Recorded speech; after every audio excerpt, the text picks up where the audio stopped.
God.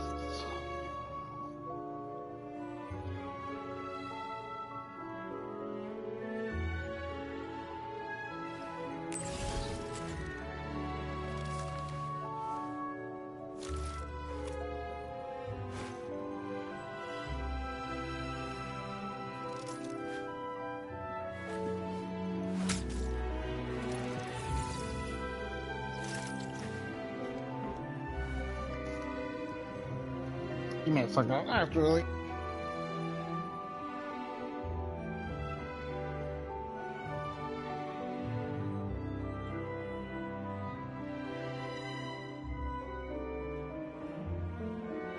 I like music. In fact, I've taught myself to play many different instruments. You don't believe me? Find me a piano, and I'll show you a thing or two.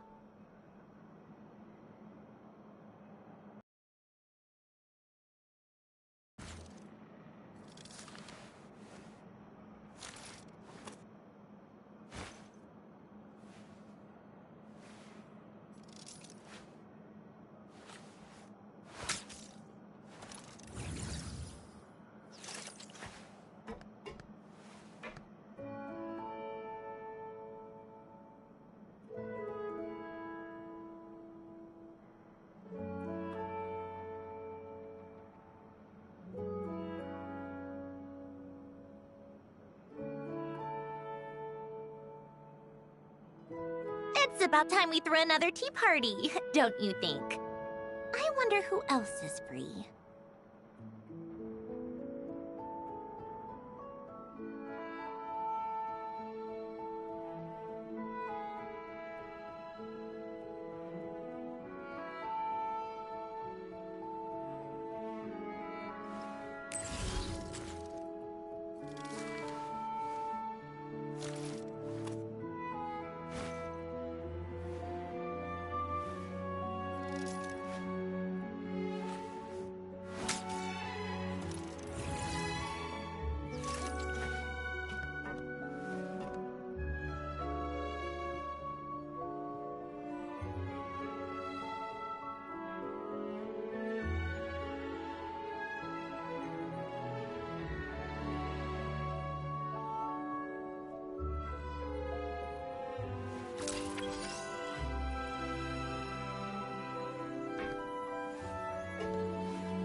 Called back to the Zeppeljärny Palace again?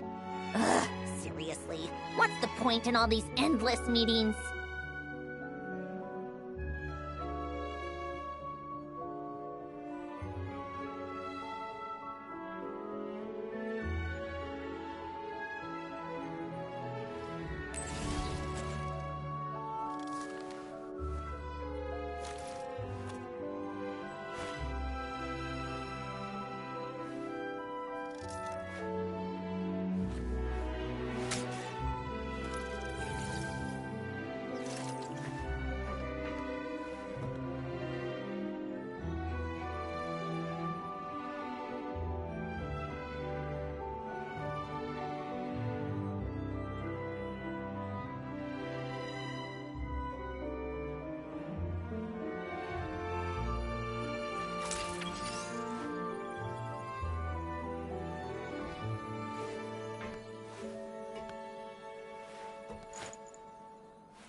It's about time we throw another tea party, don't you think?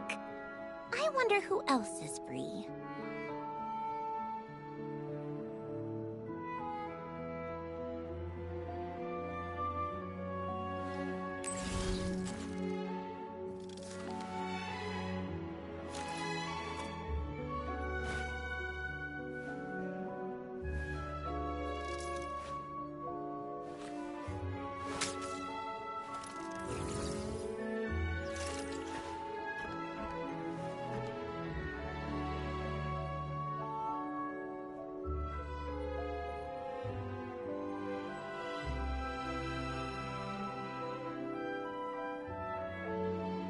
Called back to the Zeppeljärni Palace again?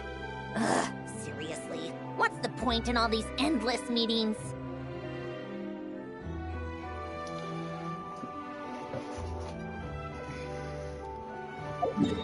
Alright.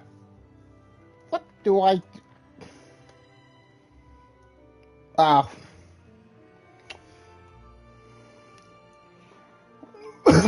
Okay, probably...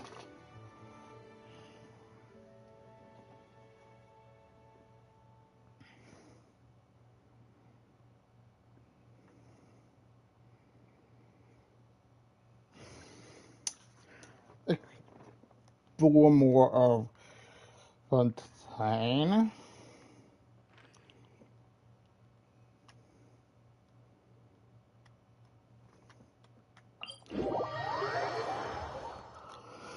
Much has the reputation.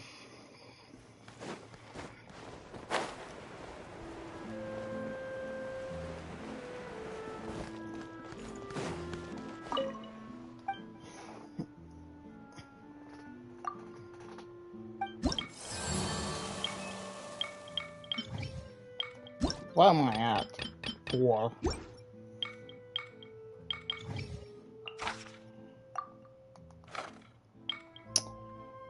Right. Oh god, I forgot.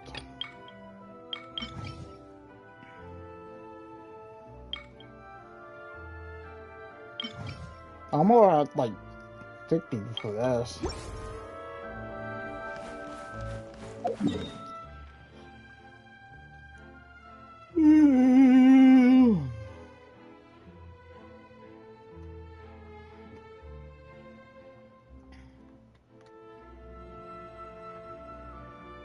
Hey, we finally got Fischl over here.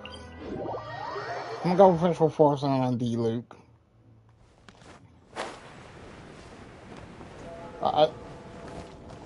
Unless she's up here. No. Then she's inside. I've been a while since we actually been like the Night of Pavonius. Oh. Yoo-hoo! Oh.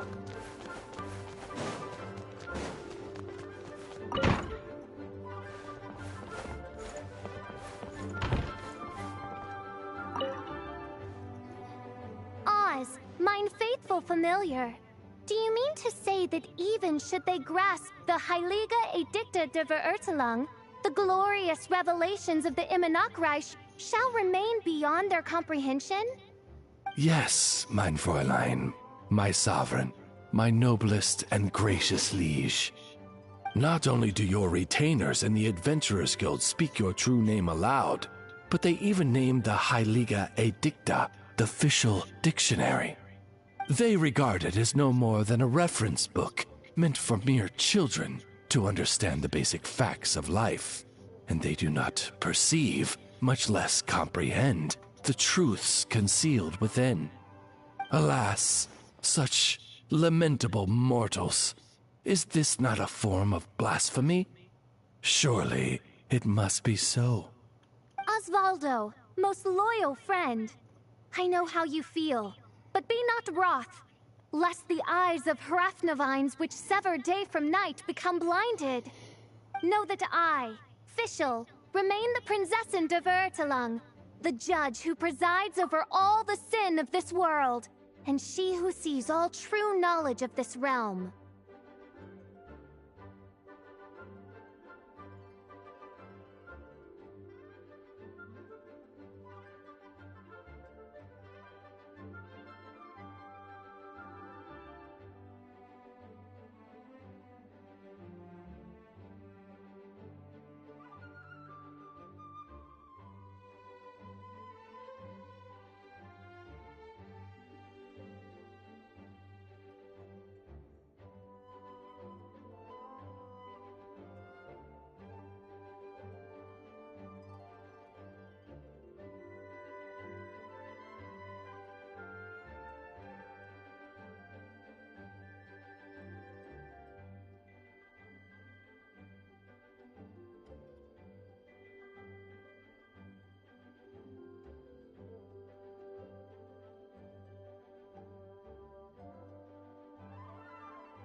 Behold, their true shapes have long been laid bare before the Aug de Vertelung, that of trembling lost sheep who wish nothing more than to embrace salvation.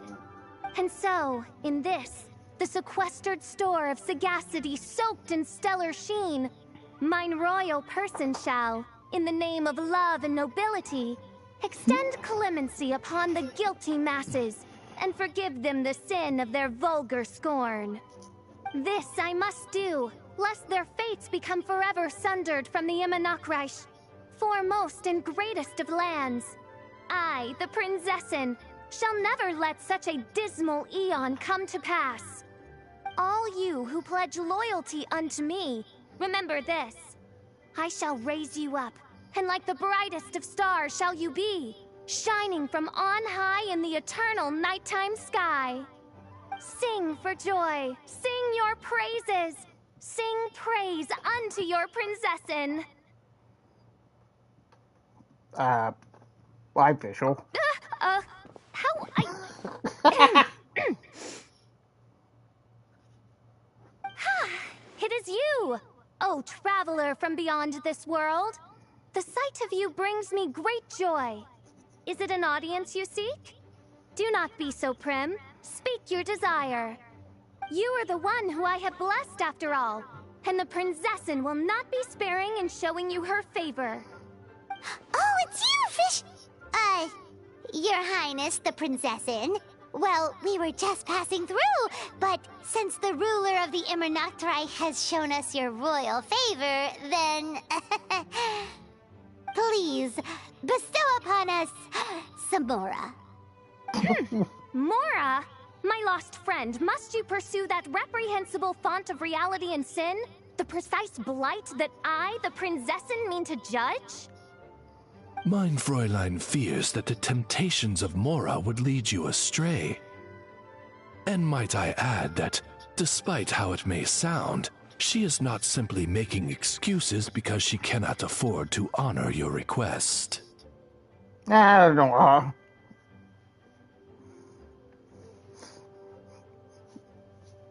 You know, Paimon, we just thought more. That's right. The world's a big place with all kinds of dreams, after all. My eye! What the Huh? What's wrong, Fischl? Are you ill? Fear not, Paimon. Mein Fräulein is not ill, Ow. merely using her power. I see it. Paimon, mine left eye sees your fate and its truth. The stars convene for you, and lost dreams float amidst the dark before dawnbreak. A veil impenetrable, even to a scribe who sees all secrets. That which weaves your fate is the golden thread of truth and wisdom. Your noble, pure self. It waits for you on a far shore without Mora. That is your truest essence, Paimon. Really? Noble and pure? Is that the kind of person Paimon is? Paimon's kind of awesome! No, I cannot scry further. For even a princessin who bears the Aug de Verurtelung is certain to become lost in your boundless, immaculate, phantasmal night. In the name of the princessin, Paimon, you must completely purge from yourself the foul taint of Mora. That which means to plunge your world into darkness and despair. Completely purge the taint of Mora?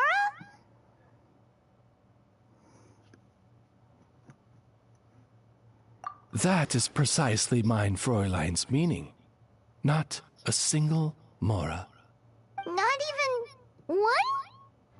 Paimon's so sad. Hey, why are you all looking at Paimon like that? You don't seriously think she was asking for Mora, do you? It was a joke! It's been a while since we saw each other, so Paimon was just telling a joke. Because we're friends.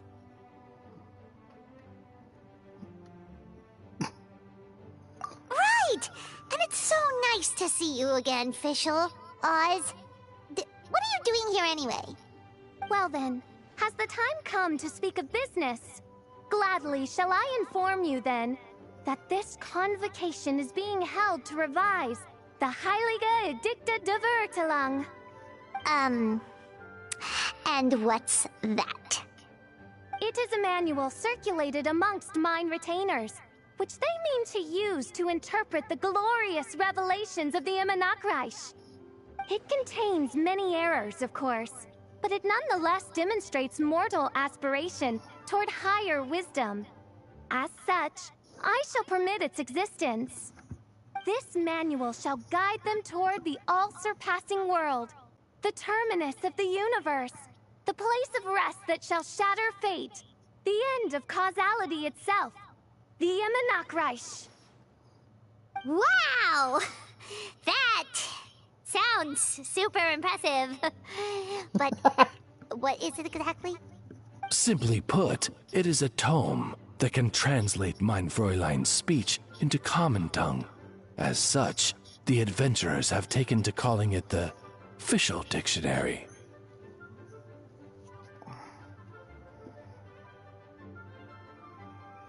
Yes, but please be aware that using anything other than its official title is quite disrespectful. It is formally named the Heilige Edicta de Verurtelung. We will have to make sure that this is noted in the revised version. Wait a minute! So the book actually exists? Wait. I mean, this is probably like when Karina was still voiced by one. Is it weird that like she sounds different when she's talking like this instead of like how she usually speaks as Paimon?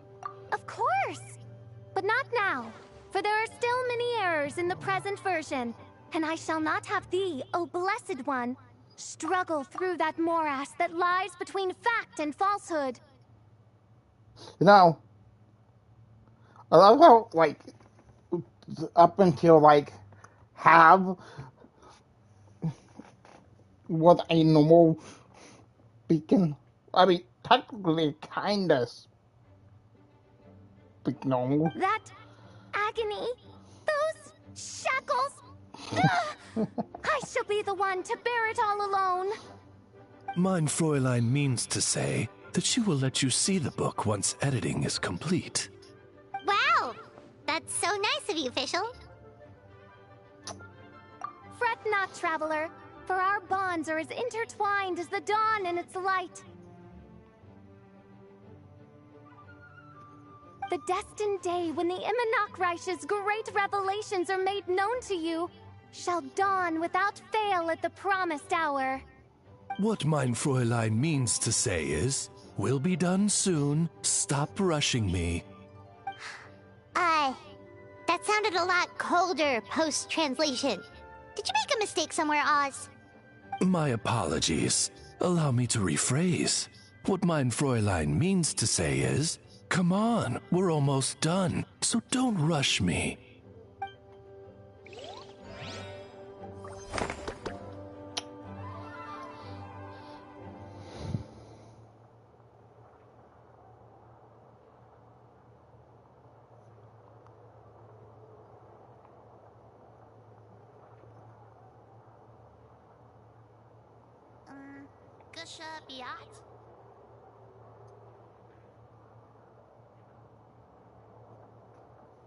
I like music. In fact, I've taught myself to play many different instruments. You don't believe me? Find me a piano, and I'll show you a thing or two.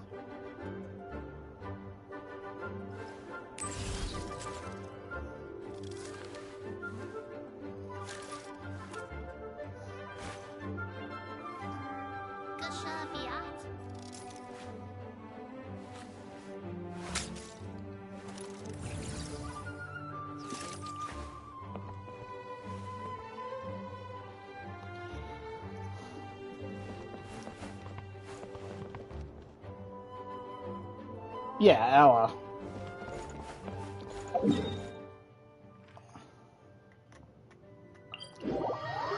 Now let's go to D-Luke. How tiresome.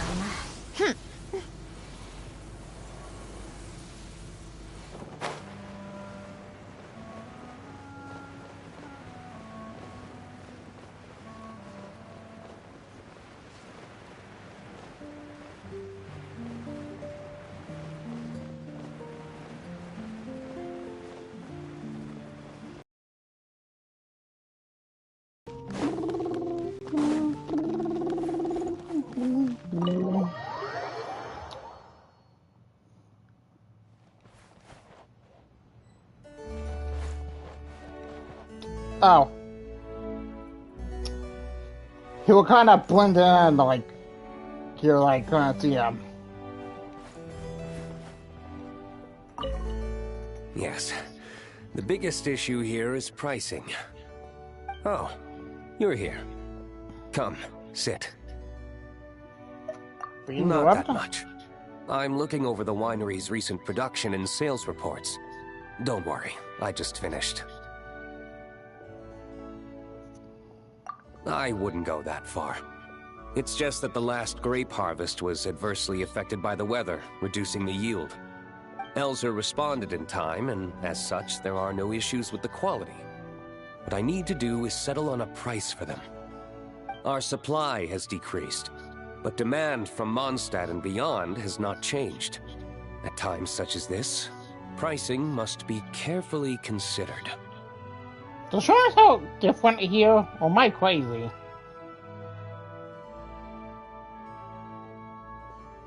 I mean, I haven't heard D-Luke in a while. Precisely. When demand exceeds supply, some will seek to profit more. Our distributors are all thinking the same thing. However, Dawn Winery has no intention to gouge our customers. We've been in business for a long time, and purchasing our liquors and spirits has long become a part of life here in Mondstadt. Sullying the memories people have when they think of Dawn Winery in exchange for short-term profit is unnecessary. I'm not so poor that I'd stoop that low.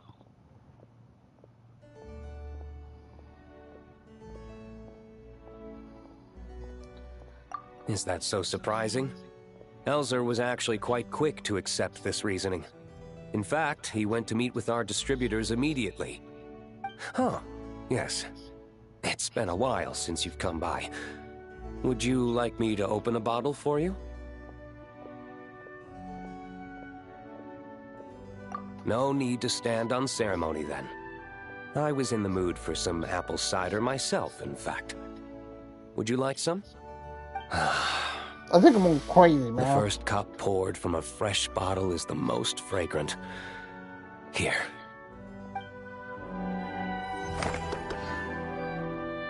I mean, granted, yeah, I don't know.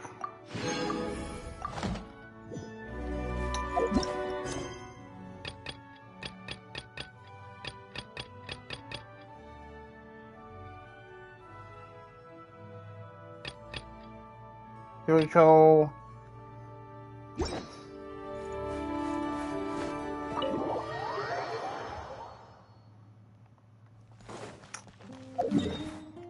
Does that tell you? No.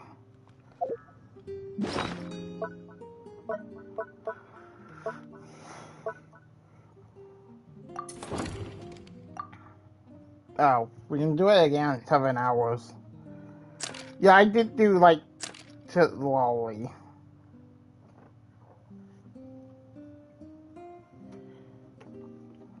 I meant to record it, but I forgot when I ended the stream. So, yeah. Called back to the Zeppeljärni Palace again? Ugh, seriously. What's the point in all these endless meetings? Oh, how did I not see this?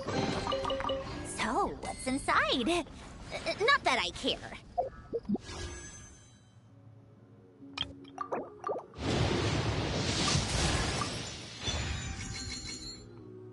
What the hell? What the hell is that?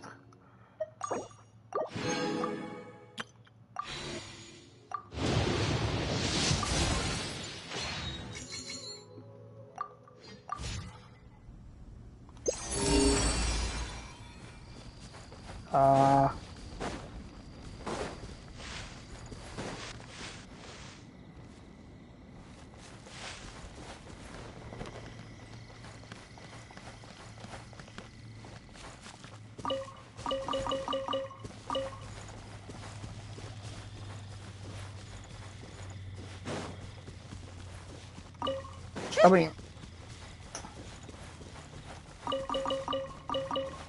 maybe it's up top? Or am I crazy?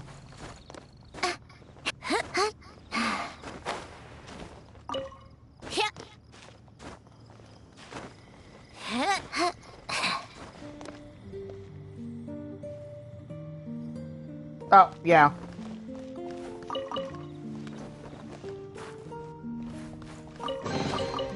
Certainly went out of your way for this, didn't you? It's all yours. I don't exactly know what I'm trying to do.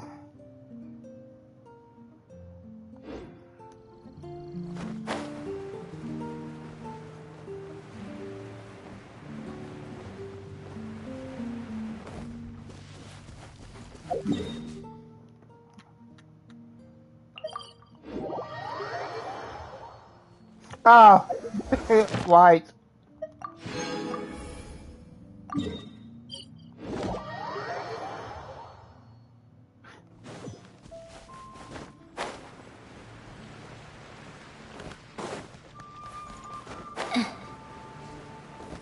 Honestly, I was a bit Welcome to the wiped adventure. there.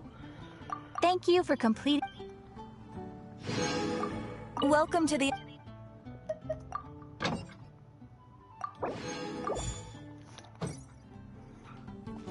Oh yeah, level up official too.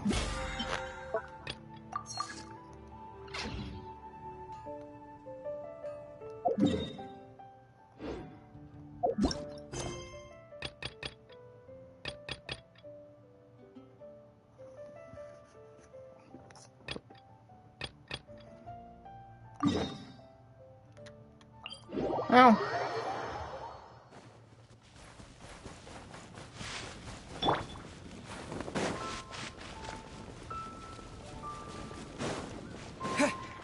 okay, so I could fight it to get Jehoda leveled up.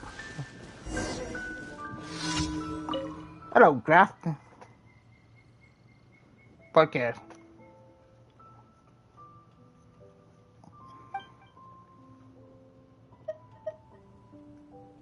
Oh. Sure.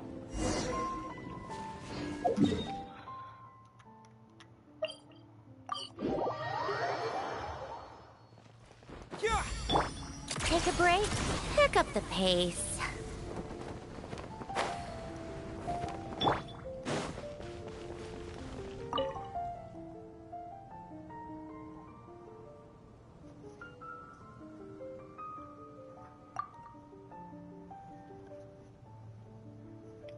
I know.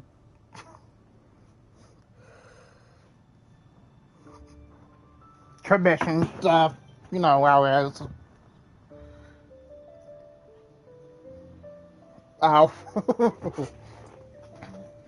Wait, the pigeons.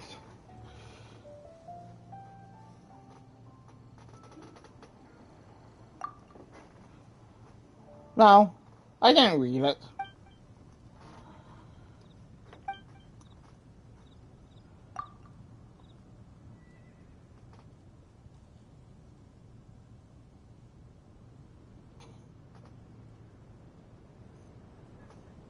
My wife say something.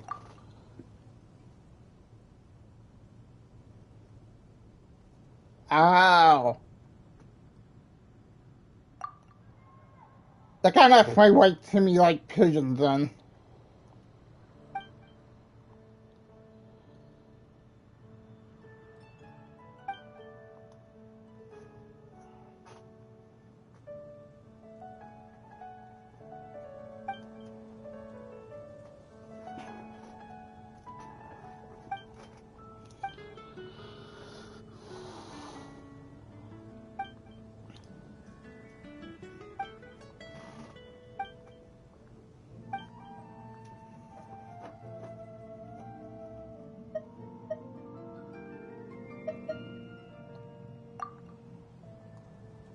I mean, I get it, I guess.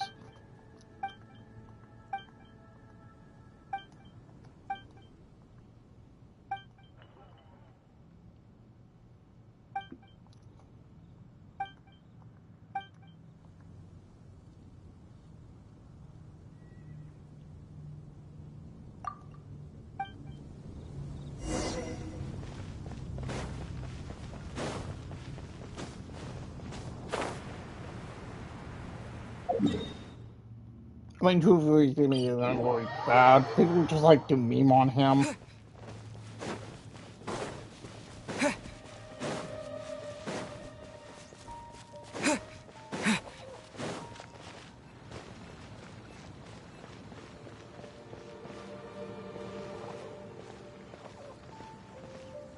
Damn.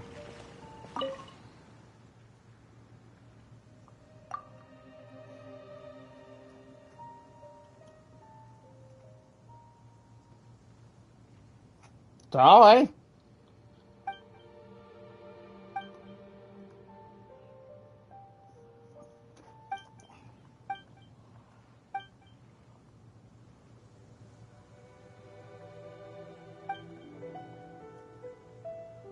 Sure. You are nice sometimes.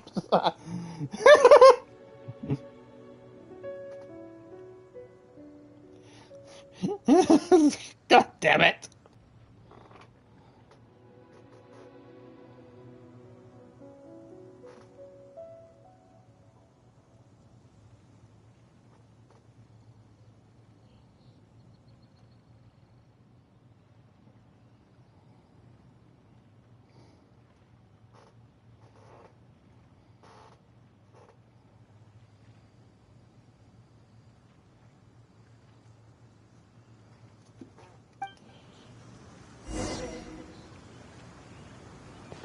What am I supposed to find 3 dandelions?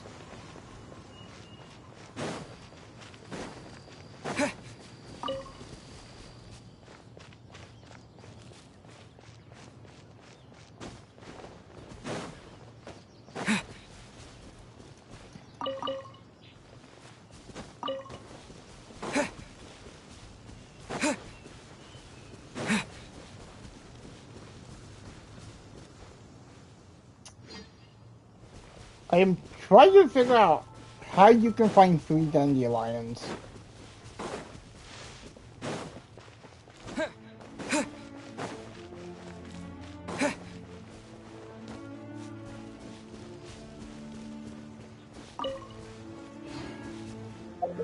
Wait, do I not have them in my inventory?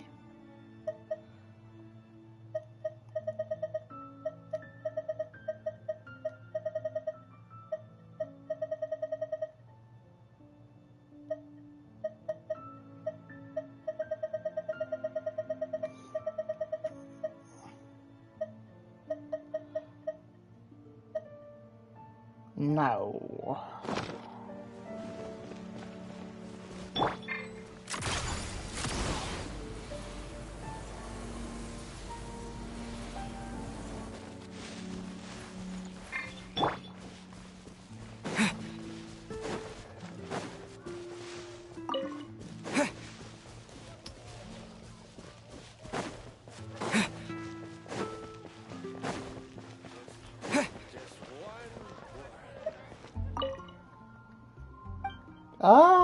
I'd like to buy some flour. Damn. No dandelion.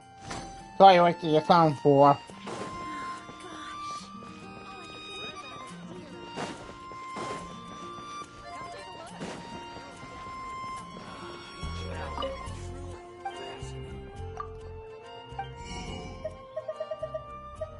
One of those? No.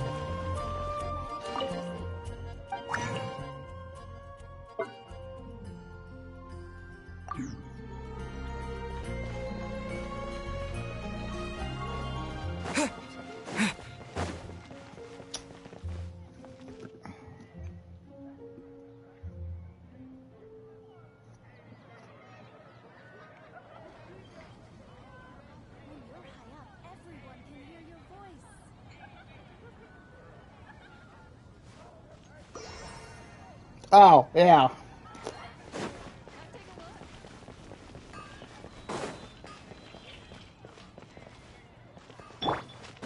Welcome to Mondstadt.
Oh.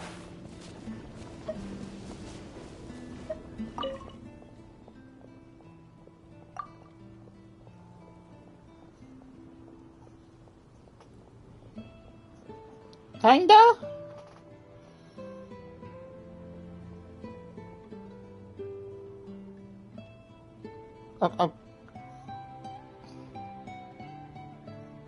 I definitely not gonna keep it. I wouldn't burn it either, so just don't send it.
Guess I gotta like do. Paimon has so many questions about his true identity. Let's go talk to him and find out.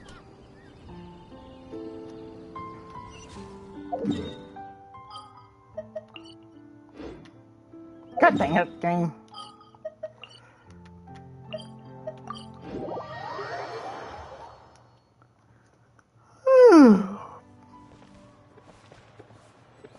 Little quest no bar.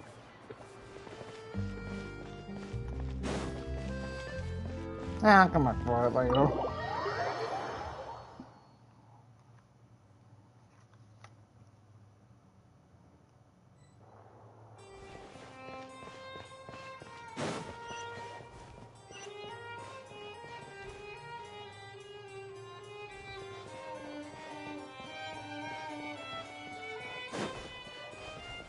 Ah! They on plate, perhaps? Oh, nope. Wait, did I hear that right? Monsieur Nervalette, are you sure you'd like to take over the case yourself? That's right. No, but why? Technically speaking, cases like this are better left to the guards. Neverlet! Sadine! Hey there! What are you two talking about? Ah, Traveler and Paimon, please help me talk our Chief Justice out of this.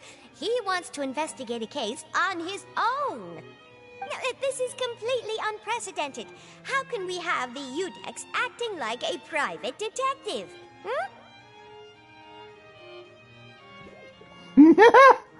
I mean...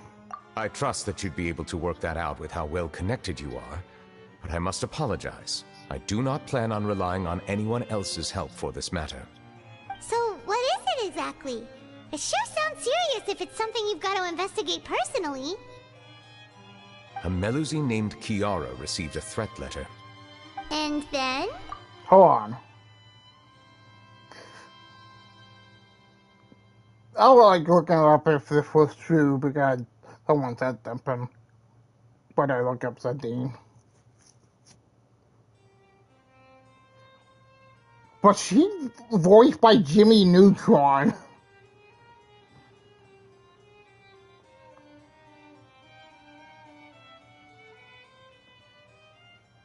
I thought they were kind of joking.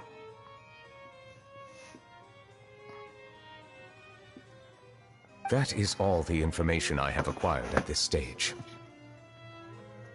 Huh? I have no idea why you're so hung up over this. I've checked the schedule in advance, and it seems like there aren't any trials today. So, if you insist, I have no objections. Thank you for understanding. Then I shall return to my post for now. Should anyone visit while you are away, I will be sure to make a record of it. I sincerely hope that you will return soon.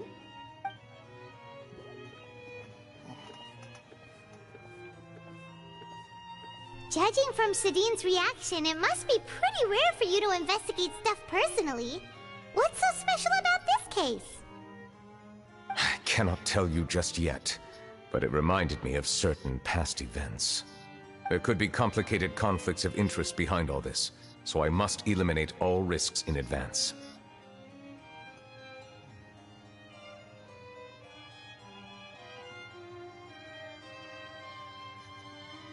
Come on, stop being so secretive!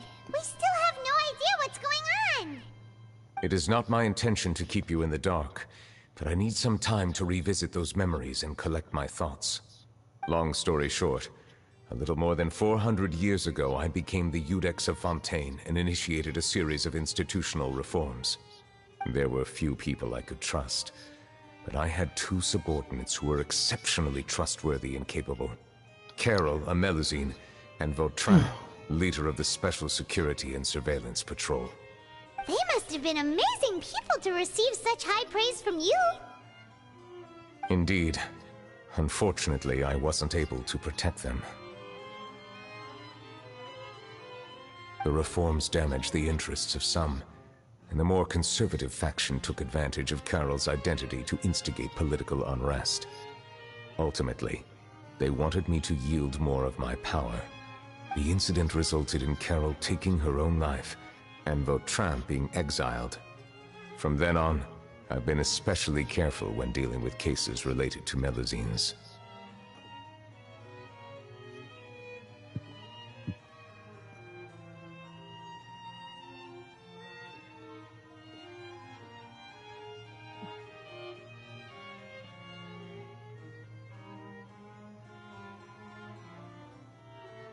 All Melusines used to live a secluded life away from human society. I granted their wishes when some of them, including Carol, asked me to bring them to the court of Fontaine. Many common folk believe that I share a special bond with the Melusines, and whatever they do can be traced back to me. Some of them, especially those who hold a grudge against me, exploit that belief and stir up conflict over Melusines in an attempt to lay the blame on me. I have nothing against the opinions of others, but the moment a whirlpool of conspiracy forms, it inevitably affects the innocent. It has already happened once, and I want to make sure it does not happen again. Even so, why do you have to be the one investigating? There's the guards, the Marechaussee Phantom, and the Special Security and Surveillance Patrol. Aren't they more than enough to figure out what's going on? Based on prior experience, there is a high chance that those who hold hostility towards me do not belong to the same department. The political system of Fontaine is relatively complex and involves the interests of multiple different factions. However, since I am technically an outsider in Fontaine, a lot of trouble could be avoided if I personally took on the case. Outsider? But aren't you the Chief Justice of Fontaine? Why would you be an outsider? I understand where you are coming from, but there is not necessarily a connection between my responsibilities and how I perceive myself. You know very well about my true identity, and have even met others of my kind in other nations. Oh. Even though I was born with a human form, there is a fundamental difference between dragons and humans. Taking on the role of Chief Justice does not make me a part of this community. In fact, the status I was granted has prevented me from forming deeper bonds with others. I have lived in Fontaine for a long time, but I do not belong here. That is why I call myself an outsider, a fish out of water.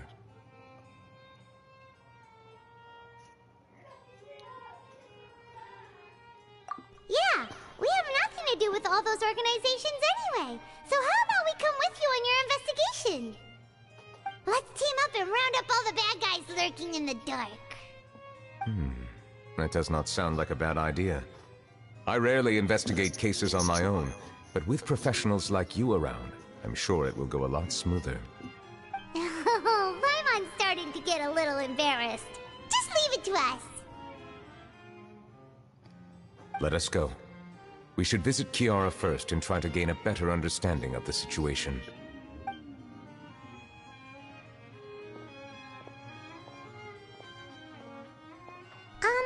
So Neuvillette feels like he doesn't truly belong here in Fontaine, but is that really true?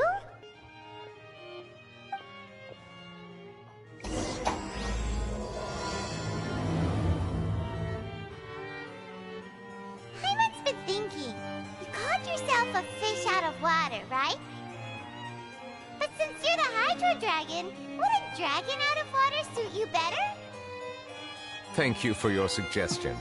I will consider using the more accurate term in private occasions. Please allow me to rephrase. Has a dragon out of water? Ugh. That sounds kind of weird. Let's stick with the previous version instead.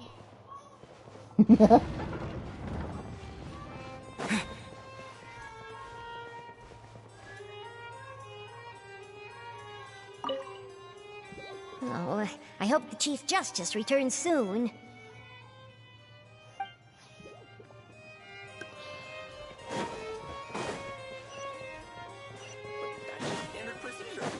No, I can actually hear it now.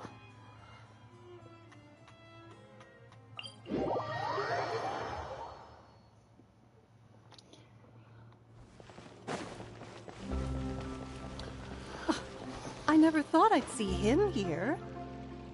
Does anyone have a camera?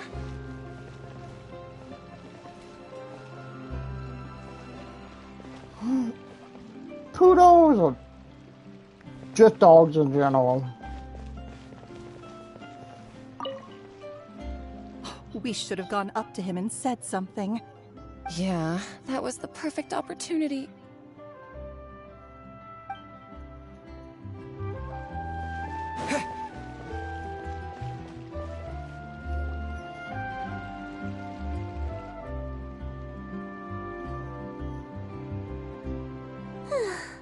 The weather's amazing today. Kiara. Huh? Monsieur Neuvillette! And you are? The Traveler and Paimon. Oh, I remember. You're the Traveler and Paimon. I've heard about you. The voice sounds familiar. Adorable! Hey there, it's nice to meet you. Thanks for the compliment. Is there anything I can do for you? I heard from Sidine that you received a threatening letter. A threatening letter? Oh, right! I remember now. The letter fell through the crack in my door as I was heading out this morning. It said something about catching me, so I thought someone wanted to play hide and seek. But Sidine told me it was a threatening letter, and that I could be in danger. But that's not gonna happen with everyone looking after me, right? Have you run into any suspicious-looking people recently? Suspicious-looking people? What counts as suspicious? Someone who falls from beyond? I mean, that's the most suspicious. Someone who tries up a conversation would be normal, technically.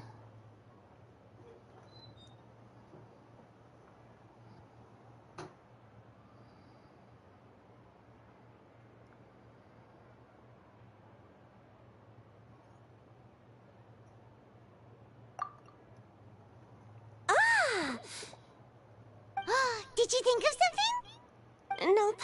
I don't remember meeting anyone like that. Do you still have the letter with you? I want you to show me what it says. Oh, let's see. Found it. I don't know what it says. Can somebody translate? Now then, get lost. If you don't leave the Maréchaussée Phantom, I will come and catch you in person. Don't say I didn't warn you. A simple threat. Neither the handwriting nor the content itself reveals anything about the writer's intentions. What's Charlotte doing? We can't rule out that possibility. Since you can't think of anyone suspicious, I will be heading back to the Palais Mermonia to review some official documents. Kiara, you should come with us. It's safer if you stay close by. Sure! I mean, I look at her voice. I still have a case to work on. I promised Alof that I'd check on her place later. It's apparently saying But you are Mata. being watched right now. Going off on your own could be dangerous. And that's where we come in to help. We'll stay with Kiara and make sure she's safe. With us around, anyone scheming to hurt Kiara can forget about it! Thank you, Traveler. Big Sis Paimon.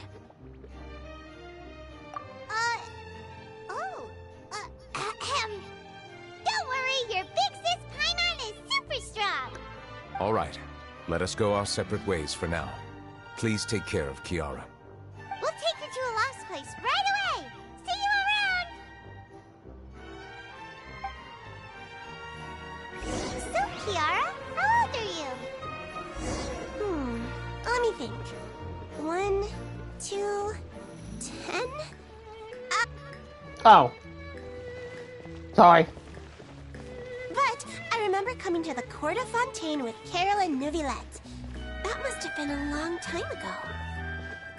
Carol? Didn't Nervala mention her just now? That was more than 400 years ago! Why would Paimon be a big sister to you? My memory isn't that good. But Carol told me I could address others based on how I feel about them. Ah. Paimon feels a lot more grown up than me, so you're a big sis. Huh. Paimon sees. Hey, Traveler, did you hear that? Yep.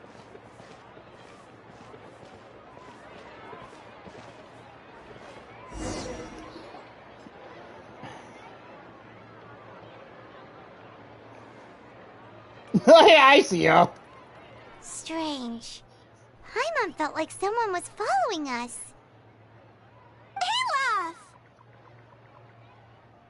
Kiara, you're here. Huh? Wait, aren't these two... Hi. Oh, they're the Traveler and Big Sis Paimon. I thought so. What brings you here? We're on production. Did you run into any trouble?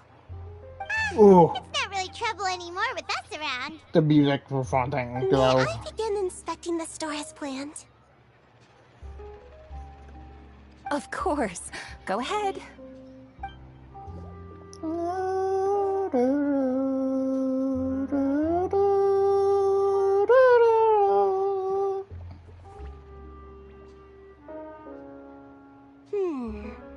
No hazards detected. You've cleared the inspection. Seems like the criminal from that case last month never set foot in here at all. That was quick. What were you inspecting? I took a look around the shop. Neuvillette says that us Melazines have special eyes that can see things people can't. Things like bloodstains. No matter how hard you try to clean them up, we Melazines can see their residual stains for some time. Pretty cool, huh? All right. Now that you're done inspecting, can we have a chat? Hear me out. I'm planning to release an outfit for children next month, and wanted to hire you as my model. Is that okay with you? Of course! Is there anything I need to do? Please wait a moment while I take your measurements. The sample should be a perfect fit. Seems like they get along really well. Huh? What are you looking at?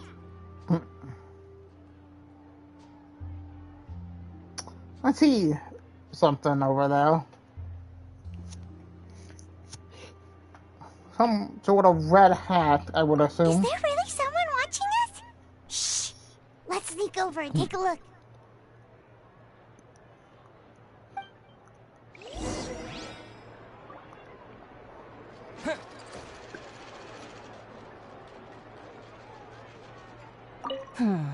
I think light and frilly clothes look best on you. You definitely look cute wearing them. I love them too! Especially the soft and fluffy kind.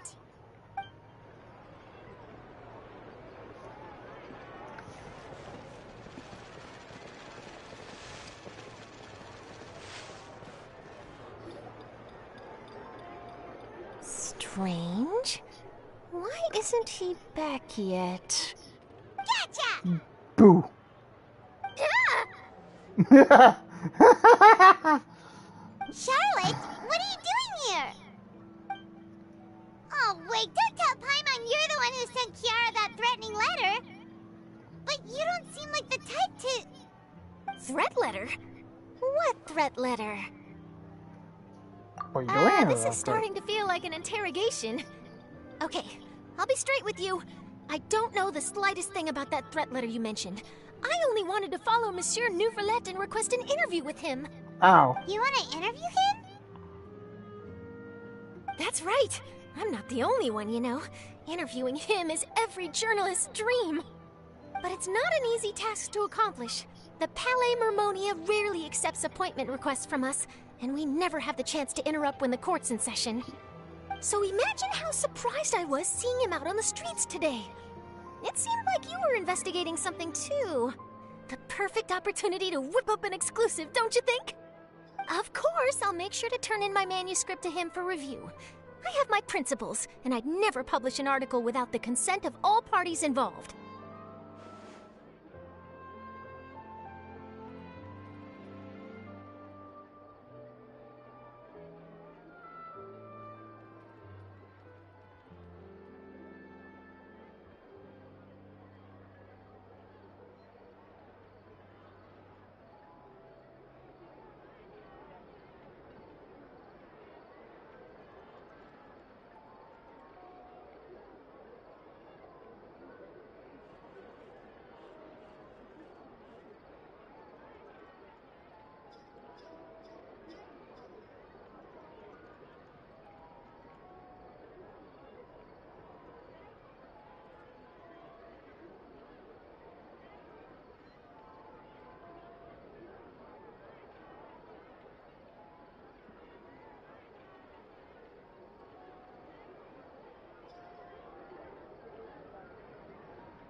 We're doing a secret investigation that can't be made public knowledge.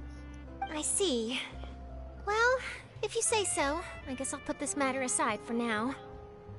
What a shame. Chances like this don't come by very often, you know. In exchange, could you tell me what the threat letter is about? I swear I won't tell. All right, then.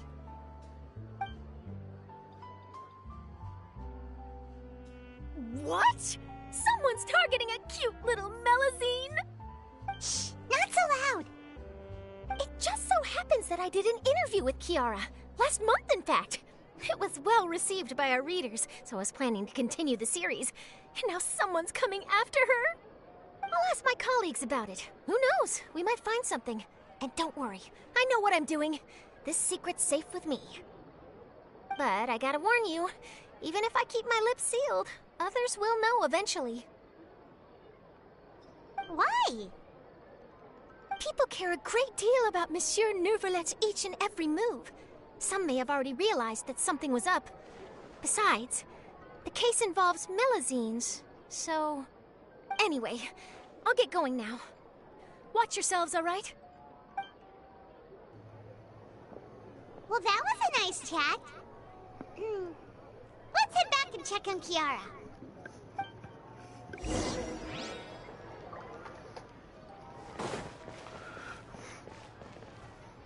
Oh, it's, What do you think? The design looks pretty good, huh? I think it's great! Huh. It's very pretty indeed. Haran! What are you doing here?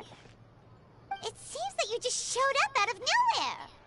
As I passed by the Palais Mermonia, I heard that Neuvillette was investigating a case with you. Technically speaking, he and I are under an employer-employee relationship. It didn't feel right to have my employer personally take on such trivial cases. I happened to have some time at the moment, and came to take a look. I sometimes have my clothes custom-made at this boutique, in any case, so we always have a lot to talk about. Ah, Neuvillette. Okay then, we'll leave Kiara in your hands. Come on, let's go find Neuvillette.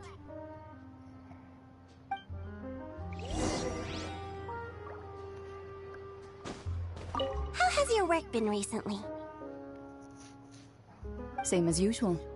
My schedule normally isn't too packed, so I have plenty of time for myself. Ooh, then shall we go out to play? How about a beach vacation, like last time? Ooh. I've even signed up as a volunteer lifeguard. I'm really good at swimming, so I'm sure I can help.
Wow.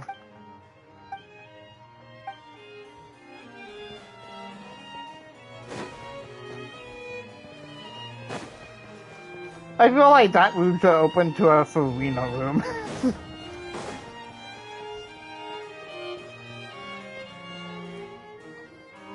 Oh, you're back. Is everything all right? We ran into Cloran. She offered to help us protect Kiara. That is good to hear. I trust her abilities. It looks like Kiara is in good hands. We thought so too! Well, did you find any leads?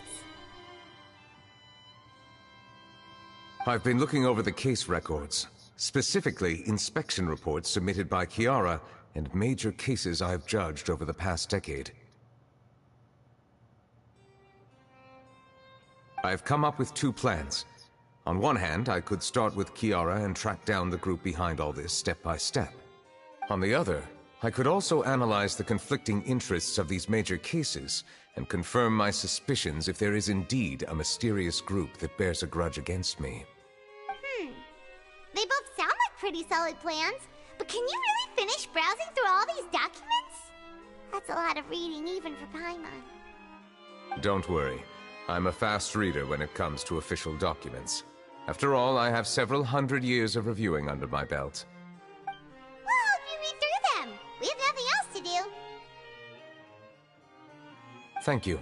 I will continue looking through the ones piled up on the desk, but feel free to browse through anything else in this room.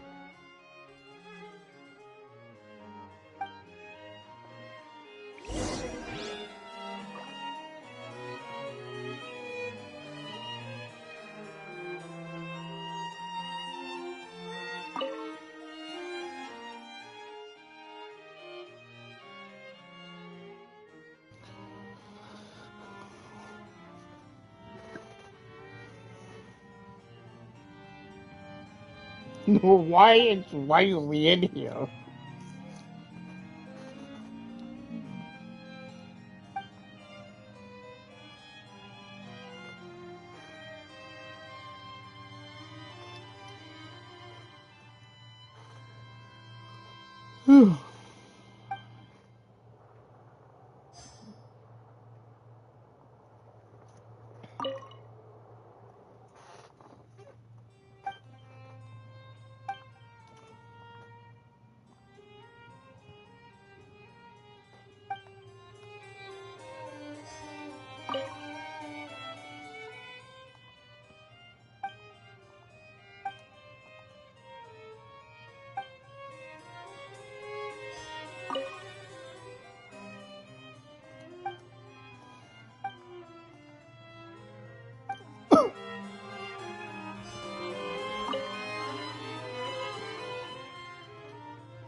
Have you made any progress?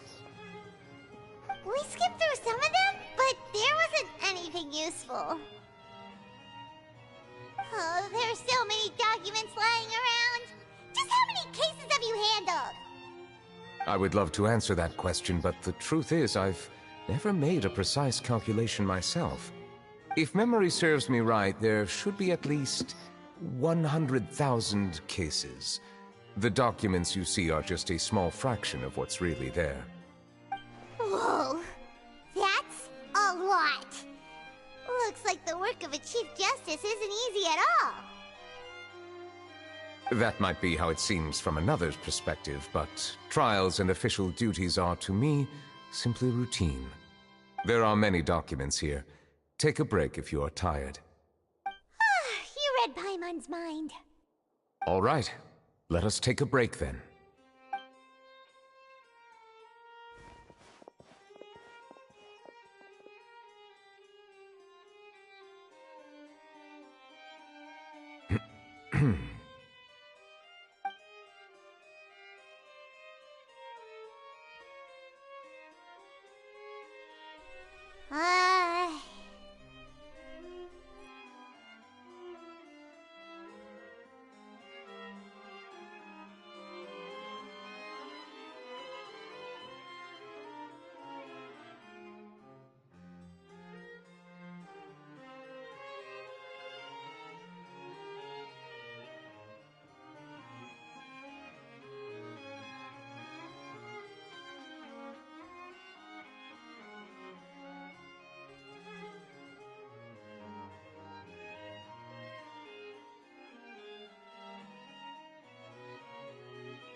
taking a break, shouldn't we at least talk about something? All this silence is making Paimon feel really awkward. Please pardon my lack of consideration. People rarely come to the Palais Mermonia for matters outside of work. To be quite honest, I am not sure what we should do. Would you like to have some drinks, perhaps? You must be thirsty after all that work. Ooh, drinks! Thank you!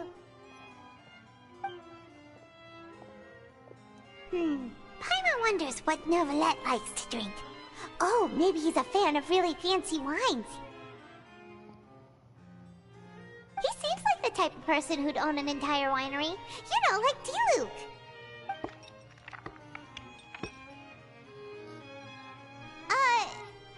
What's inside these glasses? It looks just like water. An astute observation. It is indeed water.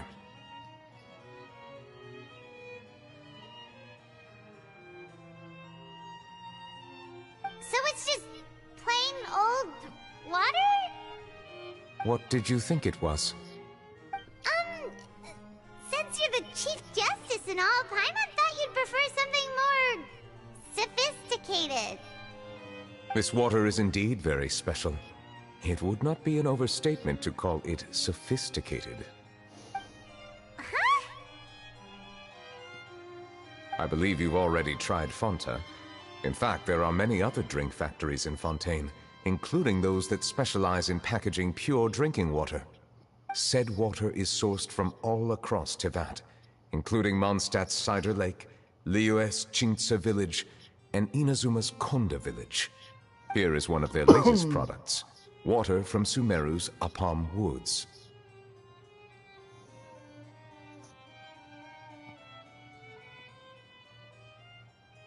If I were to comment on their mouthfeel, the waters of Cider Lake warm the heart. The waters of Chintsa village have a poignant touch, while one might call the waters of Konda village placid. Distinct differences exist between the waters of each area. You will appreciate their intricacies once you taste them carefully. Really? Let Paimon try!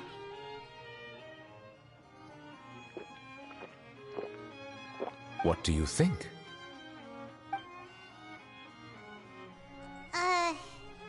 Nope.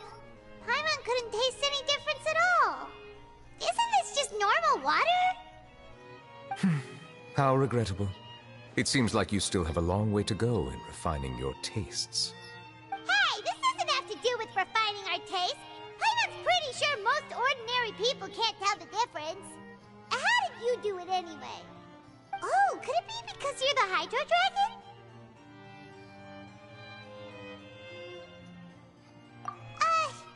We are allowed to bring that up, right?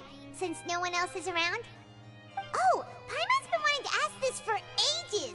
If you're the Hydro Dragon, why would you become Chief Justice in human society?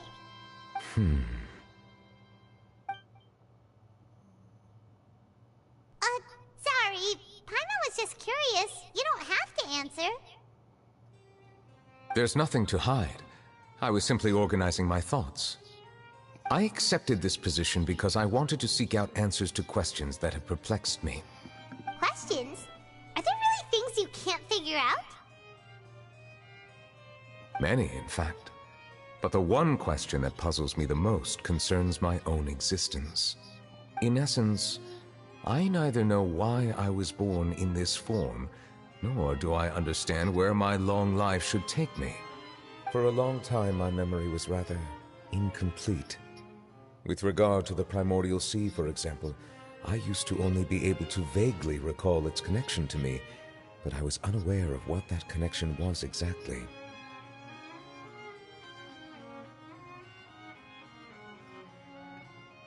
Perhaps the elemental dragons of other nations may have some form of an answer. However, they are scattered across all of Tevat. Abruptly visiting could very well pose an unpredictable risk. True. Some of them have very unique personalities, too. I have been holding on to these unanswered questions for a long time. But there is one thing I've discovered along the way. My emotions easily resonate with those of others. Even I don't have the slightest idea what they mean. My guess would be that there are at least some similarities between humans and myself. By observing their behavior, perhaps I could one day understand the meaning of my existence. Have you made any progress then? Perhaps, but I find such progress difficult to describe. As an outsider, chances to engage in meaningful interactions with others are few and far between. That's why I'm quite thankful for this chat. Such opportunities are rare. Alas, time is limited.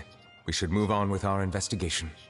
Are we gonna continue reading these documents? Paimon's getting dizzy already. I wasn't able to find any leads even after browsing through most of the documents. But while we were on the topic of water a moment ago, another idea came to me. Water? Do you mean... That's right. The Fountain of Lucine is where all of Fontaine's waters converge. It is the vessel of countless memories and emotions. If there really were an organization attempting to use Melusines against me, they should also hold an intense resentment towards me. Perhaps we'll be able to find some new leads by sensing the hydro element within the fountain. Huh. Why didn't Paimon think of that? Come on, let's go take a look! Perhaps we should go. There shouldn't be too many people near the Fountain of Lucine during the evening.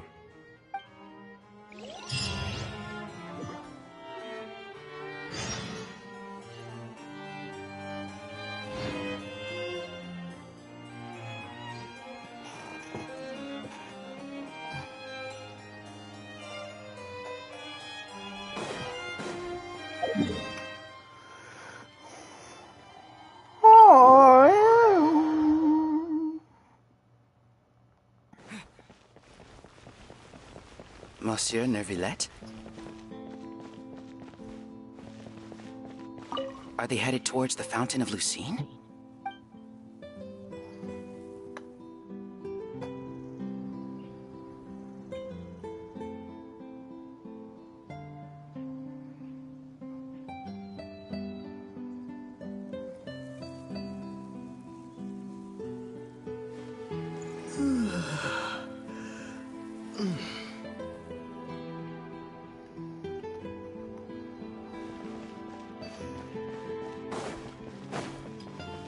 I probably shouldn't disturb them.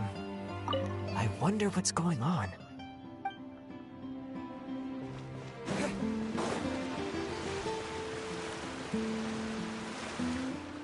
Looks like we got lucky today. There's hardly anyone around. What should we do next? Oh, Traveler, can you still hear the voices from the fountain? Perhaps leave the investigation to me. I need you to take a few steps back and keep a safe distance. A safe distance? Neuvillette, what exactly are you...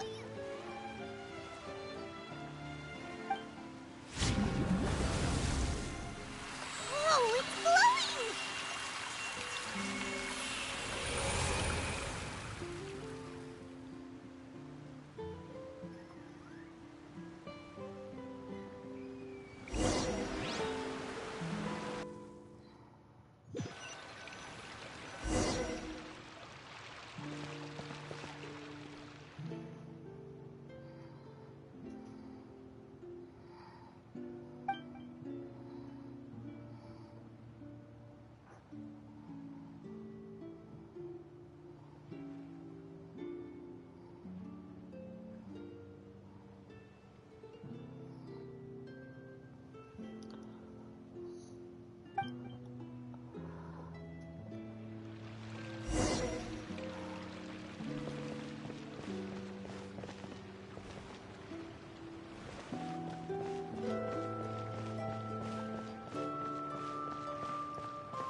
Thank you for bringing us here, Monsieur Neuvillette. The Court of Fontaine is truly incredible. There's so many things I've never seen or heard before.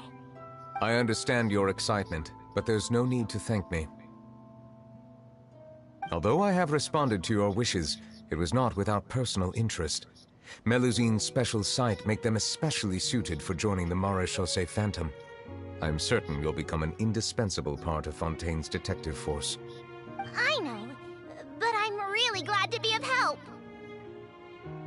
Not only can I repay you for your kindness, but also, it feels like my life has become a lot more meaningful.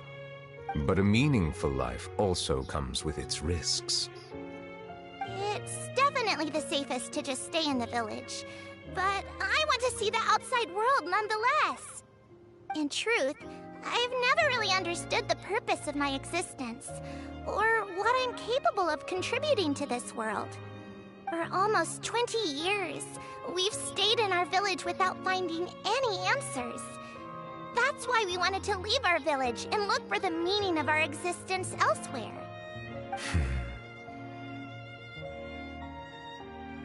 I understand your confusion. In fact, I feel the same way. I too came here for an answer to my questions about my own existence. Really? Could you tell us what we should do to fit in as you did? The truth is, many people threw rocks at us today and told us to go back to our village. It hurt a lot when they hit me in the head, and I tried really hard not to cry. Logically speaking, both time and effort are essential when different species attempt to peacefully coexist. It will be a difficult road ahead, with countless obstacles to overcome. Different identities and ways of thinking all contribute to strengthening the barrier between one another. Removing it will be no easy feat. There aren't many suggestions I can share, because just like you, I haven't fully integrated into this society. Despite my social status, I am still an outsider.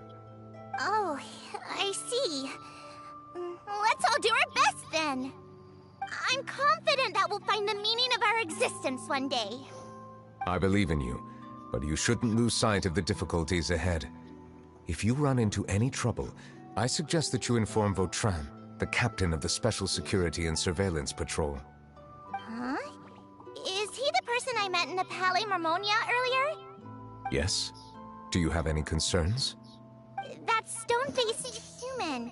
He didn't even bother to look at me when I tried talking to him. It felt like he wasn't interested in anything but work. He is an earnest man. There will be plenty of opportunities to work together in the future, so please try to get along.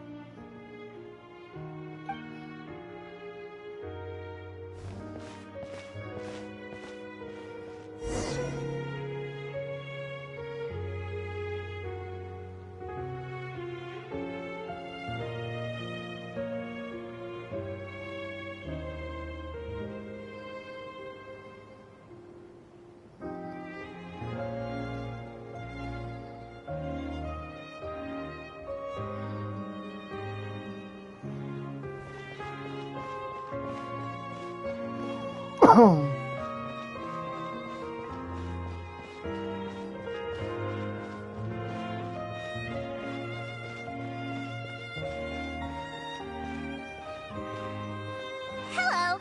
Can I help with anything? Thanks, but no need. Oh.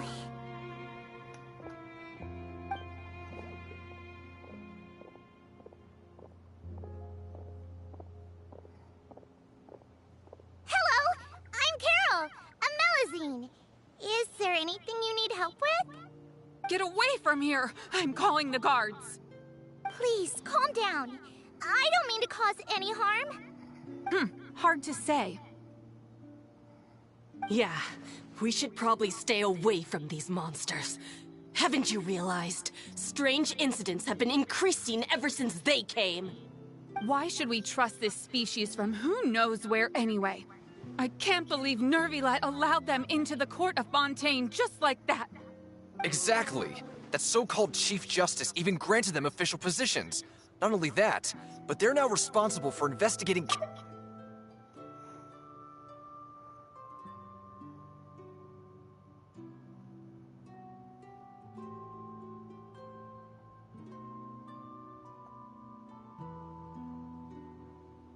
What? Ow.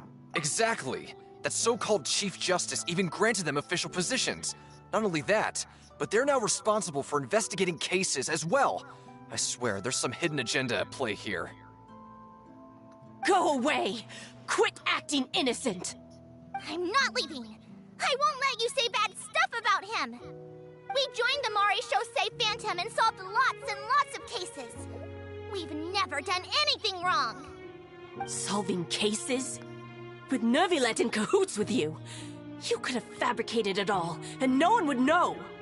So tell me, how can you guarantee that you Melazines aren't involved in anything that occurred recently? Didn't I tell you before? Don't go advertising if you're not a good talker.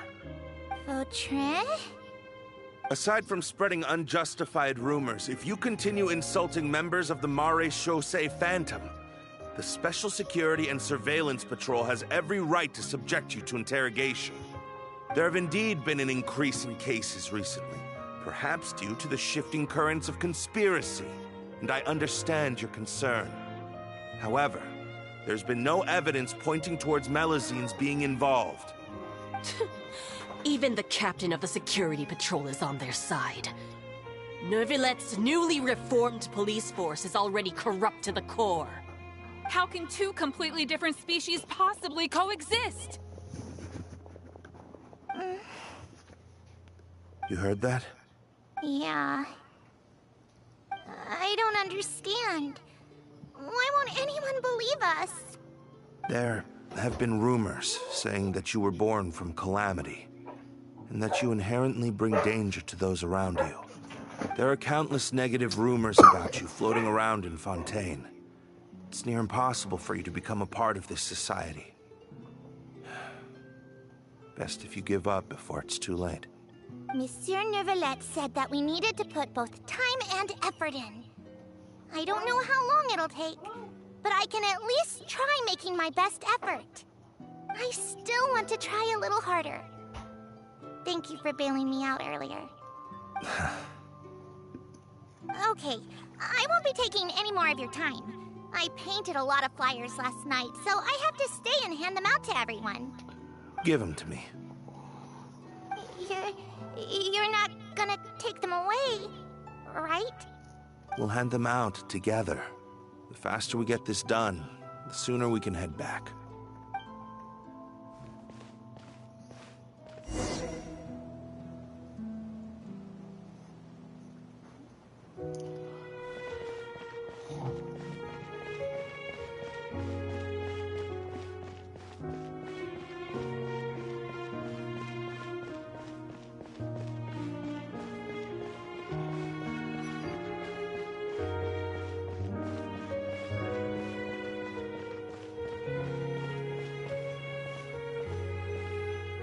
Monsieur Neuvillette, what's this?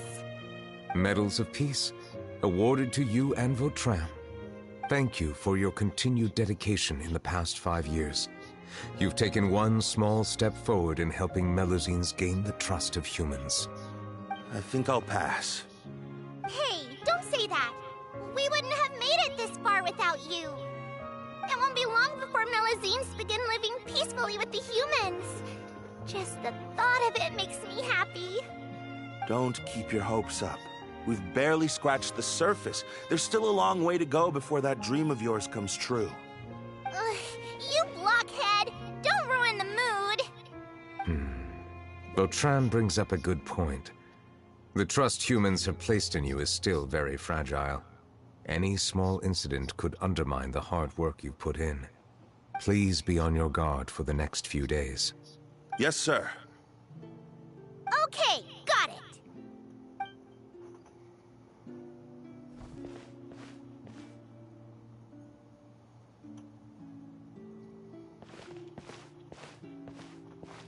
Medal of Peace?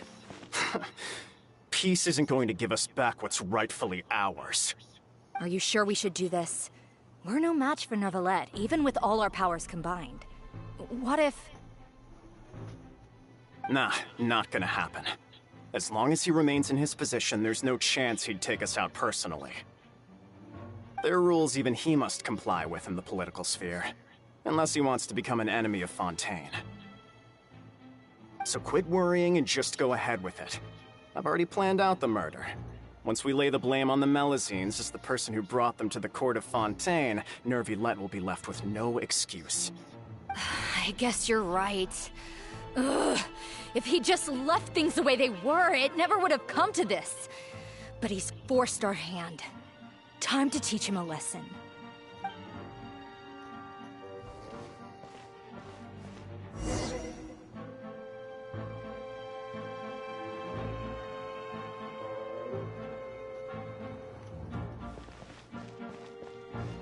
Turn the murderer in!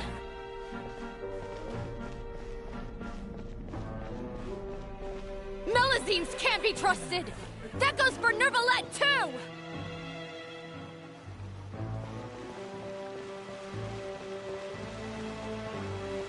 Peaceful coexistence? What a joke! Get out of the court of Fontaine and don't ever come back!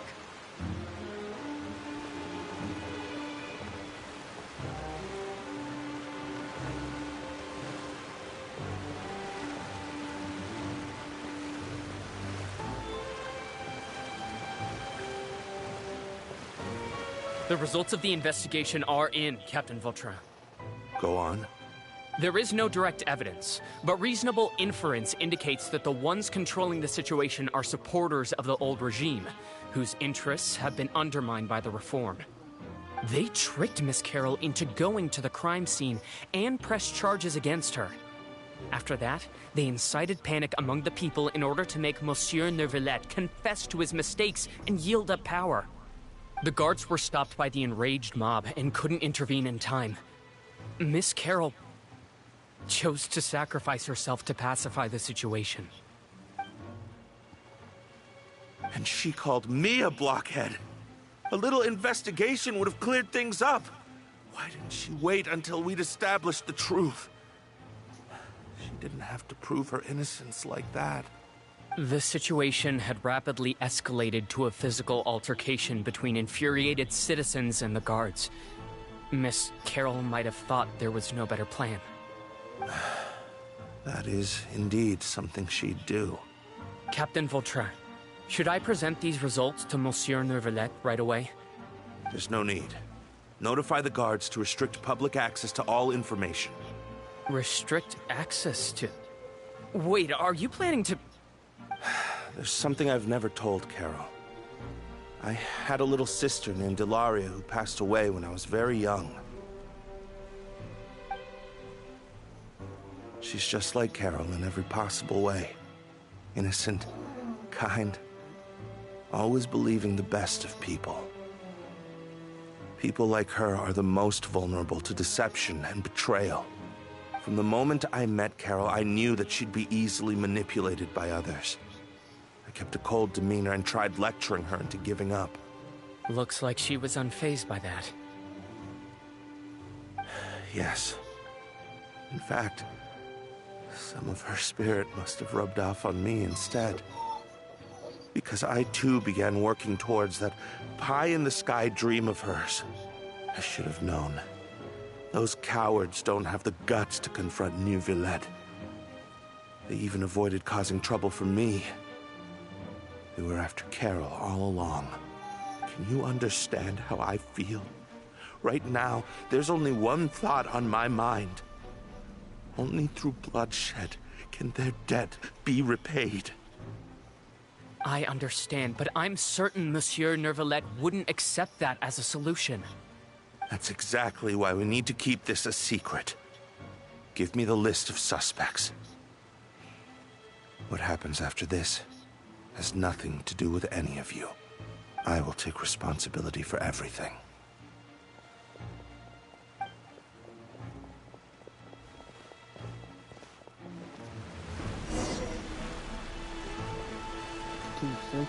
Wow.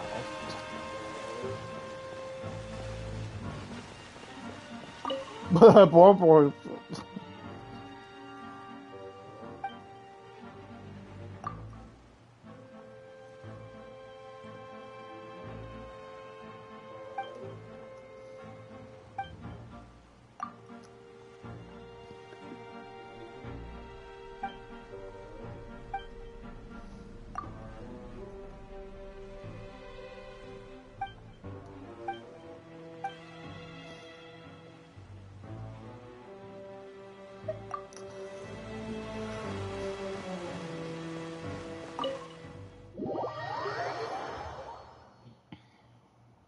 Did you know?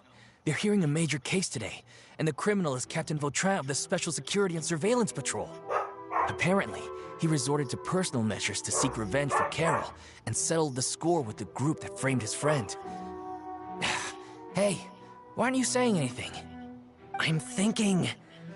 we should try our best to bail him out when the trial commences. Bail him out? Why? Shh, keep it down! Haven't you realized? Both Vautrin and Carol are Nervilette's most trusted subordinates. After everything that happened to Carol, Nervilette's guaranteed to do everything he can to keep Vautrin around. Besides, now that the old regime has been uprooted, Nervilette's status is secure as can be. As long as we redirect public opinion, Nervilette will be able to give Vautrin a reprieve. The benefits are endless. Vautrin sought vengeance for his friend for a valid cause. This represents the justice he upholds. Please, think about it. If the same thing had happened to you, wouldn't you feel the same way he did? Yeah, that's right! This whole thing started because of those despicable cowards who levied false accusations against Carol. How could Vautrin be declared guilty for seeking revenge? Monsieur Neuvillette. Mr. Vautrin is innocent! He's innocent! Order! I acknowledge your arguments. Vautrin, your revenge could be seen as a form of justice. I understand your decision, which is why I cannot help but feel regret and even grief about the judgment I must now impose. Personal justice does not equate to justice as defined by the law. To execute your plan for revenge, you abused your authority and conducted informal executions. Your actions have thus violated the law. Therefore, you will be declared guilty. What? That can't be! Monsieur Neuvillette, please give this a little more thought. He has done so much for Fontaine. Vautrin, my friend, is there anything else you want to say? Neuvillette, what have I done to deserve this? I've closely followed every one of your orders. Can't you see? Everyone in this room believes that I'm innocent.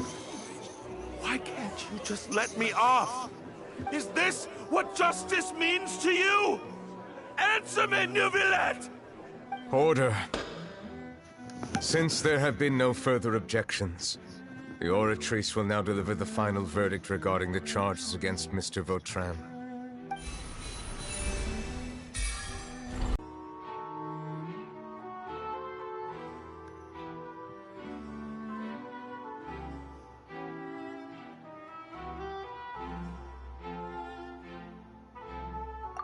This all happened because of Carol's naive ideas.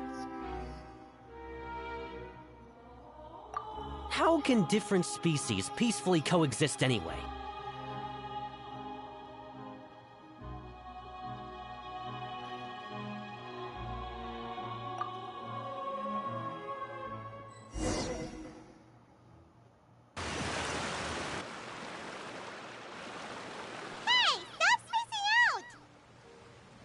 What's wrong? Are you not feeling well?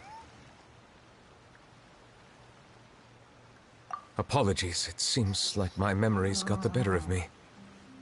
I tried my best to suppress the power of Hydro within myself, but it seems like it still caused the emotions within the Fountain of Lucine to boil over, due to my negligence. The overflow of emotions and memories must have affected you as well. Are you all right? Wow. The Hydro Dragon is more powerful than Paimon thought. Anyways, the last time we came here, the Traveler only heard voices from the Fountain of Lucine. No emotions boiling over or anything. It is as you said. This might be because I am different. It is not only the fountain. I can sense emotions from all waters in Fontaine. Rivers, lakes, and even the rain. That sounds awesome! But I rarely ever do anything like this. Emotions carried by water are always chaotic and disconnected. As an outsider, Having my mind occupied with irrelevant memories isn't exactly a pleasant experience.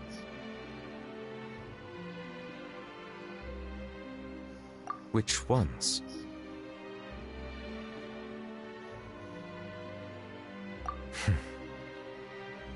It's fine.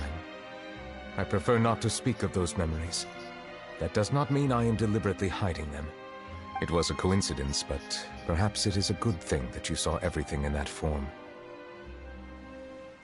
You should now understand why I believe there to be a conspiracy behind all this. These two cases are much too similar.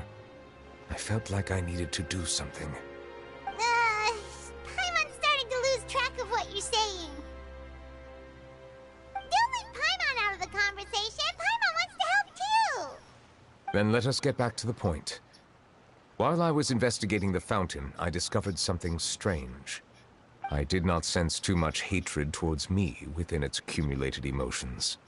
I don't know what caused this to happen, but it seems like there won't be a shortcut to finding the organization that may be pulling the strings here. However, I did find some resentment directed towards Kiara. If I remember correctly, it seemed to be related to a smuggling case. Oh! Didn't we read about that in one of the documents? You've read about it? In that case, the resentment should have come from that incident. Huh? What are you doing here? I was just about to look for you at the Palais Mermonia. Navia! Nice to see you again! Is there something we can help with? I've heard some things, but I'm not purposely asking around or anything. Don't worry. Rumors are abroad that someone's scheming against Melusines, and that you're investigating the case. So I told the Spina di Rosula to keep an eye out for leads. We've had unfamiliar faces showing themselves at the Fleuve Cendre lately. Maybe you'll find the suspects among them. Thank you. Where did you hear about all this? The Chief Justice out on investigation, accompanied by the Traveler from afar. No matter how you conceal your whereabouts, there will be countless eyes watching you. You talked to Kiara, but didn't ask her to keep things secret. People curious to know asked around for information, then it was only a matter of time before word of the threatening letter spread all across Fontaine. So that's what Charlotte meant. Indeed. I did not expect that this could be kept hidden for too long, but the rumors still spread faster than I imagined. You know, it could be because you attract more attention than you think. Anyway, any progress with the investigation? The suspects who threatened Kiara might have to do with a certain smuggling case, but it is still uncertain if there is in fact another party behind all this. We are planning to return to the Palais Mermonia to revisit some details and identify the senders of that threatening letter. All right, then I'll round up the Spina di Rosula and follow up on their progress. Wait for my word. Ta-ta! Neverlet, do you think there'll be any problems now that the word is out? I have already considered that possibility, and I do not think that there will be any. As a matter of fact, once the word gets out, no one would dare to harm Kiara in broad daylight. What is more important is how the case is perceived by the public. 400 years ago, they chose to side with the old regime and direct their resentment towards the Melusines. I hope the same won't happen again. Let us head back to the Palais.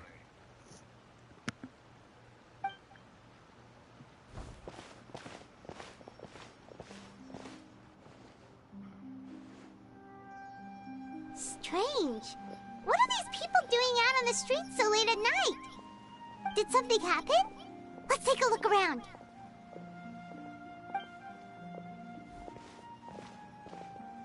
Have you heard? Someone's plotting against a Melusine!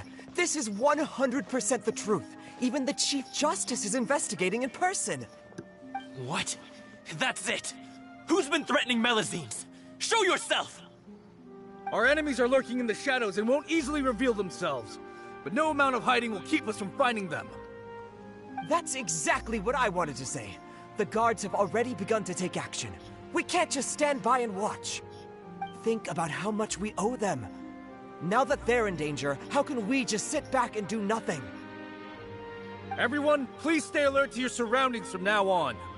If you see any suspicious persons, Report them to the guards immediately.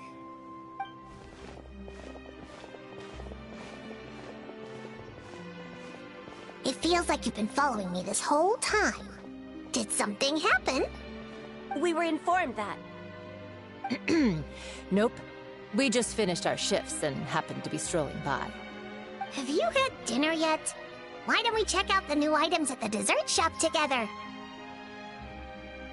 This isn't a good time to be out and about. Come on, don't act tough. I bet you're hungry too. All right, let's go buy a cake or something. You should never skip meals. Especially if you have another shift scheduled for later.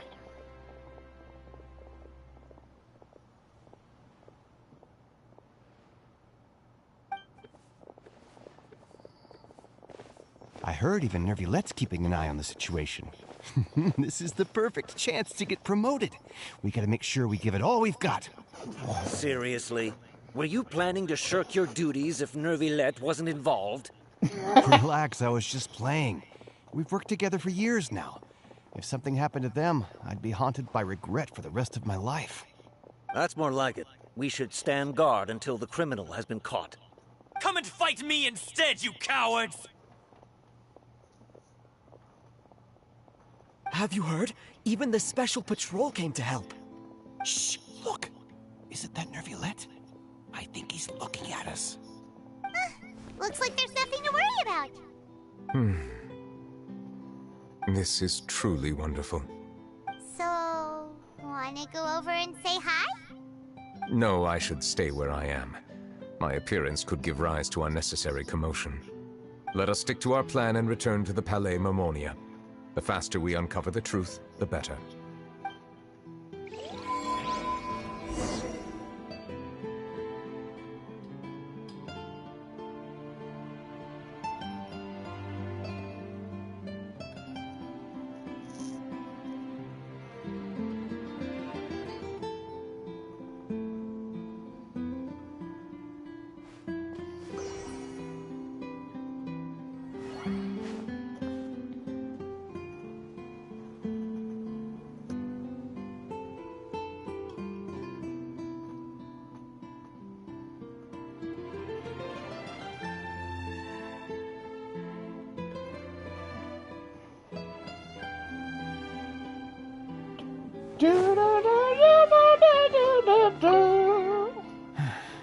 All this reminds me of a rumor I've heard. What rumor? I've heard that the emblem on our hats didn't always look like this. A long time ago, Melazines weren't a part of the design. The police emblem only included the scales symbolizing the law. The emblem was redesigned later on to commemorate a Melazine's sacrifice. That must have been a long time ago. Does it?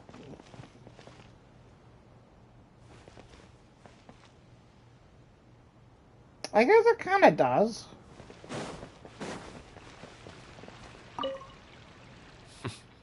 No one can stay hidden on my watch. I must keep the Melazine safe. I just can't sit back and watch.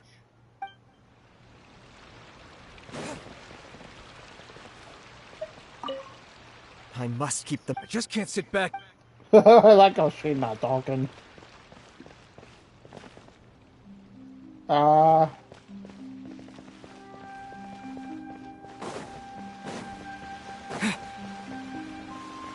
Why the foul here?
smuggling case.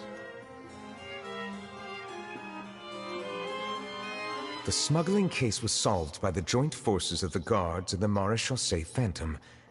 This is the one. The list of involved suspects should be... Ah, found it.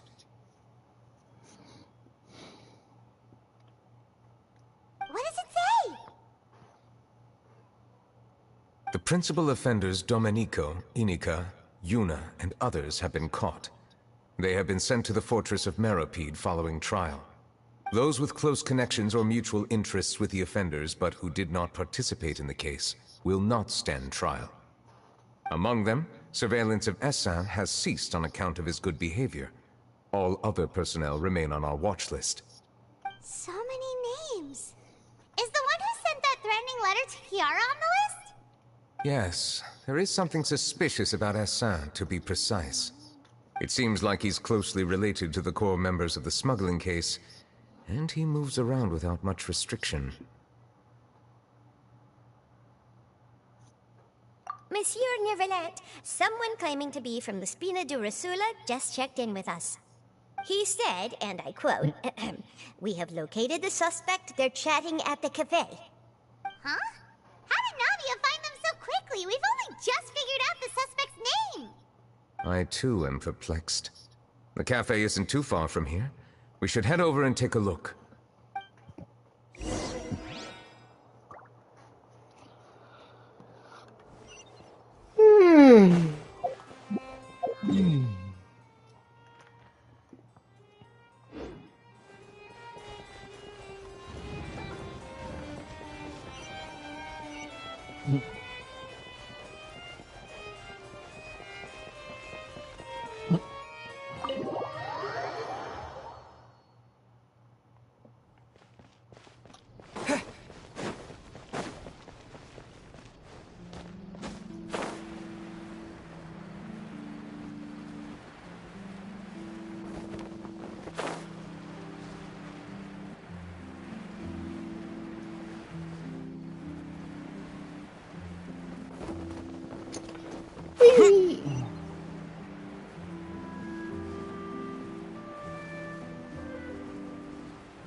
Neuvillette made an appearance in person.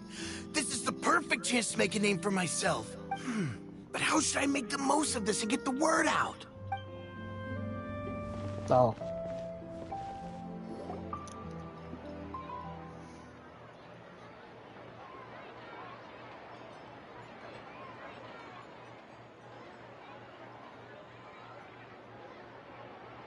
Hey, Navia, we're here! Whoa. Check out all these people! Hey there, are you Navia's friends too? These are the people who have had recent dealings at the Maréchaussée Phantom. They're usually hidden in the Fleuve Cendre, but I sent for someone to invite them over. Invite them over? Exactly. Now, I heard there's great coffee here, and so I asked them if they'd like to come and have some. Yeah, it's our pleasure to be guests of the Spina di Rosula. I've wanted to have a meetup like this for ages. Something feels off. But, oh well. Let's get back to business. Is there anyone called Essin here? Yes, that's me. You're Essin? Yes, Monsieur Neuvillette. Did you write that threatening letter to Kiara?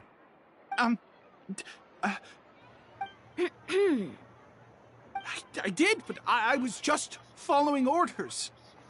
Orders from whom? Domenico. He was my boss. I couldn't disobey his orders. Domenico? Where is he now? The fortress of Meropide. Well, I'm afraid even the Spina would have trouble looking into that place. Looks like you'll have to make the trip yourselves. This was as much as I could do. You've done more than enough. I'm extremely grateful for your help. Leave the formalities for later. You should find Domenico first. If he really is the one setting up the conspiracy, it'd be best if he's exposed as soon as possible. Alright then, let's head to the fortress right now!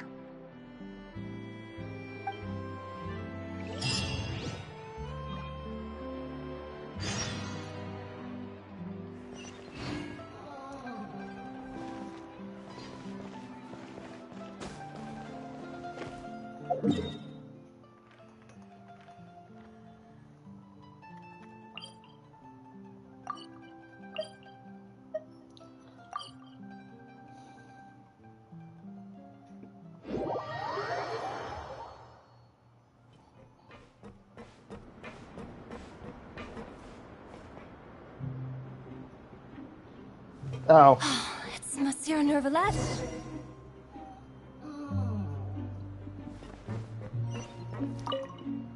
Am I seeing things?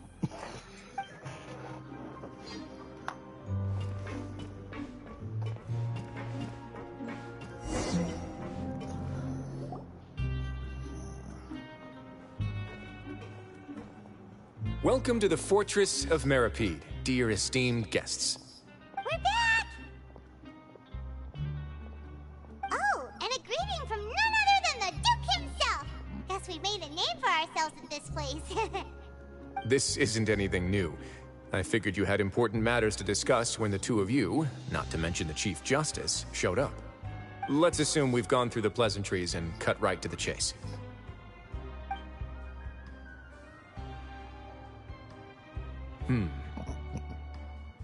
I do remember a thing or two about Domenico. He once attempted to round up the other inmates and instigate a protest. Who does this guy think he is? Paimon hopes nothing came of it. He once attempted to, I said, meaning that it was over before it even started. And now he's threatening Melazines, is he? To be honest, Domenico doesn't seem like much of a conspirator. The fact that the three of you bothered to personally investigate raises a flag. Is there something else going on behind the scenes here? He's got the same concerns we do. I am concerned about this incident because something similar has occurred in the past. I wish to meet Domenico in person and have my questions answered. That's an easy one. Let me think. I think he's at... Oh, did I hear someone say Melazine? What happened? Siegeween!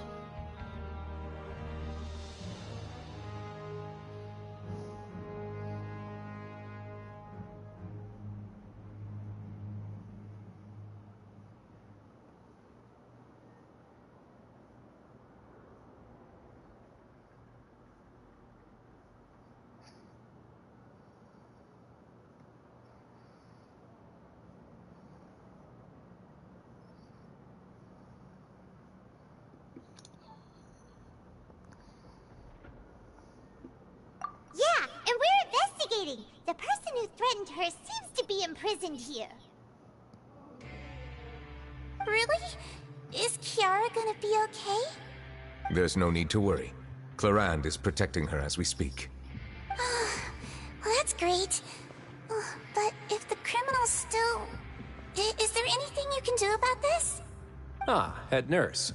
Do you require me to personally deal with the criminal? Wriothesley. Okay, I get it. I'll bring Domenico to you. That's your only demand, correct? Think of it as more of a humble request. I'm here on my own accord, not to formally transfer a criminal for trial. I urge you to set aside any concerns. Thanks for the trouble. Consider me in your debt. Whoa! If Paimon were the Duke, Paimon would take this chance to ask for something really important. Well, were I still a criminal, I'd probably ask for a lighter sentence. But I'm sure Monsieur Nervillet would reject that. But enough jokes. I'll look for Domenico and bring him to you. Make yourselves at home. Our dear head nurse has mentioned you quite a few times, so I'm sure she has a lot to say. Please come with me to the infirmary. Ah, and watch your step. There's some pretty dark areas, so make sure you don't trip over anything. God, the music here is always crazy to me.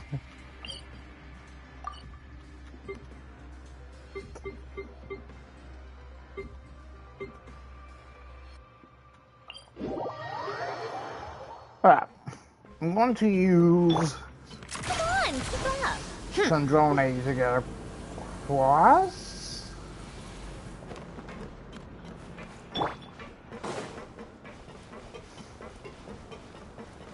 Now that I think about it, I can leave this place soon.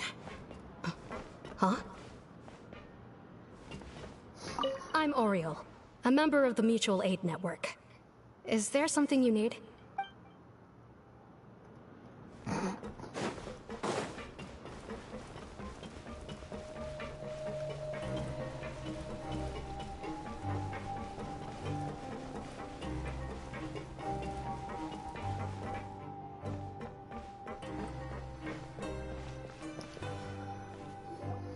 Please rest here for a moment. Oh, and would anyone like anything to drink? Paimon's not that thirsty, but thanks anyway. Thirst is a warning sign that you're dehydrated, which means you have to drink up even before that. I'll bring you some tea. I'm sure you'll have a lot to talk about. Typical Seishun. Concerned about everyone's health as always. Why aren't you two saying anything?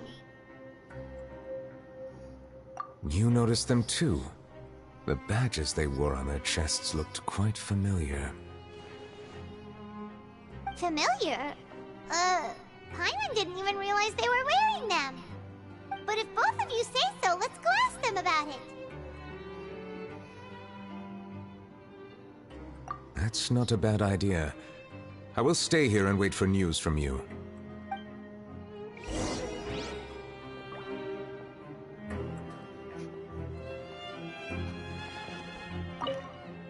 I place great trust in Wriothesley, so I rarely visit the fortress of Meropide. However, exceptional circumstances call for exceptional measures. I hope I didn't cause him too much trouble.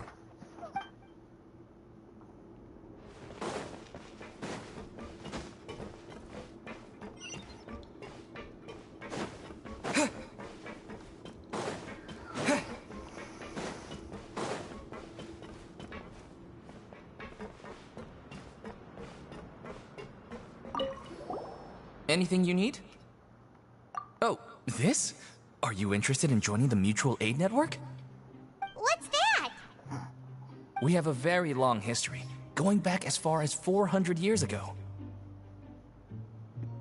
We have never had many members throughout our history, nor do we have much of a reputation, but everyone treats each other like family. Helping each other is our purpose. At the same time, we seek to maintain just dealings as much as possible. Sounds like... All we want is to defend ourselves. None of us have ever committed serious crimes, and we're not especially powerful either. We're at a natural disadvantage here in the fortress. But people won't give us a hard time if we stick together.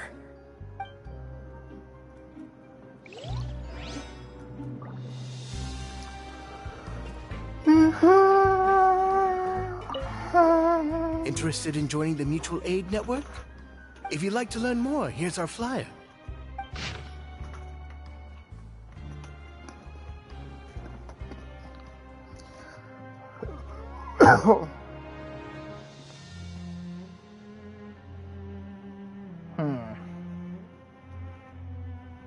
Our slogan may have evolved over the centuries, but our goal has remained unchanged. Here, this book is for you. You're welcome to come and sign up anytime.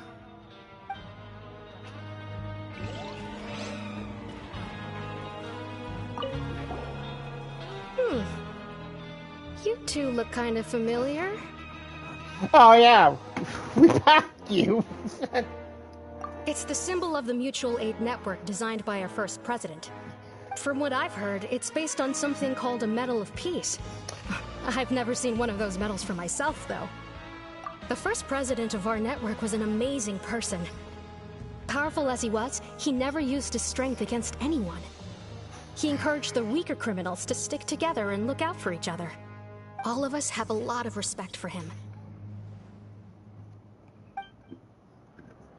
We should have gathered enough information. Let's head back and talk to Neuvillette.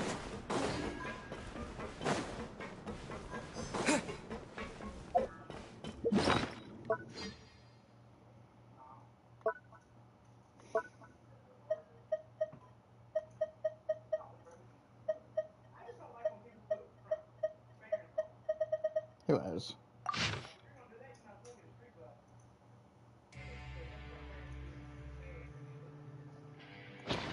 Don't say who created it.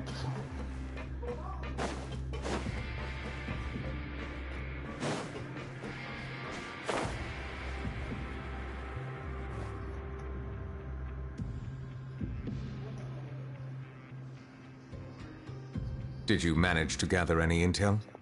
Mm-hmm. The people who wore the badges belong to an organization called the Mutual Aid Network. According to them, the badge's design was inspired by the Medal of Peace. Have you seen any of those before? I personally crafted 2 of them myself. They were awarded to Carol and Vautrin. Carol's medal was destroyed in a fire. Oh. The only one that remained should belong to Vautrin. Oh. So the network was inspired by... Vautrin. Monsieur Neuvillette, His Grace has requested your presence in his office. He's found Dominico. All right. Let us talk to him first and get to the bottom of this situation.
No, kind of crazy that it was so close to Snaya.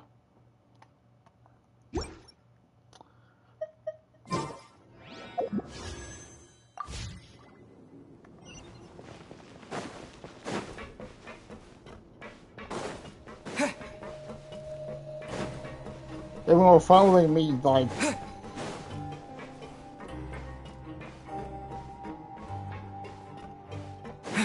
the cryo-organ that we heard so much about.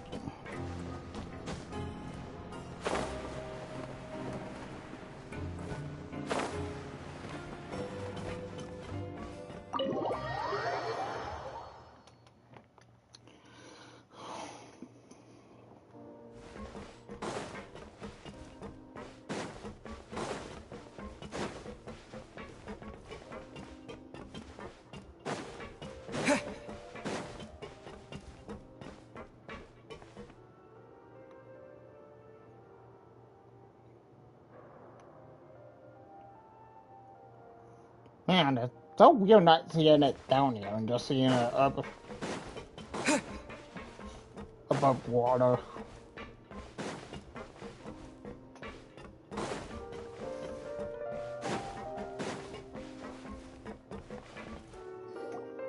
Allow me to introduce this fine gentleman, Domenico. Why don't you explain everything to him? Neuvillette? What do you want? What are you gonna do? Kill me? Calm down. I merely want to ask you a few questions. Was it your idea to send that letter to a Melusine?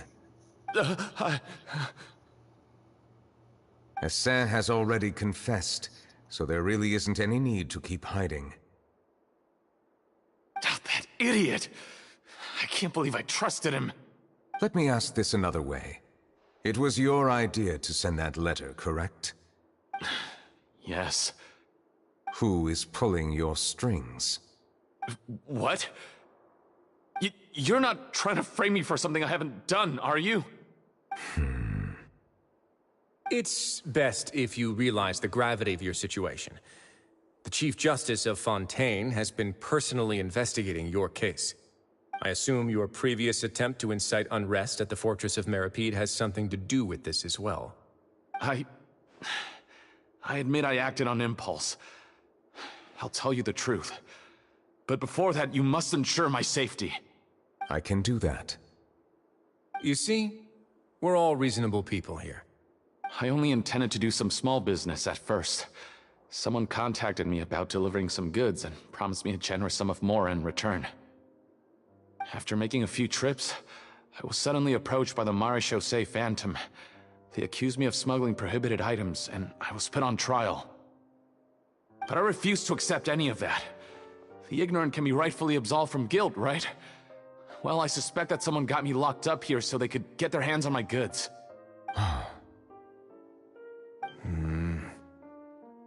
And then you decided to take revenge on the Melusines?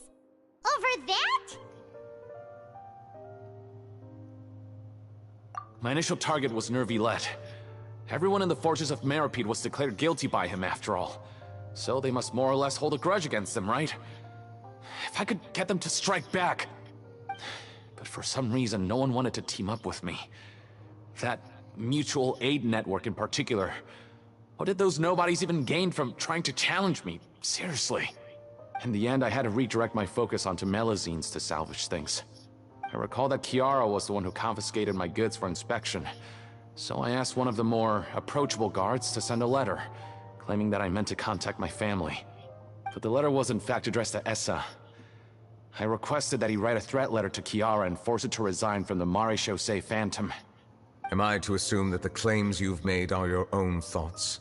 Have you been in contact with any suspicious people recently? No. Is it true that all members involved in the smuggling scandal have been caught? Yes. And that's all I know. Sigewinne, please take him back to the detention center. I'll deal with him later.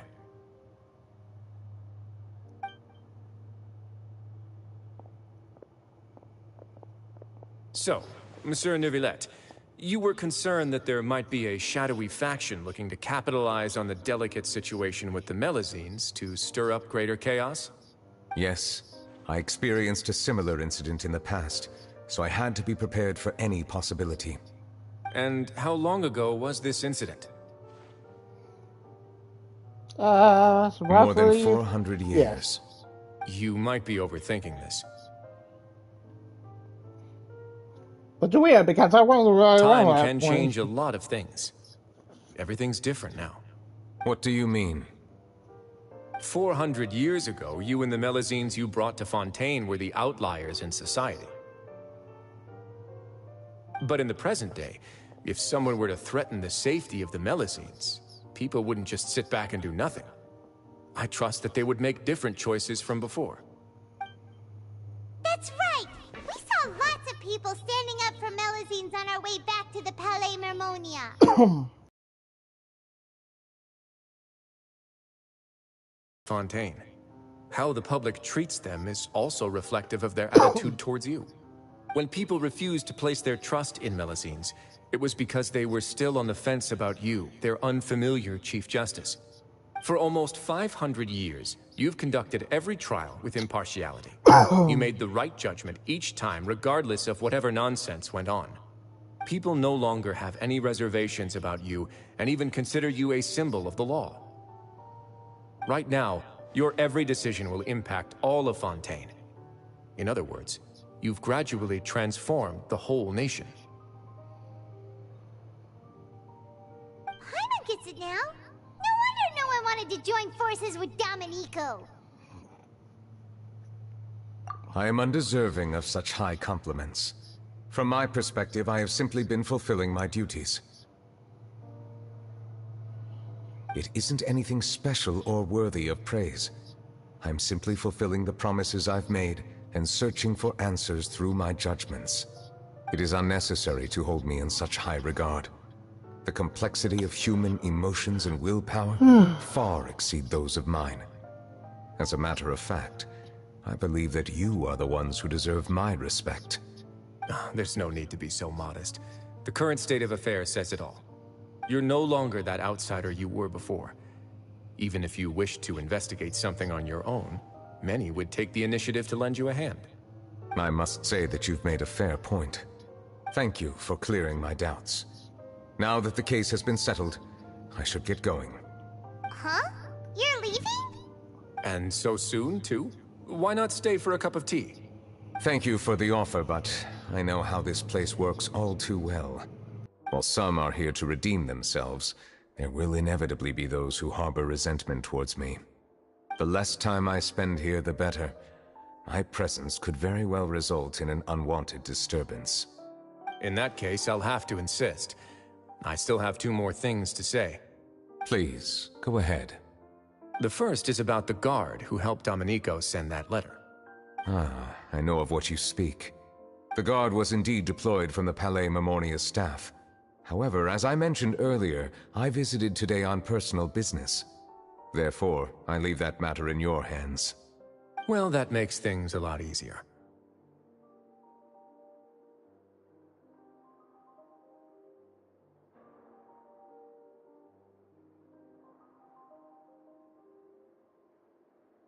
Hey now, don't let your imagination run wild. Those from up there have a tendency to sympathize with others. However, down here, such thoughts will put you at high risk. I'll have a chat with the guard and remind him to take precautions in the future. I see no issues with that.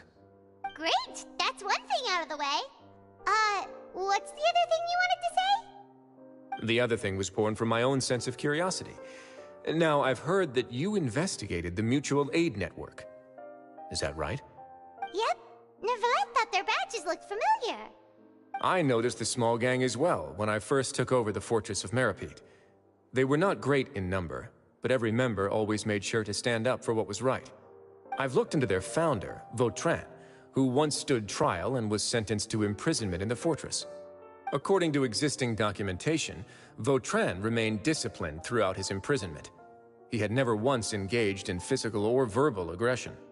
In other words, how he presented himself in prison was very different from his behavior in court. What?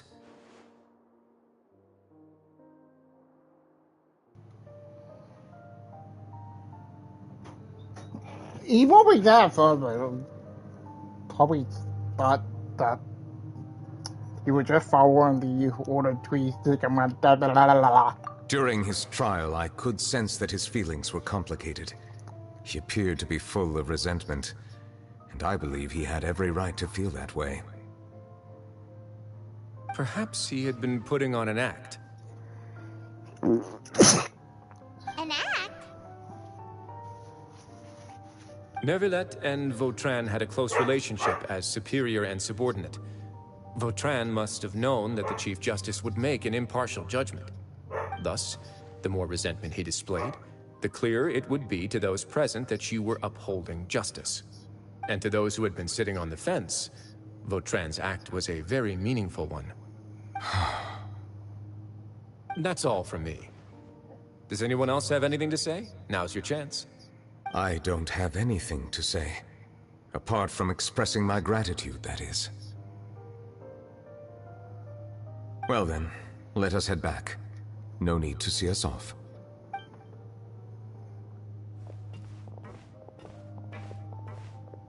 Please, take care.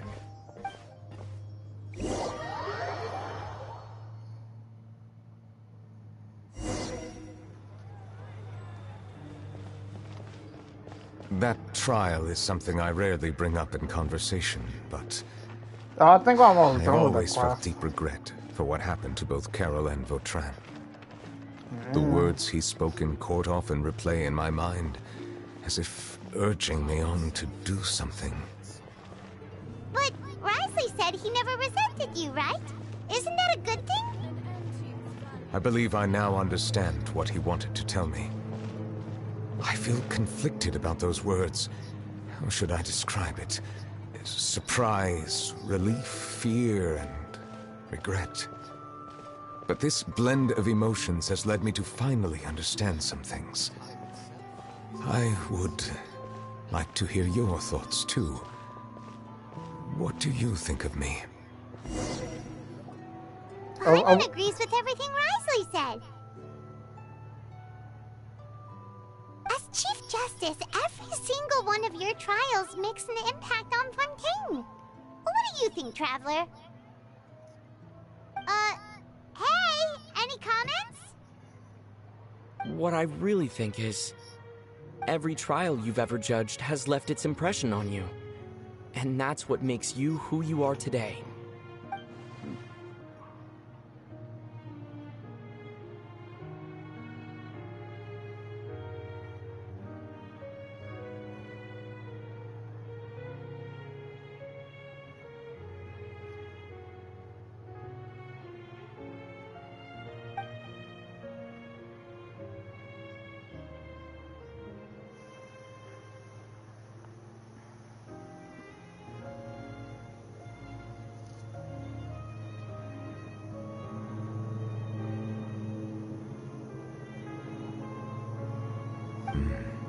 That is indeed a reasonable assumption. As I said, I find it difficult to express my emotions because I cannot fully understand myself. But I trust your judgment. Since some time ago, I have begun to notice the changes that have occurred upon my person. These changes were not due to any specific occurrence, but emerged as a result of time itself. I will try to contemplate this further. Thank you both.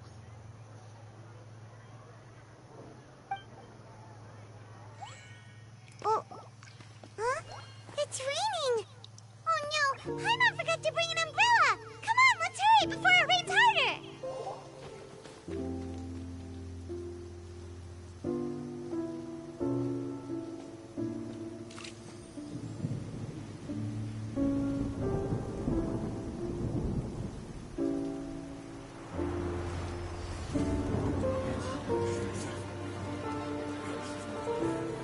It's raining again? I've had enough of this weather. There go my travel plans. Did you read the news this morning? Quick, put away everything on the clothesline. When is this rain going to stop? Hydro Dragon, don't cry!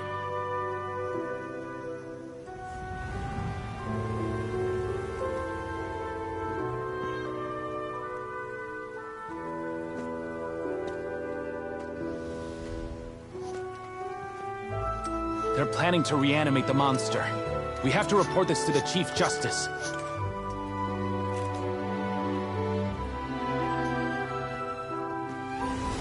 The Fortress of Mirapede. It's a good place for me.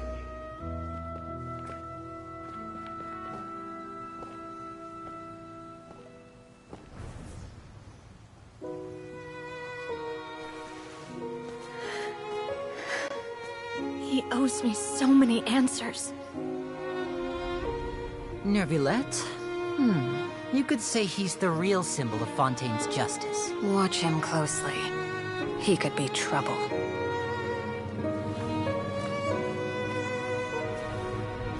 How can two completely different species possibly coexist? Who's been threatening Melazines? Show yourself!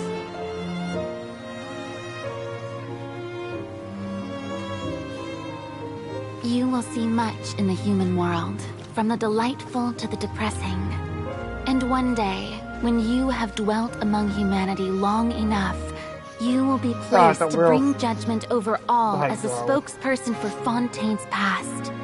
Good morning, Monsieur Neuvillette! The rainy season's almost over! The skies are supposed to clear in a few days! I hope you find time to enjoy the sunny days ahead.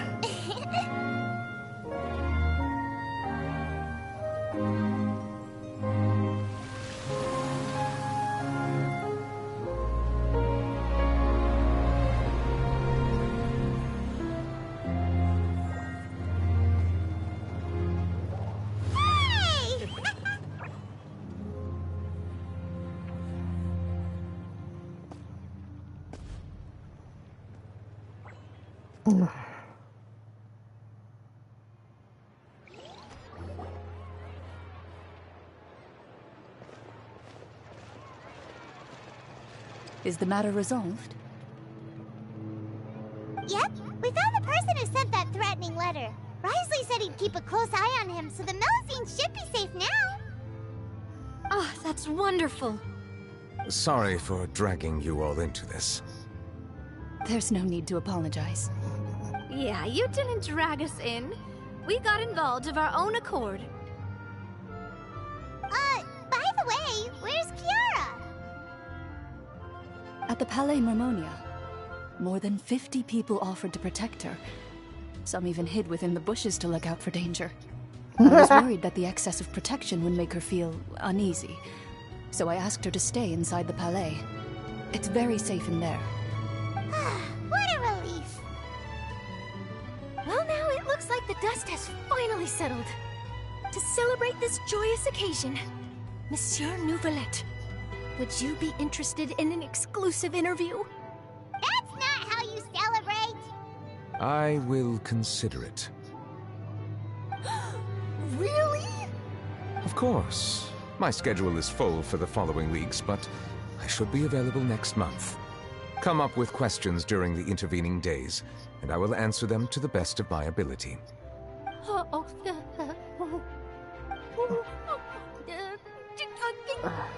Yes! Thank you so much, monsieur! Now, if you'll excuse me, I must head back to the Palais and issue a communique to publicize our investigation results. I hope it will assuage the concerns of all.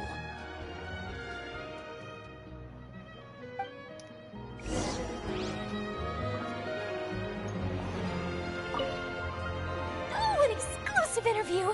Am I dreaming? But what should I ask him? Don't let anything hold you back. Make the most of this opportunity and ask away. I agree. He'll decline any question he can't answer anyway, so you might as well give all of them a shot.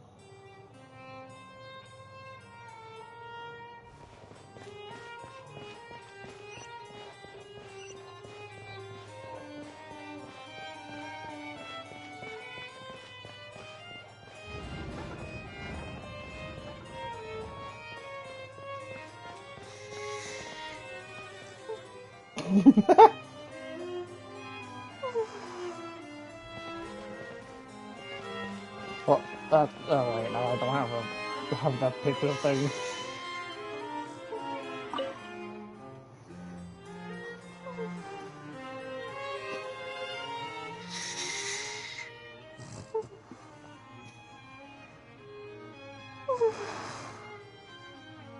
Kiara?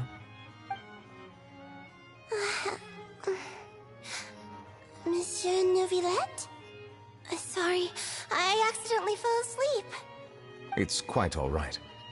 I'm here to tell you that we have caught the sender of that threatening letter. You're safe now. Thank you, Monsieur. And thank you too, Traveler and Big Sis Paimon. Everyone's been so nice to me, so I've always felt really safe. Do you remember Domenico? He was the sender of that letter. Let me think. I can't remember. My memory isn't that good, so I easily forget things. By the way, I saw Carol in my dreams just now. Where's she gone, by the way? I haven't seen her in a long time. In my dream, she looked really happy. She held my hand and said, "Kiara, our dreams have finally come true."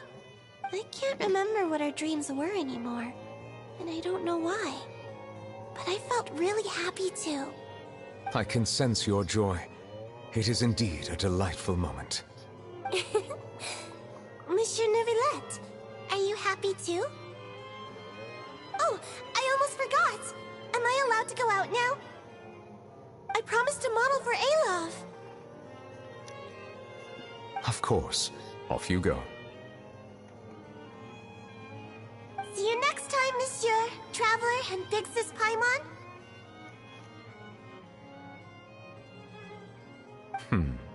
See you next time.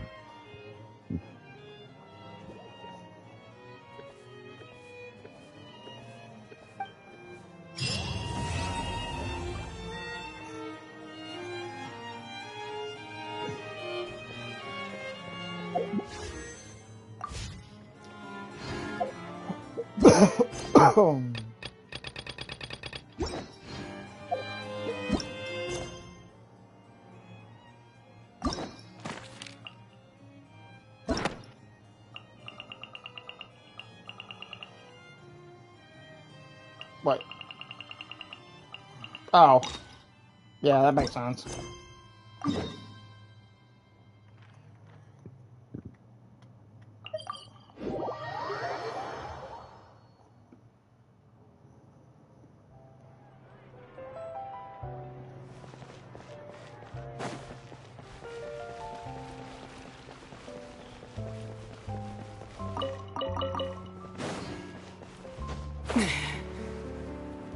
Oh.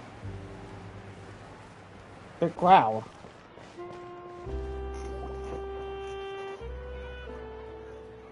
I can see This your... looks popular today. Wonder what the occasion is.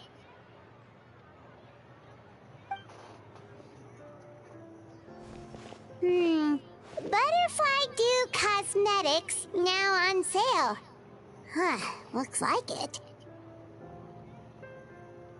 Oh, Seedween's here too! Hey there, Seedween! Hello there, Traveler and Paimon. I hope you're keeping yourselves fit and healthy? You bet we are! So anyway, what are you doing here, Seedween? The Duke insists I take regular vacations in the court of Fontaine. This one just so happened to coincide with a promotion for a new skincare product, so I came over to take a look. I like to keep up with the latest industry developments when I can, to help me with my magazine articles. Wait, you write?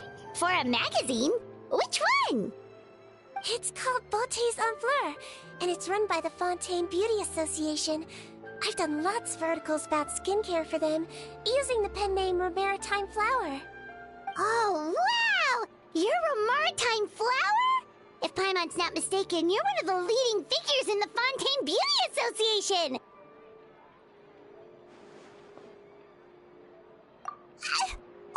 What's so weird about that? Everyone loves beauty! I really like this role. The staff at cosmetic shops are always so polite. And as long as I wear a big smile on my face, I always get the best customer service. Well, they sure don't want to make an enemy of the Romaritime flower.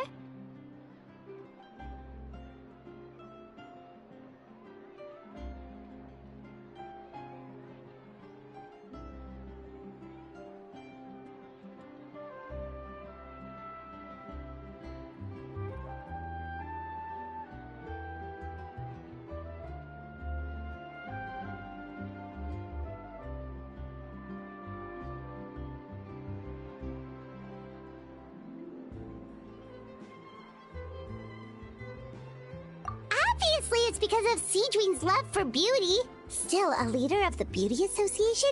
That's incredible. The truth is, I study this field because I cherish my own appearance. It has nothing to do with being beautiful or not. Oh, the words of a master beautician defy comprehension! Oh, wait, you're saying that natural beauty is the highest form of beauty, right? Not really. Actually, Melusine aesthetics are very different from human ones. We don't view humans based on their appearance. If I had to describe our approach, I'd say it's based on cuteness. Oh! Really? Yep. Still, I really value my current appearance, and in the process of taking care of it, I've ended up learning quite a lot about skincare and stuff. It turns out, my knowledge and experience is pretty popular with beauty product lovers. It came as a big surprise to me, though. Oh, Paimon gets it now.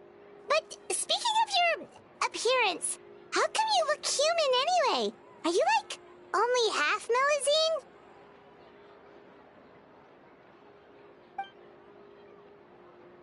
Ooh, wait, sorry. That was probably really offensive, wasn't it? Oh, hi. No, I don't mind. I'm not mixed, though. I made a decision to turn myself into this form a very long time ago. If you're interested, I could tell you the story. A shape-shifting story? Oh, heck yeah, of course we're interested!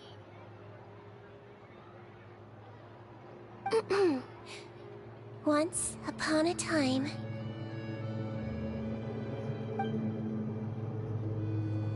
Long ago, humans rejected Melusines, and Melusines feared humans. There was one Melusine who became fascinated with human medicine, but no human wanted her help.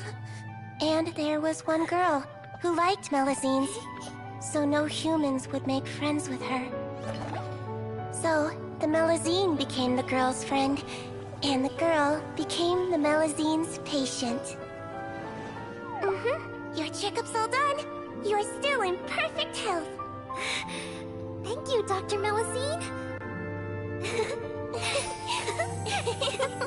In this game of doctor and patient, a friendship was born. Then, one day, the girl fell ill. The Melusine was the only doctor to arrive on time, but the adults sent her away. Scram! Melusines can't be trusted! So just because I'm not human, I can't... The Melusine approached the frightening witch. She begged and begged until she got a reply. If you take this potion, concocted of sin, you will gain a human face and grow human limbs.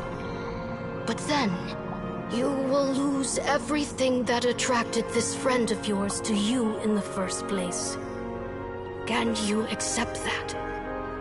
The Melusine did not hesitate for very long.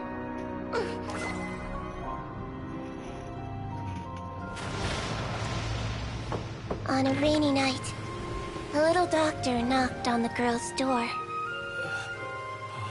The doctor wore a hood and raincoat, maybe to protect her from the rain, but maybe also to hide a secret. The little doctor held the girl's hand and treated her illness, just as she had so many times before.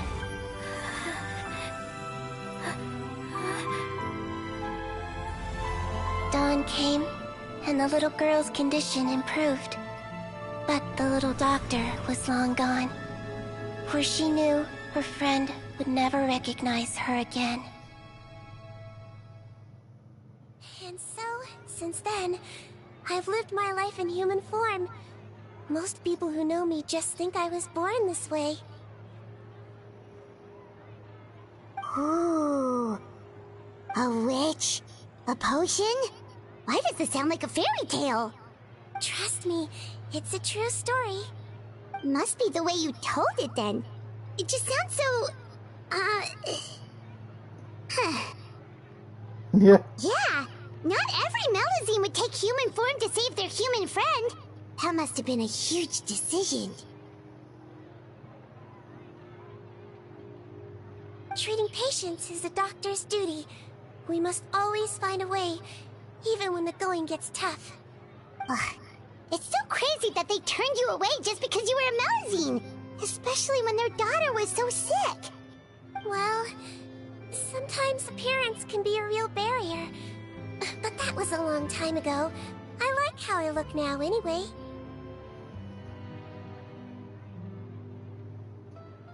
Paimon too! You're super cute this way. Attention customers! Thank you all for waiting. Now, on behalf of our skincare partner, I'm delighted to announce that our exciting new product is now officially on sale! Well, there we go. Let's have a look, shall we? Paimon, if you want to buy any skincare products, I'll be happy to give you some suggestions. Really? Personal advice right from a leader of the Fontaine Beauty Association? What an honor! Allow me to introduce our newest skin lotion, Butterfly Dew. I'm sure many of you have already read about this product's trials in the newspapers. To say that it improves skin quality is an understatement. This product gets its name from the way it transforms your skin and makes it glow anew, like a butterfly emerging from its chrysalis and spreading its wings for the first time. We are thrilled to have the inventor of this fantastic product with us here today. Please welcome Mr. Rawat, a researcher from the Fontaine Research Institute. Now, without further ado, I'll hand over to Mr. Rawat to tell you all about what Butterfly Dew can do for you. Thank you. Hello, everyone. I'm Rawat, and I developed Butterfly Dew. Wow, what a looker. He's a researcher? Wow, he's really challenging the stereotype. It seems that everyone is surprised by my entrance. Or should I say, my appearance. I'm well aware that researchers are generally better known for their brains than their dashing good looks. In that regard, I do believe I break the mold somewhat. Of course, appearance is a skin-deep way of defining a person. And yet one's appearance can be a very real set of shackles, holding a person back in their life. It can rob a young person of their self-confidence when applying for a job, dissuade a young lady from approaching the one she loves. Our actions are at the mercy of our appearance, and we slowly become the very person that the outside world sees us as. But what if I told you that those shackles can be broken? If our appearance prevents us from changing, then let us first change our appearance itself. Wash away moles, birthmarks, and wrinkles, and they can no longer rob us of our confidence. Replace them with luster and radiance, and we shall never again hang our heads in shame. That is why Butterfly Dew exists. Its mission is to allow us to shed our pupae, undergo a complete metamorphosis, and embrace a new life. Well, whether it actually works or not, after that speech, Paimon's already sold! Mr. Rawat, could I ask if you've used this product yourself? Of course, I tried it many times while I was testing it. You can consider me a product ambassador. Wow, then it's sure to work. Still, I don't expect to convince you just by blowing my own trumpet. So, could I get a volunteer from the audience to try it out? Oh, hi, volunteers!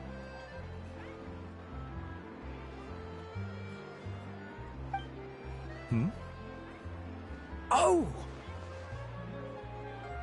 Ah, what an honor!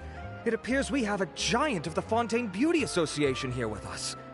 In that case, Miss Sijuin, could we seek your most expert opinion on this product?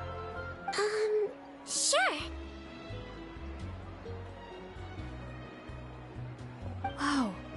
Is that Romaritime flower? They say she's the pickiest user of skincare products in all of Fontaine. Here you go.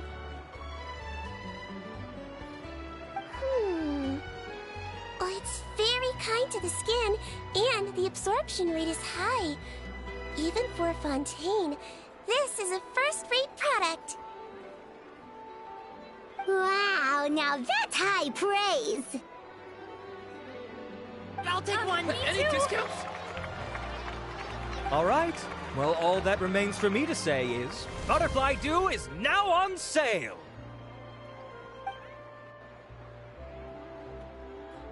Think we should buy a bottle too? No, you pay it for yourself? Of course you bring up Mora. Fine, Paimon will pay out of her own pocket, and even share it with you. There, does that sound fair? And if you're worried about whether it's the right product for you, well, luckily for us, Sijuin's here, so we can get an expert consultation.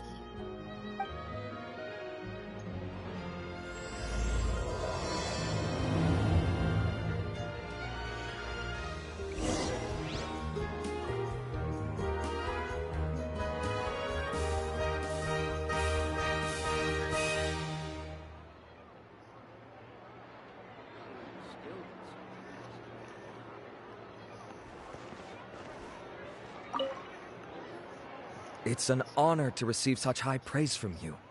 To be honest, I was also hoping you might be able to point out some flaws in the product so I can keep improving it.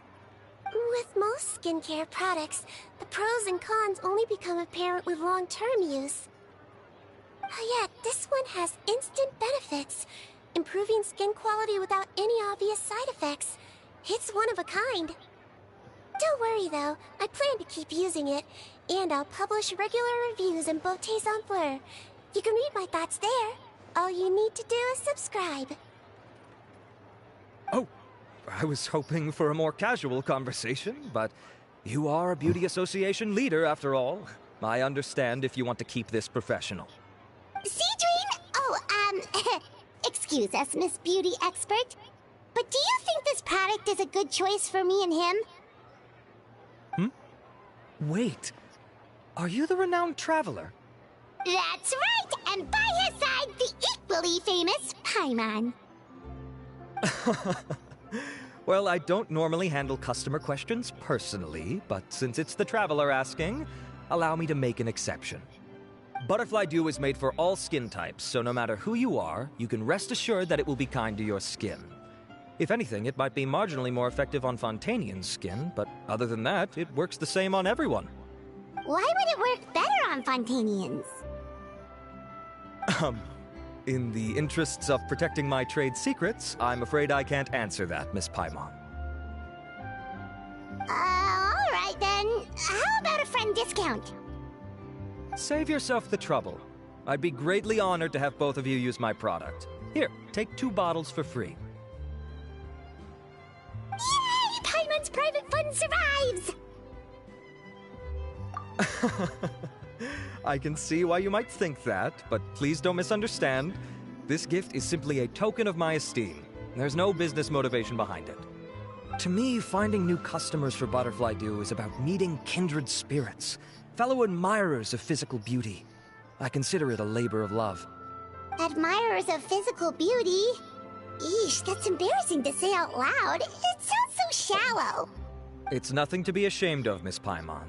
Most people claim to desire inner virtue, but it's still physical appearance that turns their heads. This is a fact of life. It's only natural for people to desire to become beautiful.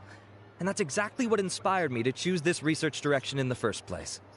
You're right. Everyone loves beauty, don't they? Look at the time. My apologies, but I have other things to attend to. I'll leave you with these 2 bottles of butterfly dew, and I look forward to seeing you again. Paimon, I'd say there's no need for you and the Traveler to use this product for now. Why? Is there a problem with it? The quality is fine.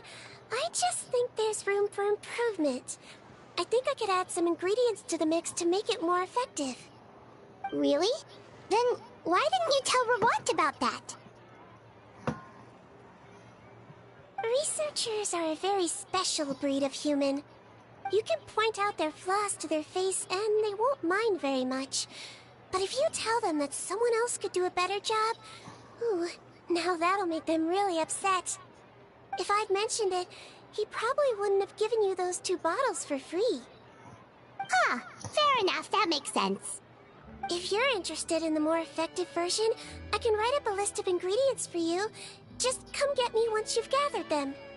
When you say more effective, you mean it'll make Paimon even prettier? Ooh, how can we say no?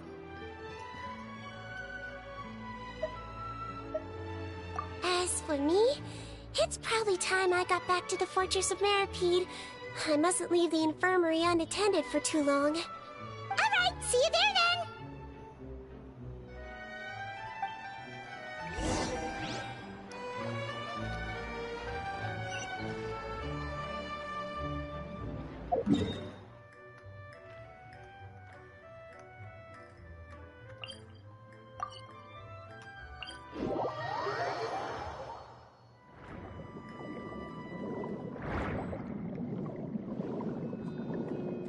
What I say how true it is that you can't do anything with her. Oh yeah, she can't.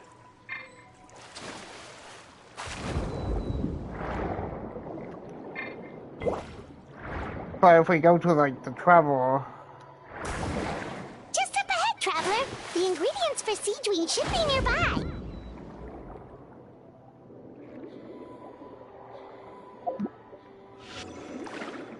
You me?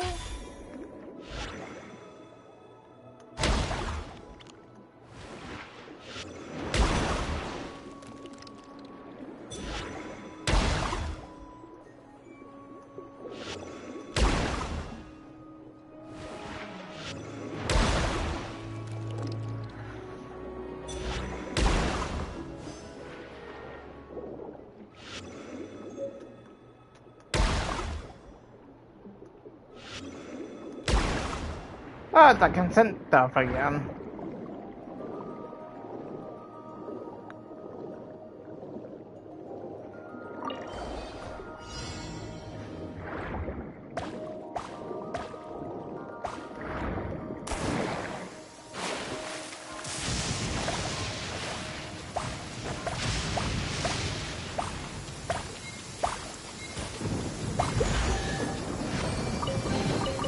I'll keep this close.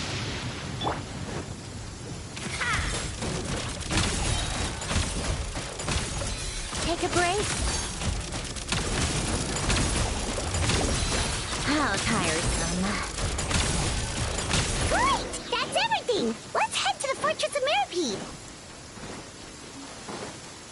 We'll pick up the chest. Or these chests. Let's test my hypothesis.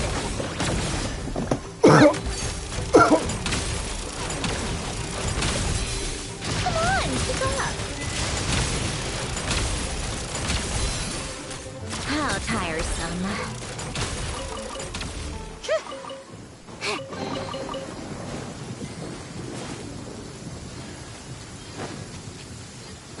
Oh.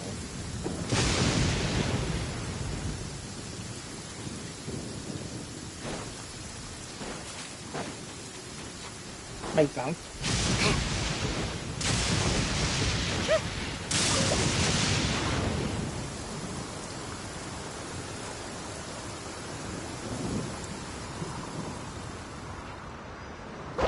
Flowers adore this kind of weather.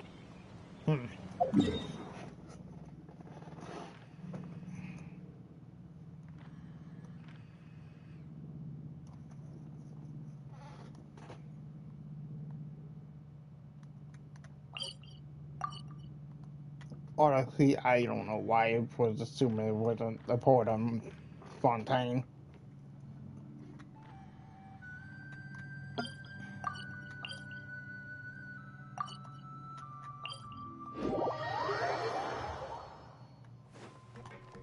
Take a break. Whoa, I didn't mean to do that. Come on, keep up.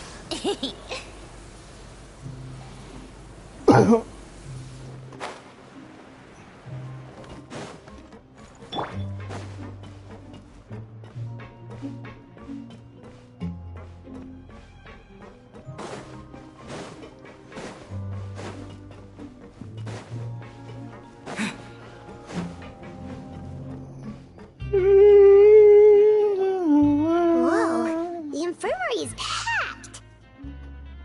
Please, you have to believe me. I saw it with my own eyes last night. Another me. He looked exactly like me. Got it, okay. I've written down everything you told me. Now, I have a few tests to run. Take a deep breath, and don't worry, it's nothing to be nervous about. First, which finger am I holding up? Your index finger, but I'm telling you, my mental state is fine. I'm not crazy. Very good. Now, on to the next. Hey there, Your Grace. It's been a while, huh? Ah, it's you two. Indeed it has. I would offer you some tea, but I'm afraid the timing is unfortunate. Duty calls. No worries. Actually, we were looking for Seedween. Do you, know what all of this is about? This inmate came running to the guards in a panic, claiming to have seen his exact doppelganger. A doppelganger? Doesn't that just mean someone else kinda looks like him? And that's what I thought when the report first reached my desk. But we've inspected our records. No one even vaguely resembles him. Considering how certain he is of what he saw, I can only surmise that he's having some mental issues. So I brought him for a medical evaluation. Alright, very good. Take a sip of water and rest for a bit. Evaluation complete. I couldn't find any symptoms pointing to a physical condition. I see. So do you still believe there's more likely to be an issue with his mind than his body? I have to assume so for now. Psychological issues are more difficult to detect. At this stage, we can at least confirm that he is in command of his cognitive faculties. The rumor mill will go crazy if word of this gets out. Guards, take him to the ward for a period of observation. The Marechaussee Phantom has requested my cooperation on a case, otherwise I'd deal with this myself. Sorry for the trouble, head nurse, but I'll have to leave this to you.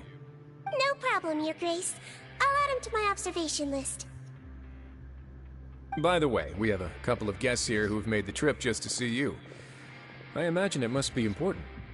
You probably won't need to add them to your observation list, though. Oh, Traveler! Paimon, it's you! Hey there, Seedween! It's actually not that important, but... I'll be in my office if you desperately need me. Goodbye for now. Okay, bye-bye! So, Seedween... Would you mind waiting for just a moment? I have another patient to see. Just find an empty bed and take a seat. I won't be long. Oh, sure! Sejuin, we've brought him. And he seems to have taken a turn for the worse again. Okay, don't panic. Let's start by sitting him down here. Paimon had no idea how busy it can get for Seedween. Maybe now's not the time to ask for her help with skincare.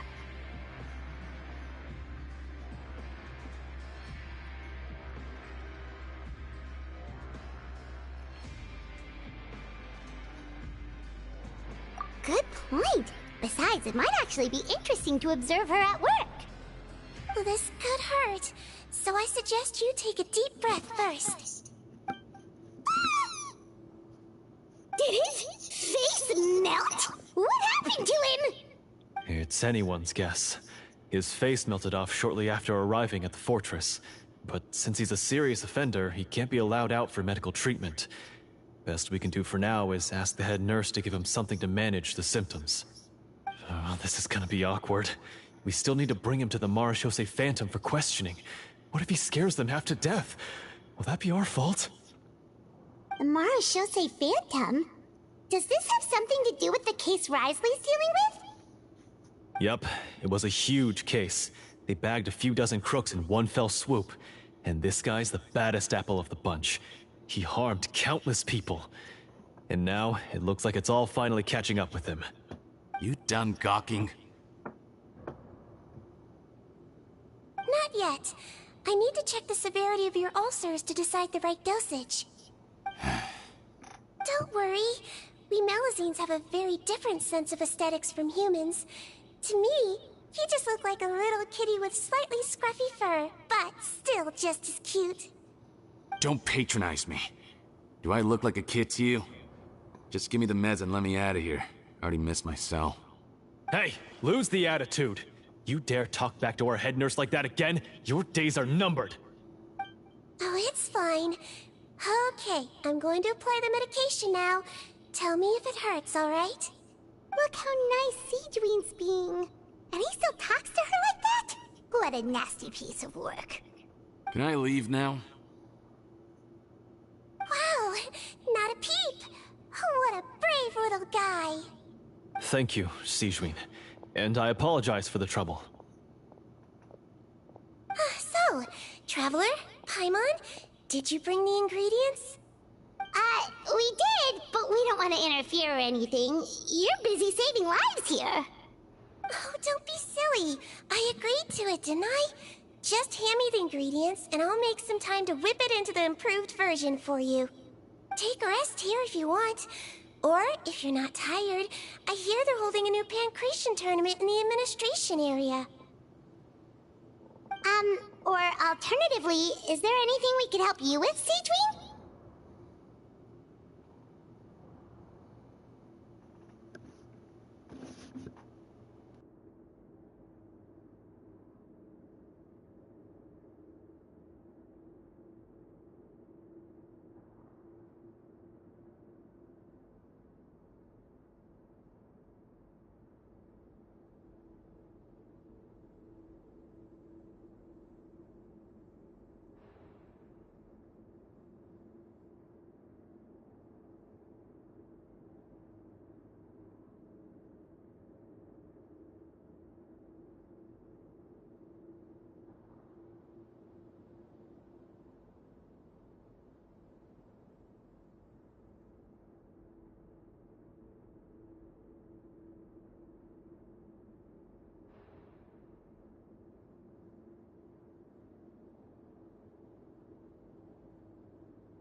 could do.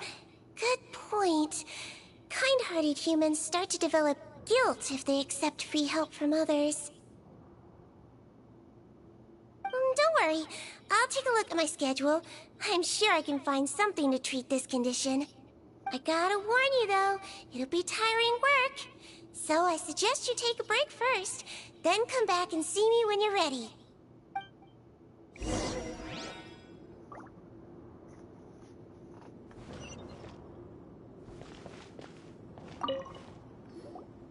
We're ready, Seedween. What's our first mission?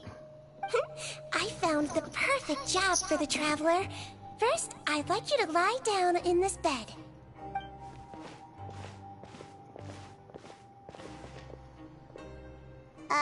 What for? I need you to pretend to be sick. What? Oh, is it that difficult? I thought you did a pretty good job last time. Oh, so you knew. I sure did. He was way more interesting than the usual malingering inmates, and you played along very well, Paimon. I observed you two for quite a while after that. Well, this is awkward. But why do you need us to do it again now? No time to explain. My next patient will be here any second. Please just do as I say. You can, pretend like you've got a nasty headache, and throw in some dry heaving for good measure. Okay.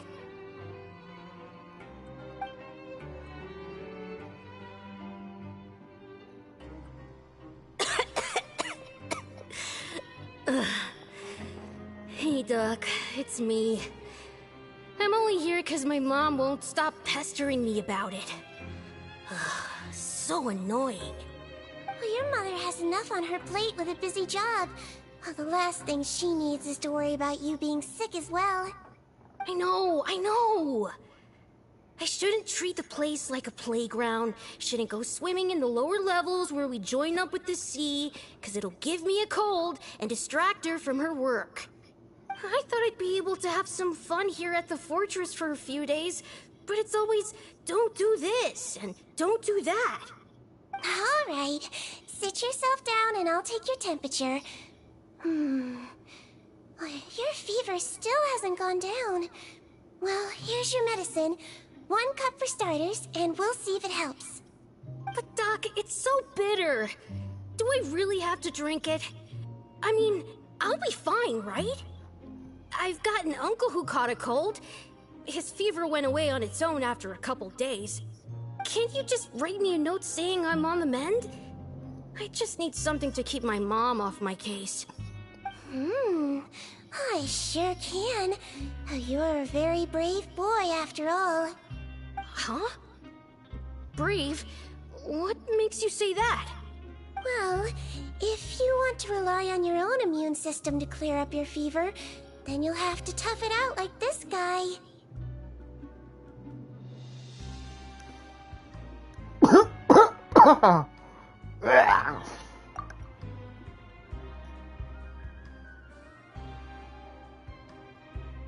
Hang in there, Traveler! Are you gonna puke? Paimon can get you a paper bag! Huh? As long as you're tough enough to get through the nausea and dizziness caused by the high fever, you'll be right as rain after just a few days' rest. And if I'm not tough enough? Hey! Wake up! Wake up! Put it this way. At least you'll never have to see the doctor again, right? I think maybe I'll take that medicine after all, if that's okay. Oh, of course. Here, it's still warm. It's so bitter. All done. Great job, you two. That kid really doesn't know what's good for him. His mother's a guard here. She's been working back-to-back shifts lately. But unfortunately, his father's away on a business trip right now. She had no choice but to bring her son here for the time being. He was quite happy at first, He seemed to think that the Fortress of Meropide would be all fun and games. So you made us put on that act just to scare a kid into taking his medicine? That's a pretty sneaky trick. Seems like there's a whole side to Siegeween we never knew about. It's a technique I learned from my teacher. Oh, you had a teacher? Was she a Melusine doctor too? She was human. She passed away a long time ago. Oh, sorry. No, it's fine. I really liked my teacher, so it's always nice when I get to talk about her with other people. She was a traveling doctor, and since she didn't have a clinic, she'd go out and visit her patients wherever they were. Dealing with the badly behaved ones was her specialty. She used to say, if you can scare the little brats into taking their medicine, you won't have to hear them wailing and screeching when their condition gets worse. Huh, she sounds like a pretty strict teacher. Strict? Well, that's not how my teacher saw it. She thought of herself as terrifying to kids. Strange way for a doctor to describe themselves. Now Paimon's curious to know what she looked like. As it happens, I actually have a picture of her.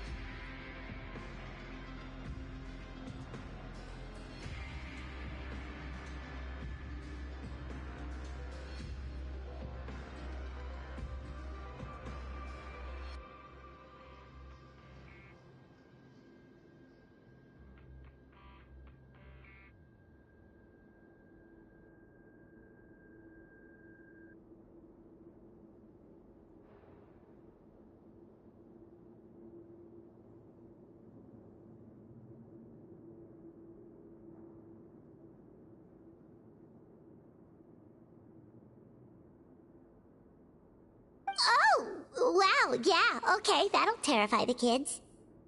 Yep. All the children she treated thought she was a witch. Why does it almost sound like you're envious of her? Oh, because I am. If she was here, all the children would take their medicine without any need for tricks. A doctor who looks like a witch. True, they wouldn't dare try anything funny with her around. Oh, me, on the other hand, it's hopeless. Children aren't afraid of me at all. That's actually a good thing, you know? Oh, my next patient should be arriving now. Would you mind lending me a hand again? Sure thing! On to the next mission!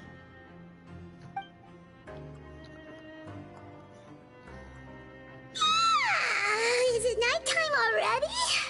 That flew by. You really have a busy job, Siegeween.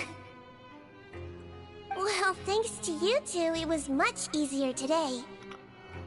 Aww. Should we get some rest? It's getting pretty late. There is one last thing. I have to keep it confidential, so I usually leave it till after everyone's clocked out. Confidential? Are you sure you can tell us? It's fine. You're not living here anymore, so it's okay if you know. All it is I have to prepare some ingredients to make healthy meals with. Wait, you mean those healthy meals?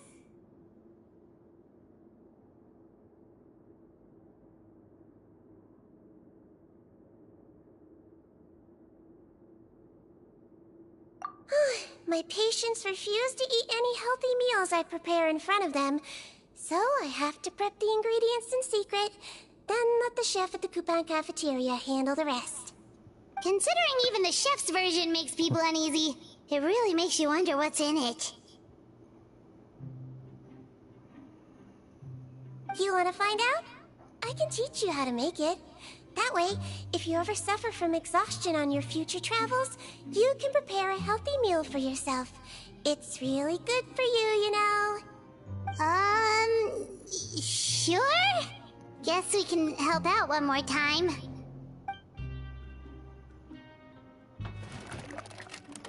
The ingredients are ready. Now, put them on the table and add them in the order I tell you. First, we add this special slime condensate. Stir it thoroughly, then pour it in. See that? It adds elasticity and looks just like tasty jelly, doesn't it? Yeah, it really does. Until you remember it's slime condensate. Next up, xenochromatic crystals. You want to crush them up into a fine powder, like powdered sugar. Wait, are those from Fontimer Aberrants? Are you sure they're edible? Finally, we'll need some high-protein meat. Frogs are an excellent choice. You just need to clean their innards, and then you're left with some lovely, tender meat. Oh! Frogs. And we're done. All that's left now is to pack them into lunchboxes and hand them to Walsey. Yesterday in the production zone, I noticed an inmate who's been working for 2 days straight. That means it's a healthy meal for him tomorrow. Siegewing really does have the inmate's best interest at heart.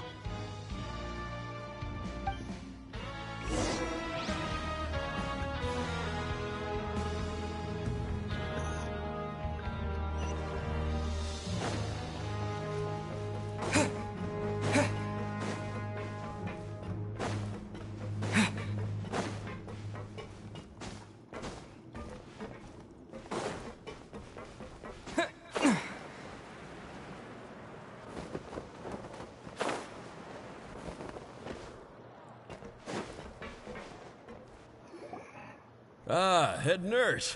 Got some extras for me? Just the one today. The serial number's on the lid. Sounds good. I'll make sure it gets delivered. Sounds like they're talking in code. Thanks for your help. Oh, it's no trouble at all. I only wish I could do more.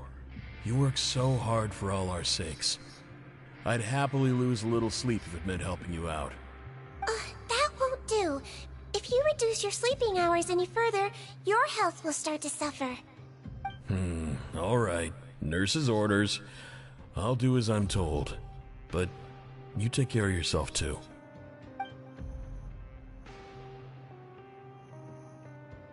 Well, I'm done with work for today. Thanks for helping out, you two. Seems like the guards and staff here have a lot of respect for you, Seedream.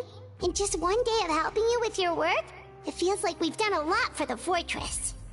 Head nurse, please, wait. I'm sorry to disturb you this late at night, but I think you'll agree, this is urgent.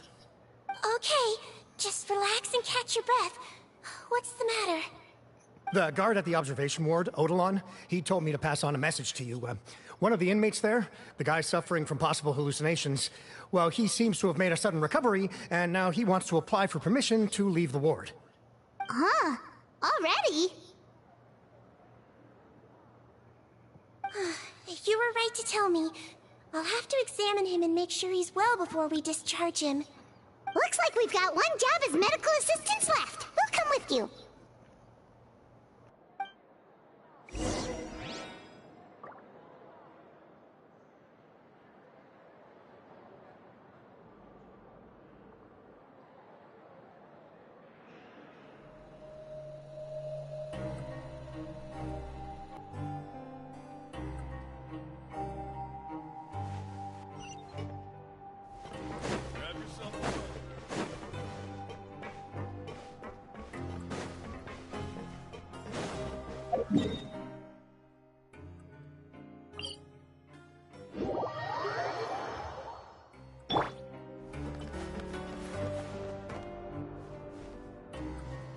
Take a break?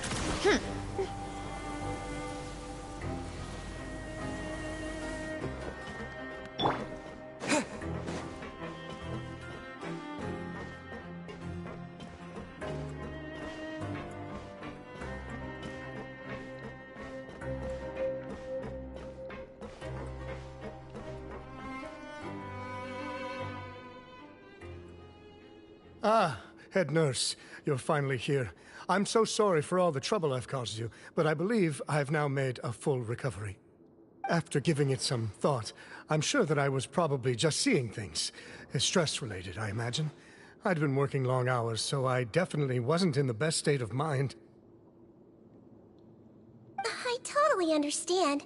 Still, I have to give you an examination before I can discharge you, okay? So, take a deep breath and don't be nervous. It'll be the exact same procedure as we did this morning. We can start whenever you're ready. Again, so sorry. I was in such a state this morning, I barely recall anything. Would you mind taking me through it again? Oh, not at all. It's a lot to remember. First up, we have a little cognitive test. Just concentrate and you'll be fine. To start with, which finger am I holding up? Your pinky.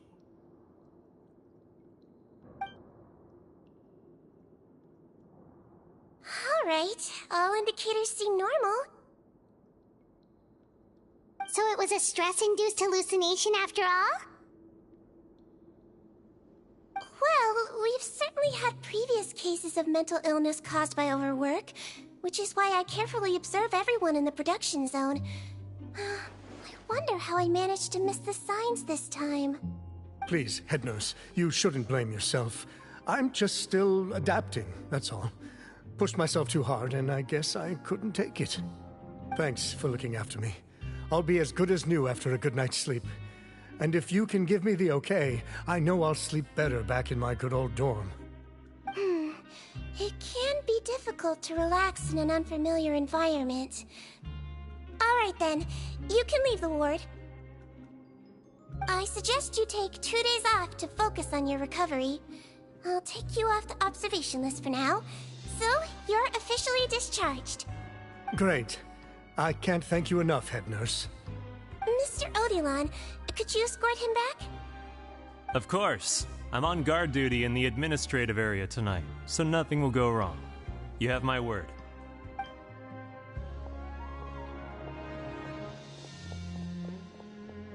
Guess you're finally done for the day now, huh?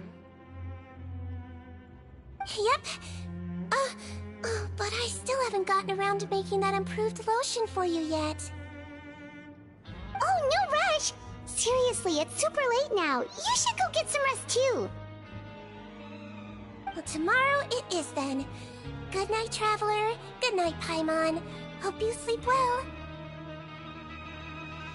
Oh, don't you worry! We will! After a productive day of work, we're both gonna sleep like a log. Yeah, sleep tight, Seedream. See you tomorrow!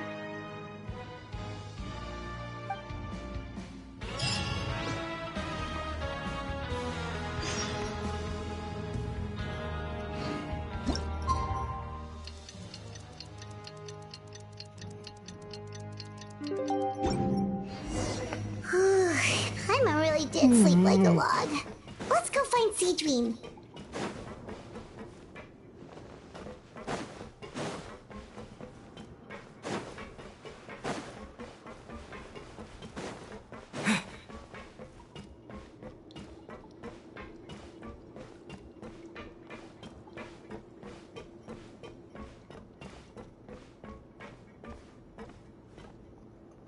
Whoa! How is the infirmary even busier than yesterday? Good morning, Traveler and Paimon. I have a few people here for a checkup, so you might need to wait for a while. No problem. Anything we can do to help? There's a bit of a complicated situation here. I'm still getting to the bottom of it myself. You have to believe me. I'm telling the truth. You're in a medical facility. Keep it down. Please, listen to me. I'm not Gascon. I'm Uwe. You're a horrible liar, you know that? We get all your mugshots with the arrest warrants. It's clear as day that you're Gascon. You mean because of the way I look? I don't know what happened. I just woke up like this. Then you guys dragged me in here for an interrogation. I brought you here to figure out what's going on. If you truly are the victim of an injustice, yelling isn't going to achieve anything. At most, it'll delay your vindication. All right. I get it. This is nuts. Yesterday's interrogations went fine, and now this. Morning, Your Grace. What's going on? Remember the case I mentioned yesterday? The one brought to me by the Marechaussee Phantom? Well, we've been questioning the inmates involved this morning. Every single one of them is claiming mistaken identity. Huh. That's even weirder than what that guy was saying yesterday. The thing is, none of them have been able to provide any evidence whatsoever to support their claims. Questioning them further got us nowhere, so for now, we've brought them to the infirmary. And we thought yesterday was as busy as it got for Siegeween. We've compiled their statements. Have a look. Perhaps there's something we missed.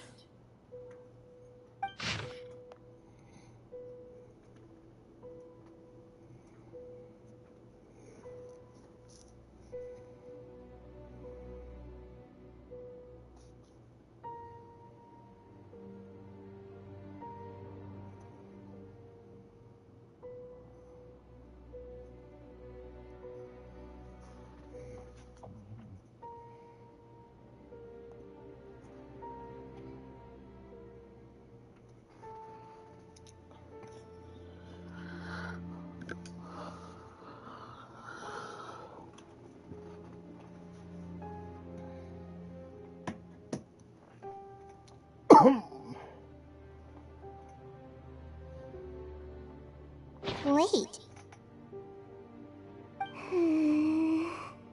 Release? Interesting. The inmates they spoke of in their statements appear to all be due for release today. I noticed that too. If that's their plan, they're underestimating you for release today. And they're expecting us to go along with that. All the more reason to be cautious. Lumberzar, check the release list for today and make sure no one gets processed. We're gonna need an excuse, though. Just say we're out of forms, and that we're furiously printing more as we speak. I'm on it. It's conceivable that our group of serious offenders somehow found a way to switch... The warrants, period. How could there have been a switch? Only if they're dead ringers for the inmates due for release, I suppose. I gave you that name list yesterday to assist in your investigation. Did that help? Yes, the inmates' mugshots were attached to the list. The first thing I did was check for lookalikes, and I didn't find any. The only other thing that stands out to me is that their voices sound a little different today. But it's not exactly hard to put on a fake voice. Oh, really? What does our head nurse make of all of this? Give me a moment. I think I have a way to confirm whether there's been a switch. I know, it's not time to change your dressing yet, but please bear with me. Huh? Isn't that the guy from yesterday? This should be Honore. He has very severe facial ulcers, which require an operation in the hospital at the Court of Fontaine. I authorized him to leave the fortress for medical treatment under guarded escort. Yes, like I told you. I'm not Potton. I'm Honore. So there has been a swap. Well, I can see what happened in Potton's case, but how do you explain the other inmates? You're not telling me their souls switched bodies, are you? No, I believe it was their faces that got switched. The method is a bit like replacing a tooth. Take the bad tooth out, put a false one in. And actually, I think I can prove it to you. Traveler, Paimon, do you remember Eric from the other day? Yeah, sure do. Then you can be my witnesses. To start with, please fetch the inmate who claims to be Eric.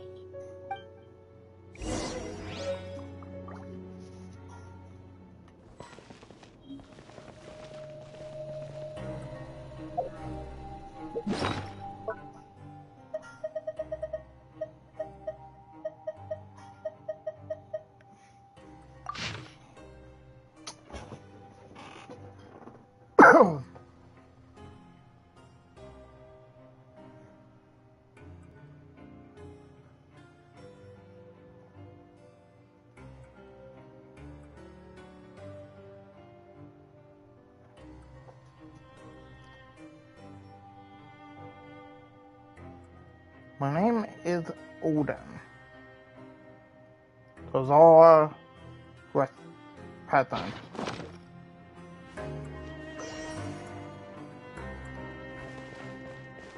You.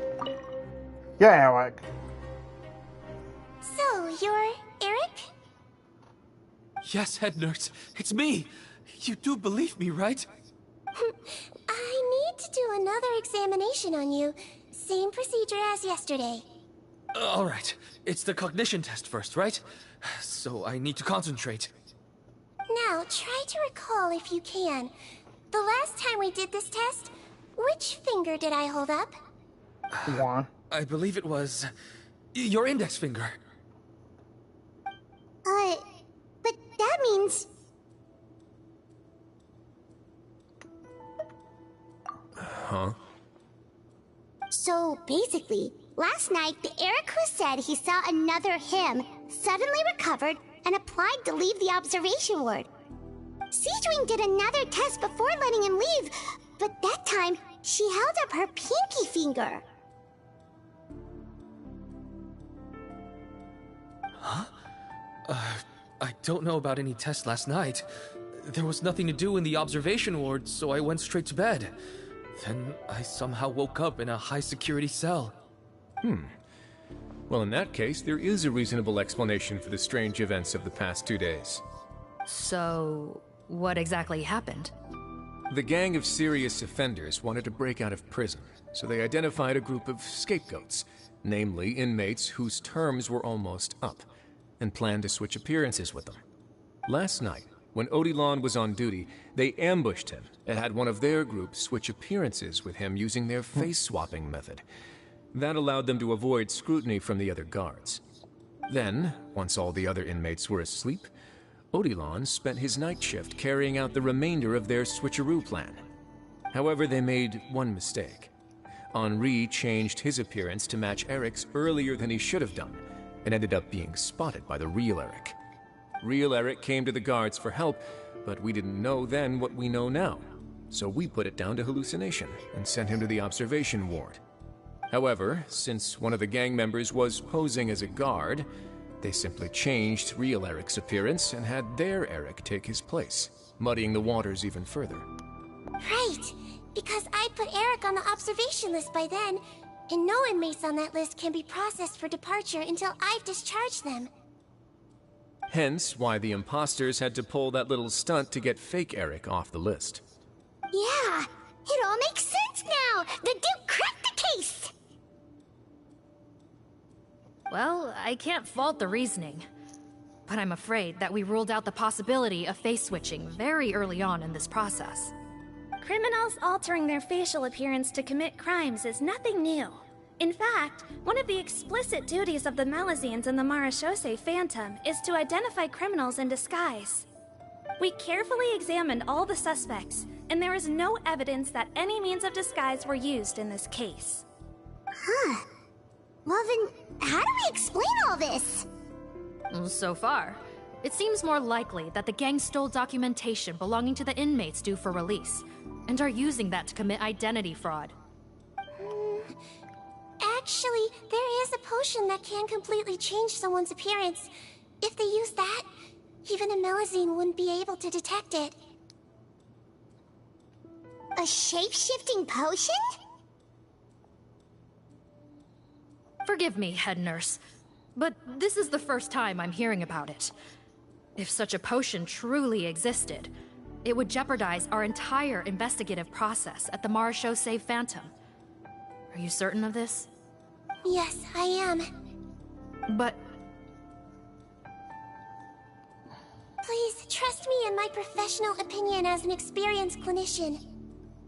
At the same time, without any solid evidence, it's pure speculation. If we can round up all the inmates suspected of switching places, then have a little talk with both sides, we might just get our answer. Yep, let's do that. Okay. Well, it was our negligence that meant we had to come and conduct these post-internment interrogations. And I know it's put you out. We'll do it your way. Your Grace, bad news. I paused the releases like you asked, but we were too late. A bunch of people already got processed 2 hours ago.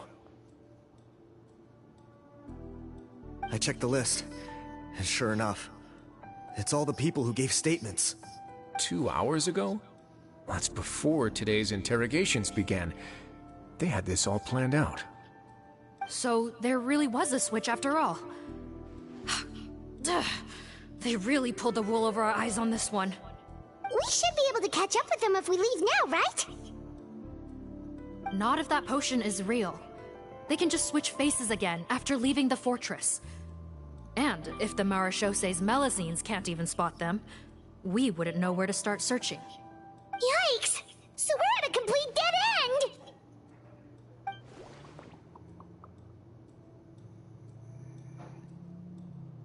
Well, technically there is one more lead we could follow up on. We were only able to arrest this gang thanks to the help of a researcher from the Fontaine Research Institute. I believe his name is Rawat. Oh? Rawat? Isn't that the handsome guy we met at that skincare promotion? Handsome? Maybe from a human point of view. I just remember that he specialized in potions. One of the crimes this gang is charged with is the manufacture and sale of illicit drugs. According to Mr. Rawat, they appear to have stolen technology he developed through his research and used it in their operation. At first, he thought it was a typical case of intellectual property infringement, and he tried to negotiate with them. But once he discovered their criminal operation, he reported them to the authorities. Thanks to his report, we were able to swoop in and arrest them all in one go. What a hero! Bet that took courage on his part. No doubt. This is worth following up on. As the one who snitched on them, it's highly likely that Rawat will be targeted by the escapees. That aside, since he's negotiated with them in person before, there's a chance he'll have some additional information for us. Understood, Your Grace. My team and I will head to the Fontaine Research Institute right away. In the meantime, please keep an eye on the face switch victims for us. Of course. Miss Morgan, I'd like to come along and help you catch these criminals. Huh? Why's that? Well, I'm the one who discharged the fake Eric last night, so I feel partly responsible. Don't say that, head nurse. Your focus was on the inmates' health, and rightly so. We can't ask you to help with arresting criminals. That's our duty. I also have a more personal reason. Patton is a patient of mine, and if I don't get a new batch of medicine to him in time, his condition will get much worse. Look, head nurse, I completely understand where you're coming from. But arresting criminals is dangerous business. And if anything happened to you, none of us can afford to take on that responsibility. Don't worry, I can defend myself just fine. You say that, but still. If I may, Miss Morgan, Sigewinne is the one who raised the potion hypothesis, and I'm sure she has far more expertise on the topic than your team. My suggestion would be to bring her with you. And if you really are worried for her safety, then...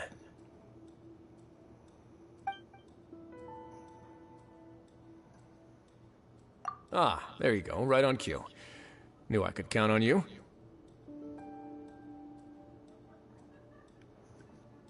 Okay. Well, since this plan has the Duke's blessing, far be it from me to refuse. We should head off immediately. Time is of the essence.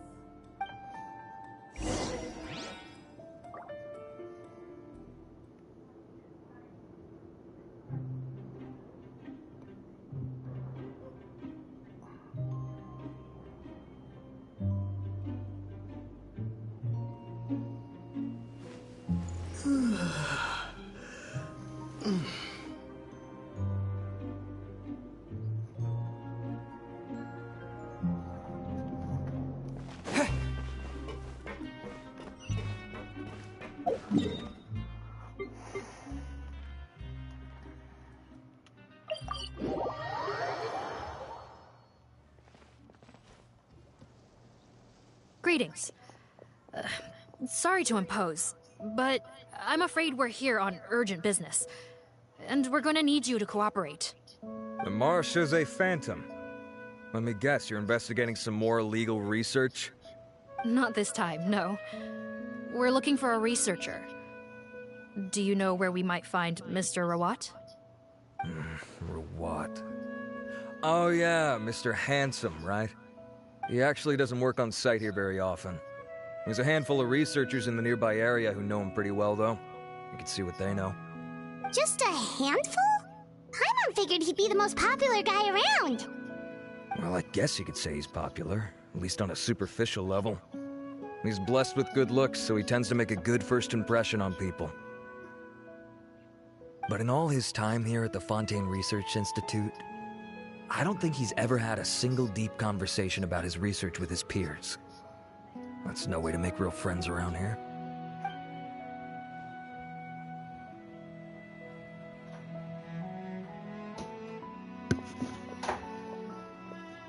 That's so weird.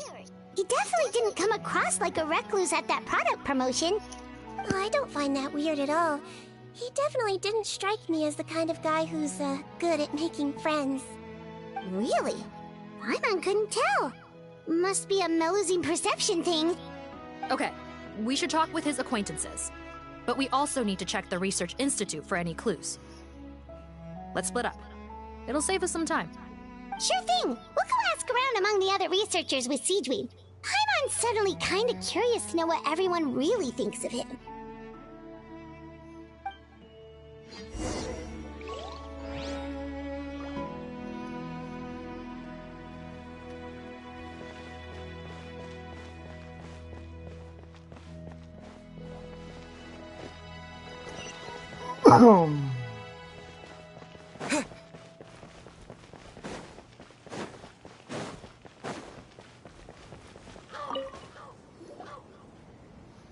Excuse us, are you Audrey?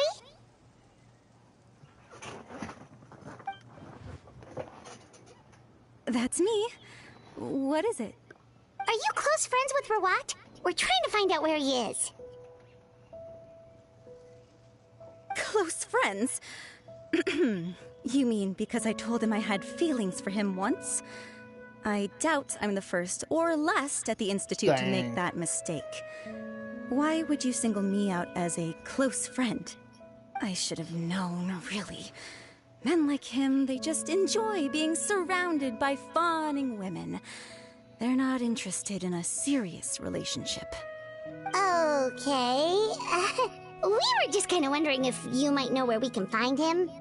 Why would I know where he's at?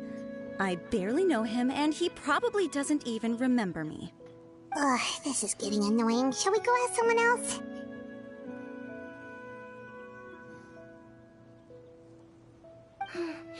I think she knows Rawat better than she cares to admit. If we leave now, it might be a wasted opportunity. Maybe, but we're not going to get much out of her while she's in this state, are we? She's displaying symptoms common among people in love, if that's what you mean. But I know a cure. It's curable? Oh, we're still no closer to finding Mr. Rawat. Oh, by this point, he could be in grave danger. Danger? Wait, why are you looking for him again? Oh, that's right, yeah! The Marechaussee Phantom said that he's been targeted by some pretty bad people. We need to make sure he's safe. What? How has this happened? He seemed fine when I last saw him, and that was only a couple of days ago. Just happened to run into him, of course. Oh, I see. Well, do you have any thoughts on where he might be right now? Okay, but this is purely out of concern for his safety. If he's not at the Institute, he might be at his mother's place. I heard she raised him alone, that they had it pretty tough financially, and these days she's housebound due to illness. He makes regular trips back home to check on her. Oh, okay. Do you know the address? Nope, sorry. I only found out the thing about his mother because it came up in conversation once. I was just trying to find out more about him, you know, so I could get to know him better. When I told him I had a crush on him, I offered to help him take care of his mother. And yeah, maybe that was a stupid idea, but did he really have to yell at me for it? It's like, fine, I can take no for an answer, but what's with the temper tantrum? Unbelievable. These guys only want to show you their charming, well-groomed exterior. They can't stand it when a few home truths shine through. I'm pretty sure that's just called being more concerned about the mother. Looks like her love syndrome is flaring up again. We need to find out Mr. Rawat's mother's address. Let's check with the Marechaussee officers when we regroup. Cool, sounds like a plan.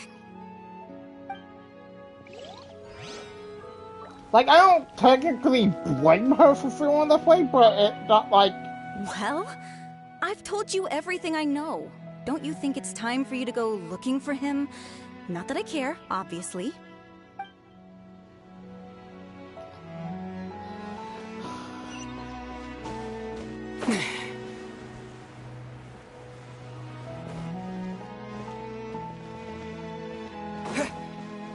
Yeah, I know, Alyssa.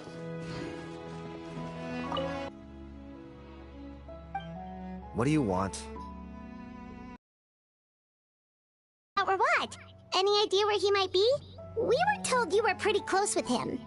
Close? Not sure that's the word I'd use. He wouldn't even let me use his patent. Huh? It's been a good few days since I last saw him. I don't know where he's at. Go ask someone else. Wow. Would the patent in question happen to be related to the new skincare product he developed? Yeah, kinda. Butterfly dew, or whatever he calls it. I heard he made a tidy sum off of that one. Okay, now we're getting somewhere. Keep going. Most of the other researchers here focus on mechanics, energy, stuff like that. I get why he wouldn't be interested in having anything to do with them. But I'm studying coatings. There's a huge overlap in our areas of research. Why would he refuse to work with me? I bought his product once, and noticed it contains a unique substance that might have applications in coatings, too. If it worked out, I could probably make as much findings in my own research. Follow the proper procedure. It was all above board.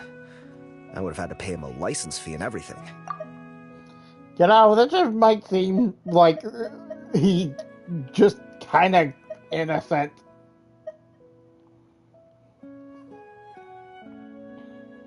And all of this and don't know what the heck is happening.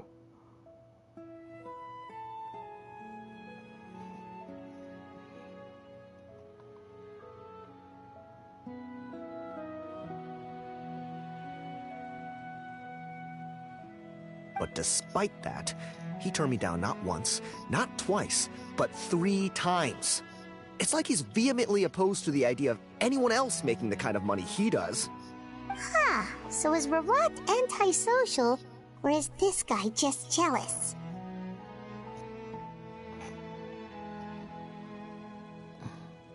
Well, it doesn't look like we're gonna get any info about Rawat's whereabouts from him. Let's go! Wait, 1 second. Mr. Antib, next time you go shopping, you should buy some Buell fruits. Peel the skin, steep in water, then drink. It'll help calm your mood. Huh? Yeah. Thanks.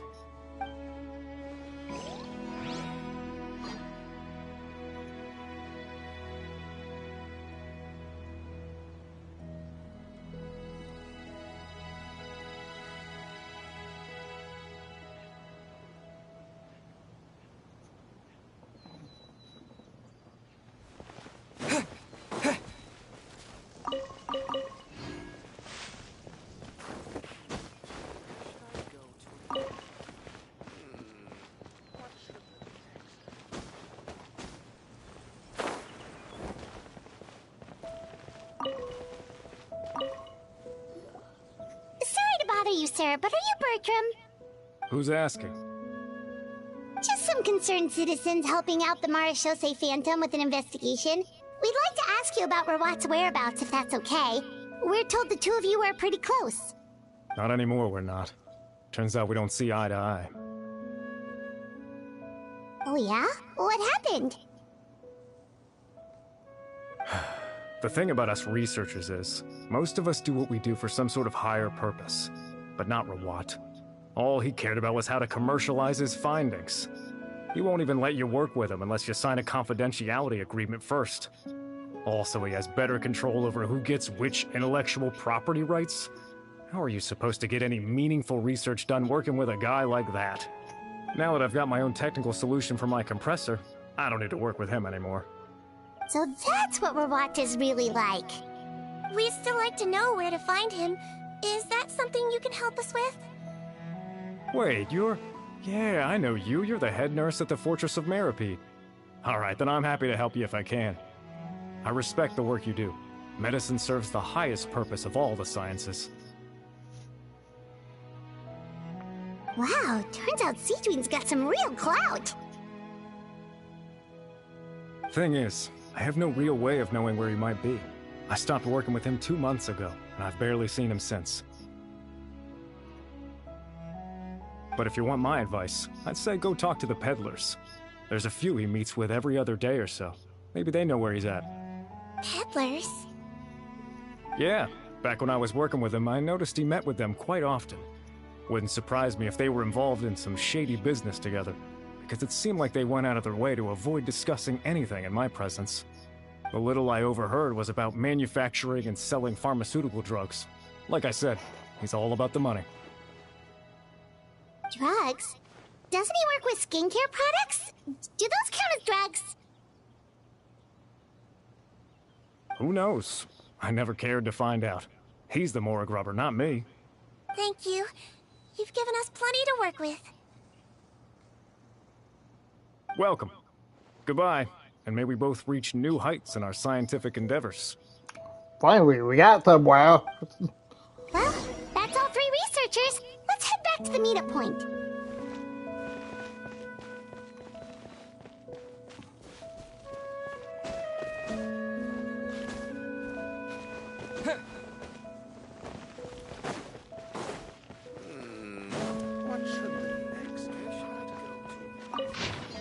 Oh.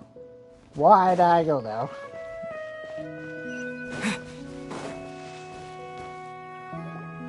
You know, Paimon started out thinking Rawat was a handsome researcher with a friendly and cheerful personality. It's such a surprise to learn that his peers have a different impression of him. So, what's your view of him now, Paimon?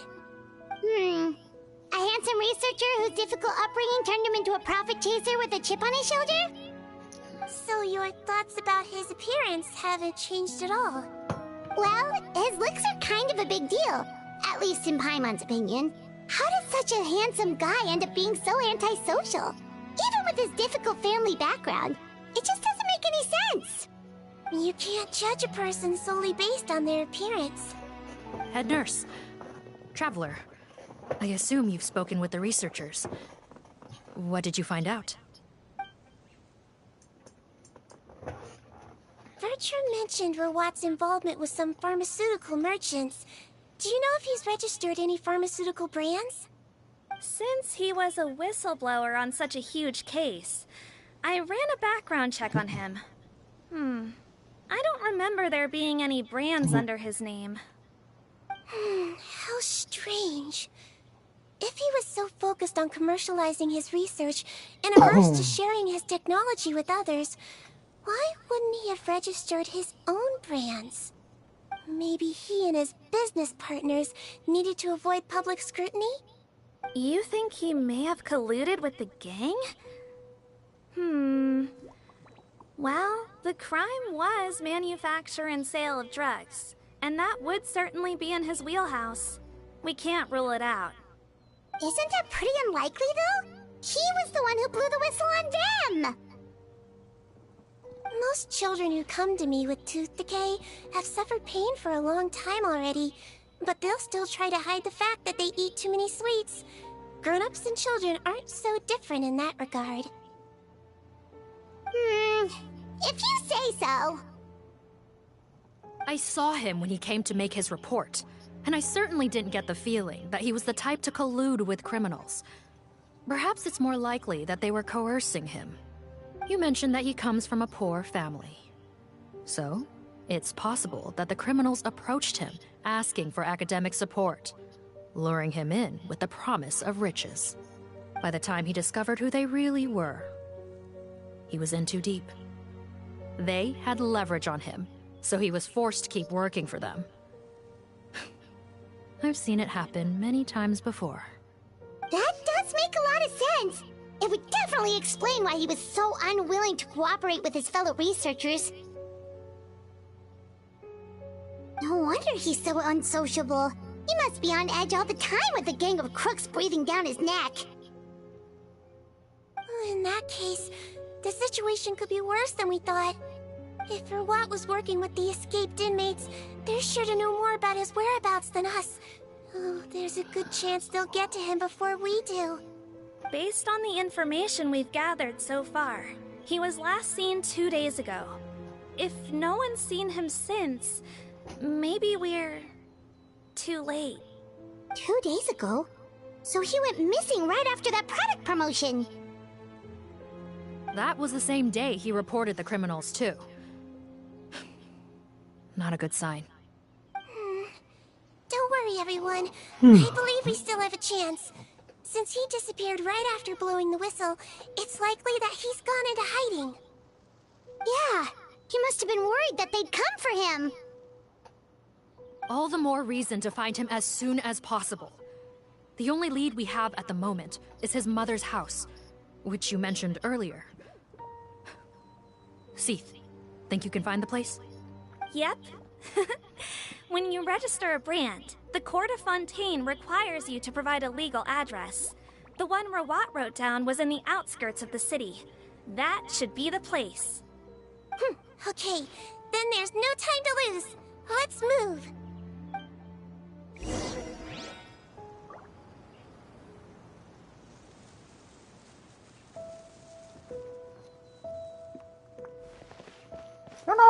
You know, just thought of, oh,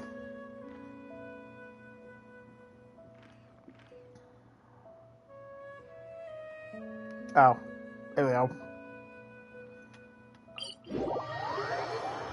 If you feel with the first of the kind to, lose his loved one.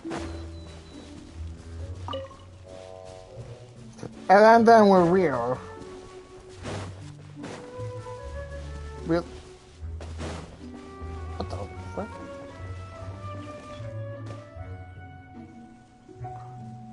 Oh my god!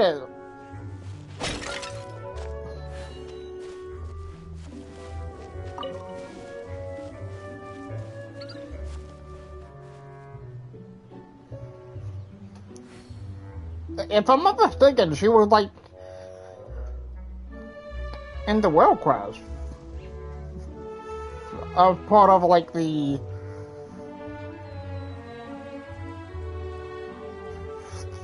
thing.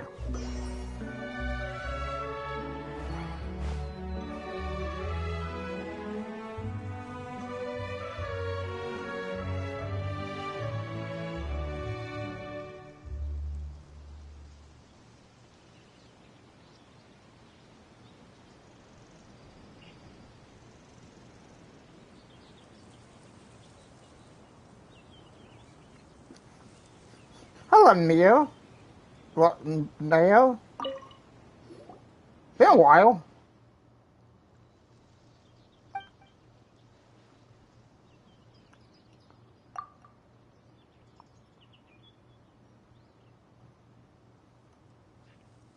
Okay, good. I mean, yes.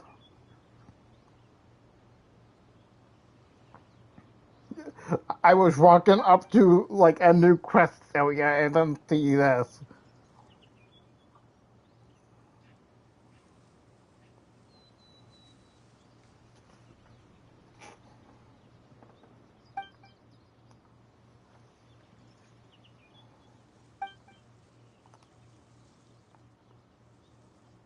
No.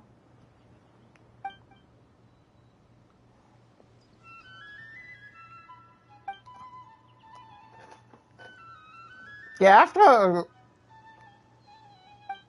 that whole thing, no.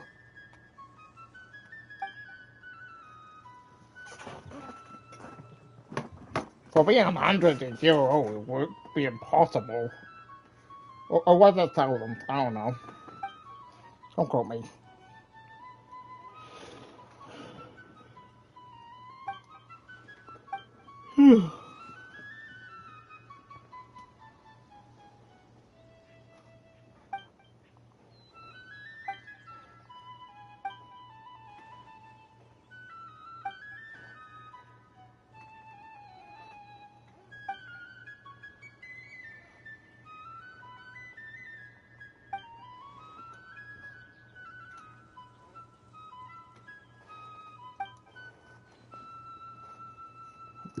Damn, I should have done that when we finished the quest, but you know.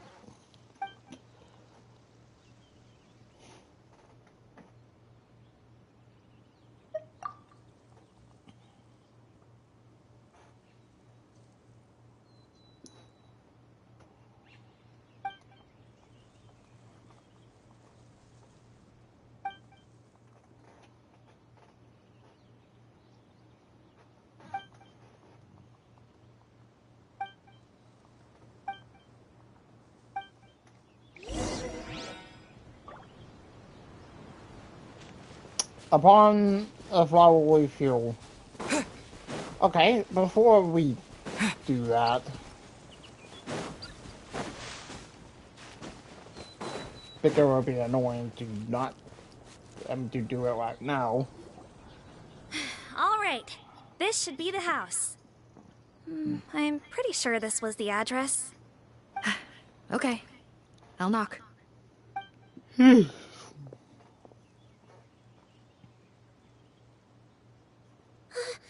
Sounds like whoever's inside has restricted mobility.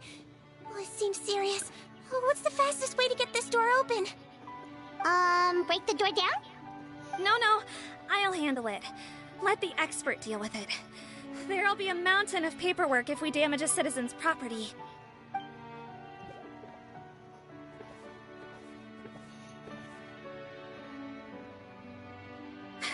Calm down. Deep breaths. Remember your training. Control your strength. And... it's open! Seath, take a few people and lie in wait. Keep your eyes peeled for any activity around the house. The Traveler, head nurse, and I will go inside.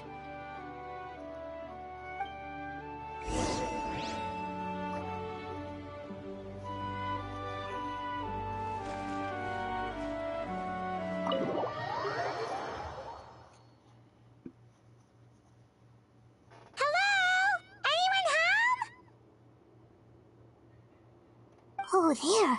On the bed, there's an old lady. That's gotta be Rawat's mother, right? She doesn't look like she's in any state to be answering our questions, though.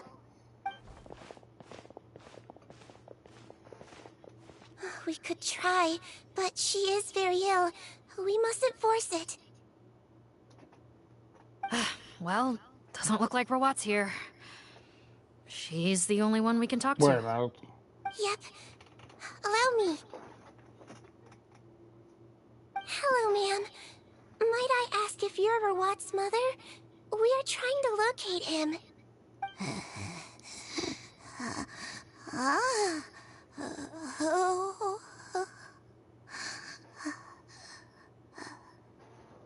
Hard of hearing, perhaps.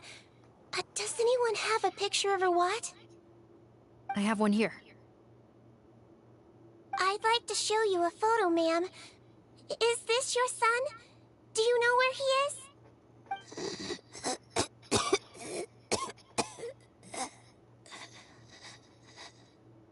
Looks like this isn't gonna work after all. Well, looks like we're out of leads. If Rawat's not here, things are looking very bad for him. Is it possible he could have avoided returning here because he knew he'd be in danger? Maybe. But if so, where do we look next? Maybe we should take another look at the Institute. Yes, so? I suggest we all return there now. We found a good amount of useful information the first time, but perhaps there's something we missed. This is our last hope. Sorry, officer, but could I stay here for a while? This patient requires some care. Of course. Traveler, stay with the head nurse. You're technically here as her assistant after all. Also, I'd like some Marechaussee members to stay as well, and keep an eye on the area. Why's that? If Erwat knows how serious his mother's condition is, he will return. Got it. Okay. I'll tell the squad members in hiding to stay put and keep a lookout. Thanks for helping me out yet again, Traveler and Paimon. No problem. But when you say her condition is serious, do you mean... Yes. She's barely clinging on to life. Oh. Let me take care of a few things first. Could you pass me the towel over there? Yeah, of course.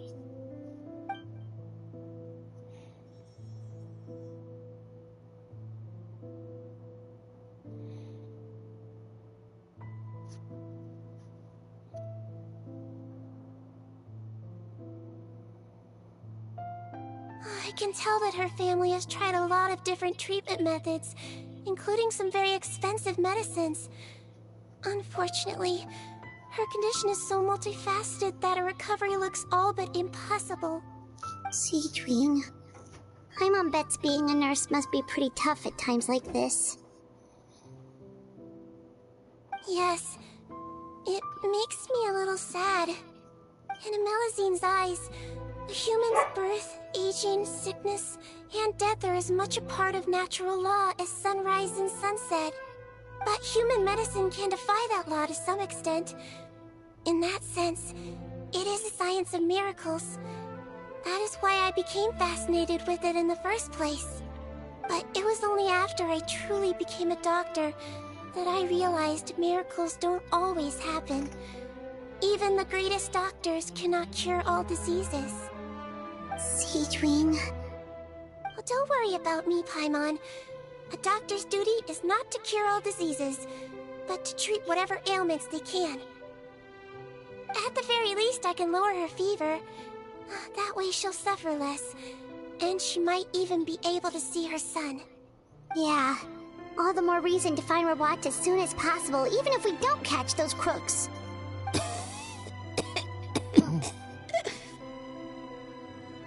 Oh, her fever is getting worse. Could I get some hot water? Sure, we're on the case.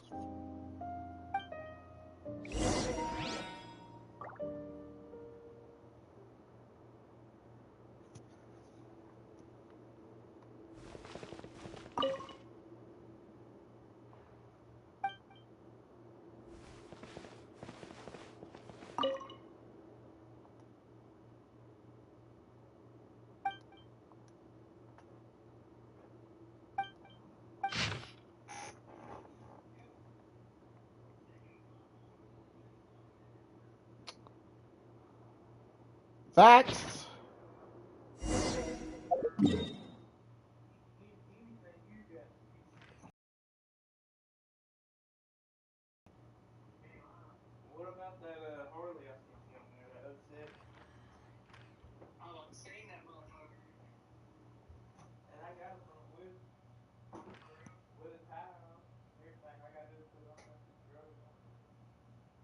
I can't tell what that is.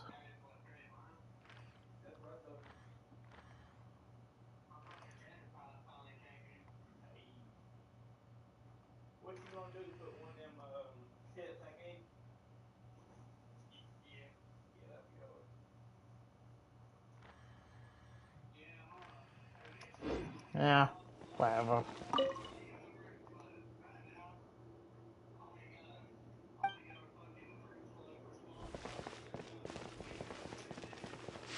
That's totally not sauce that whatsoever.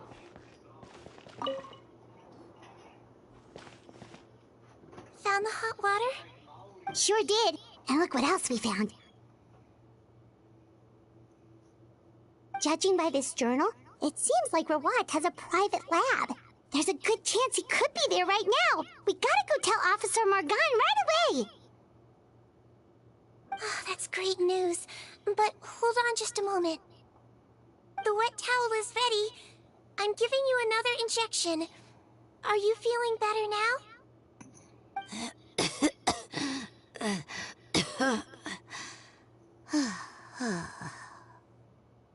It's all right.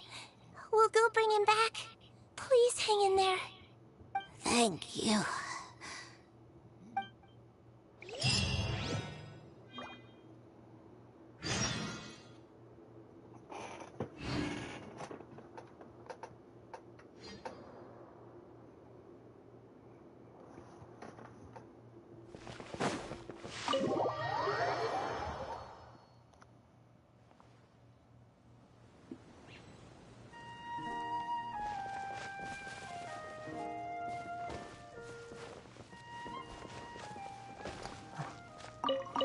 No, don't look this way. I'm supposed to be hiding, remember?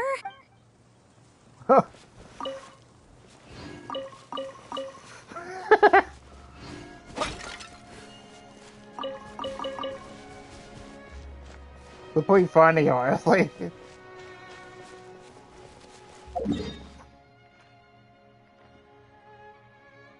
Right, it's over here. I think that what the photo showed.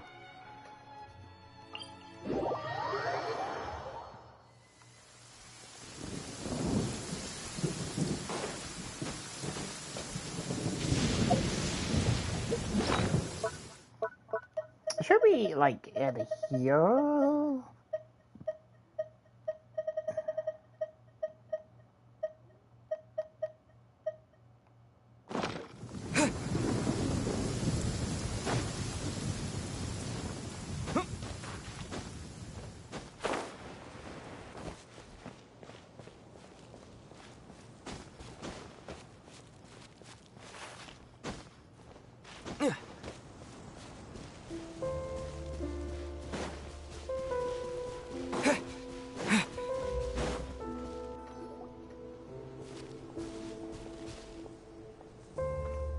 It's Officer Morgan! They're already here!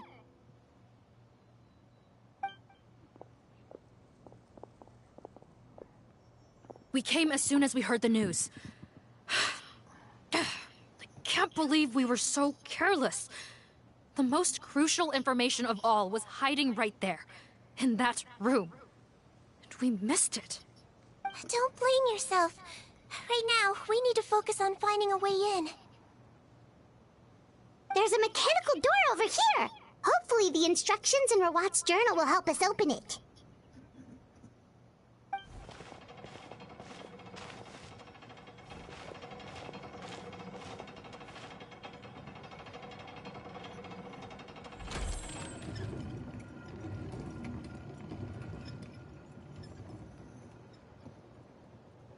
It's open. Let's go in.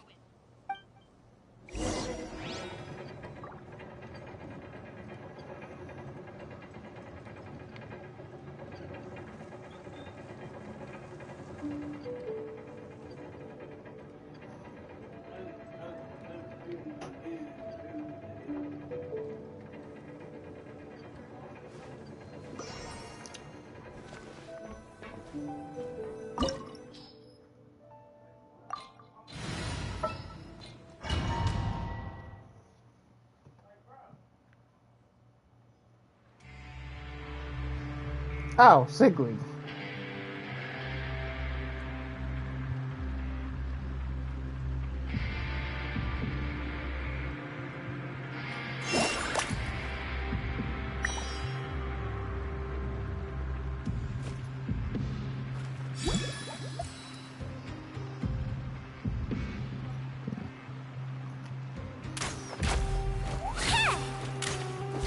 Okay, yeah, she's in the elevator.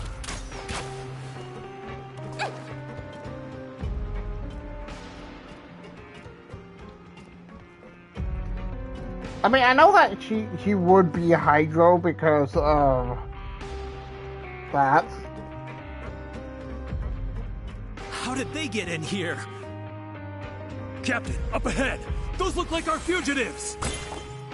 So they found this place too? Don't let any of them escape!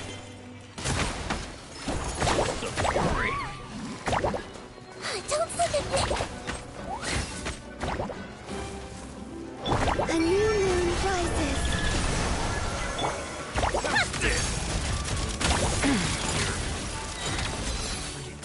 How tiresome. Come on, keep up. One of these to my hammer. Another test subject. Another test subject. Got Sorry. it, Wish. Anytime I hear that, just make me think of the old days. How tiresome.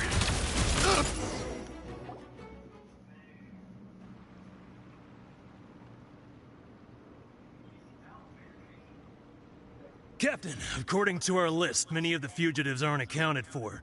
There may be others hiding deeper inside the facility. Ah, so these guys were just the lookout crew. The Marashose Phantom! How did they find this place? Wait, it's that guard from the fortress. That's right, I'm on your side. I mean, the Duke sent me. What's the matter? Some sort of mix-up? Mr. Odilon, didn't I tell you a few days ago that you need to stop all field work until you've recovered? Well, you know, gotta help His Grace out. Share the load. Officer Morgan, this man is an imposter. The real Mr. Odilon has no recent health issues. What? But I... Looks like the head nurse was right about the face-swapping method. Arrest them all!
DuPont, stay here and keep guard.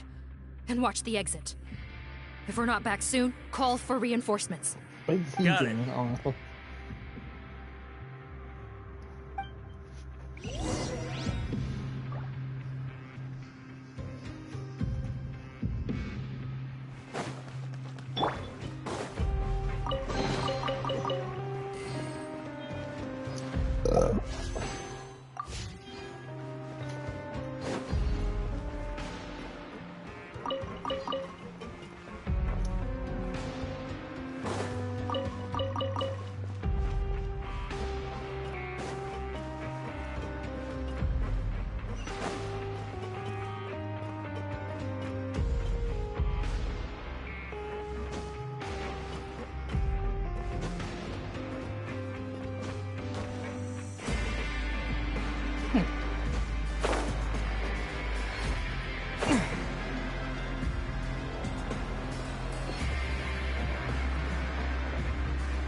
So many jars. Was this some sort of production facility? This scent, it's probably the ingredients used to make butterfly dew.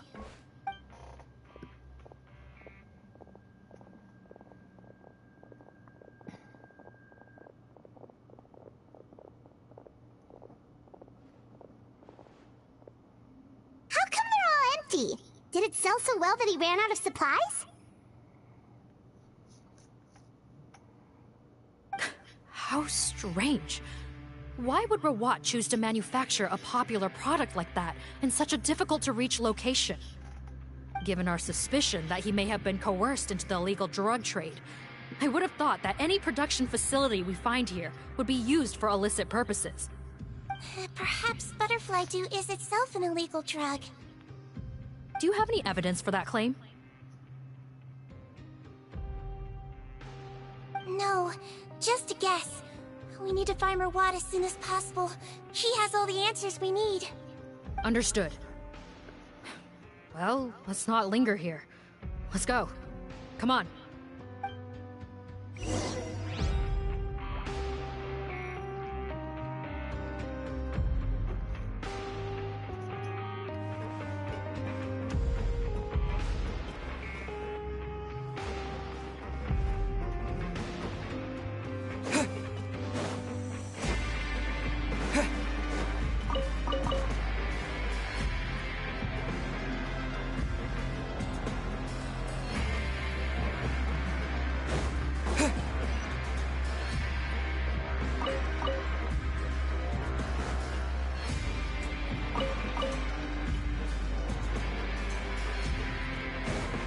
Doesn't look like we're gonna get this door open. Let's find another way around.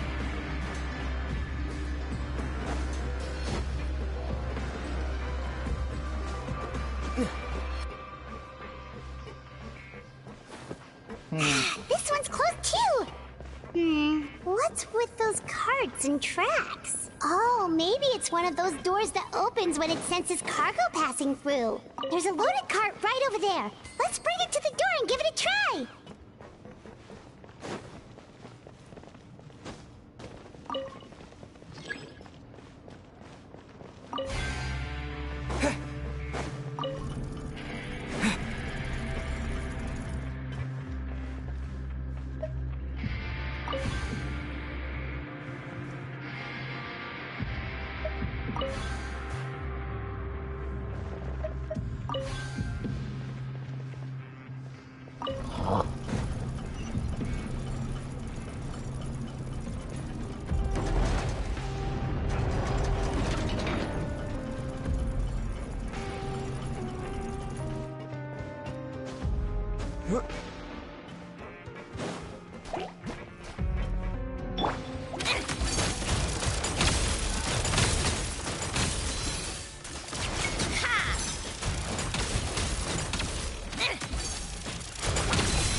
Let's blow bubbles! Ow! What a joke!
Still no sign of them.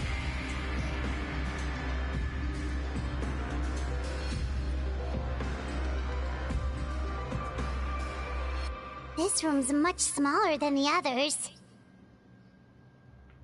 Judging by the implements on the table, this looks like a potion-making lab. Head nurse! Over here.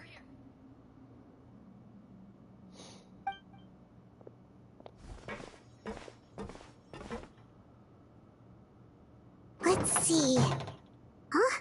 Robot's clothes? Why would he change here? Perhaps they stripped him down, left the clothes behind, and disposed of him somewhere else? Yikes, Deedween, where did that come from? Oh, what a tragic way to go. Especially with such a bright future ahead of him.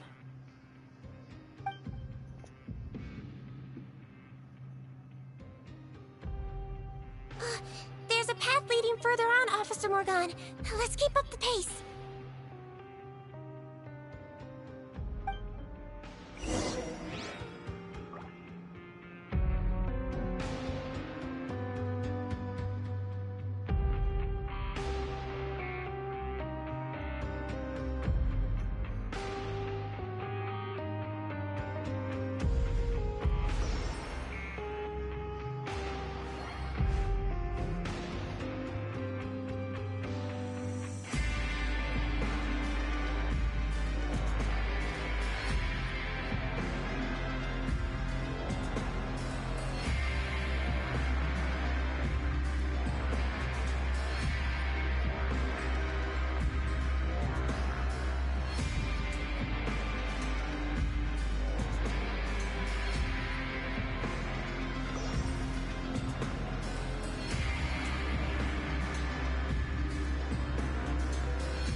There's a whole bunch of people in there.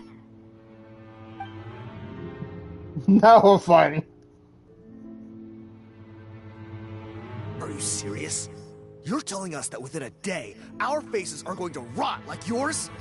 Fontanian physiology changed dramatically after that great flood, and it's not as compatible with this face-changing solution as before. The side effects are as you can see. Why didn't you say anything before we all used it? Look, my plan got you all out of prison, didn't it? You'd have much bigger problems to worry about right now if the Marshal Say Phantom found out about your other crimes.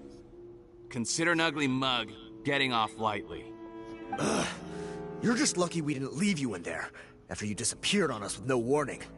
We only let it slide because we're former partners. And now you have the gall to pull a stunt like this?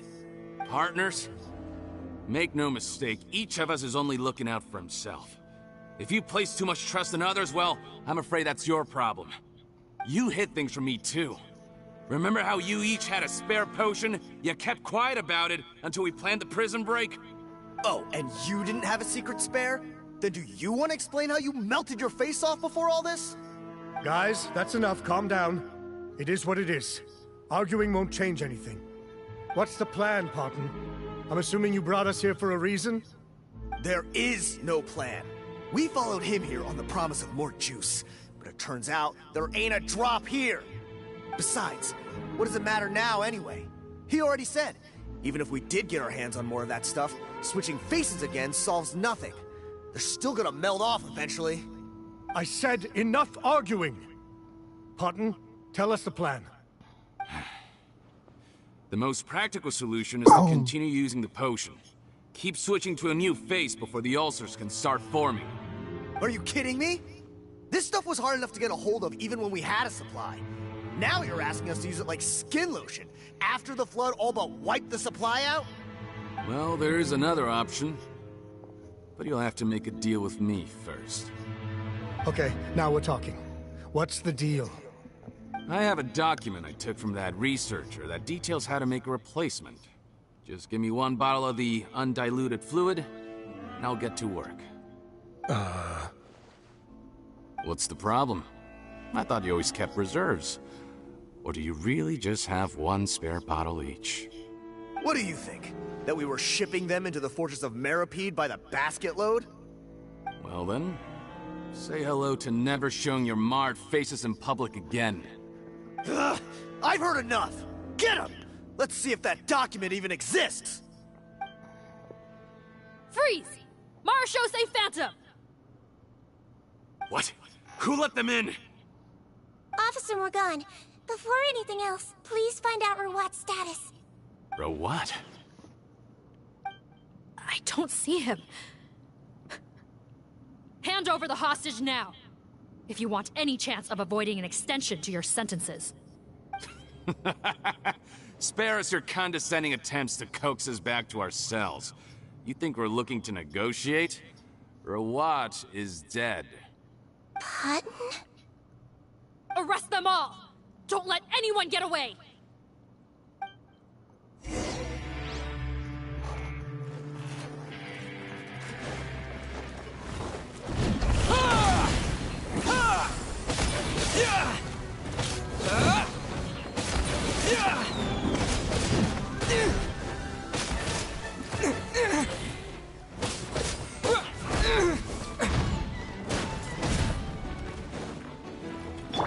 He might feel a little prick. Floaty floaty. Another test subject. By everlasting flame! Honed in flame!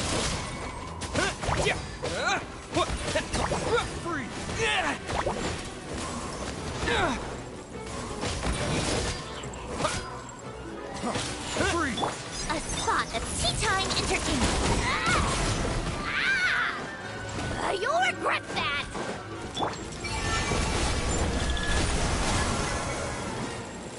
Wayne.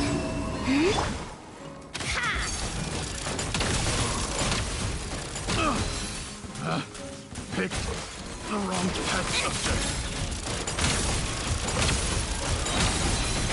Take a break? What a joke! Got a death wish? Huh.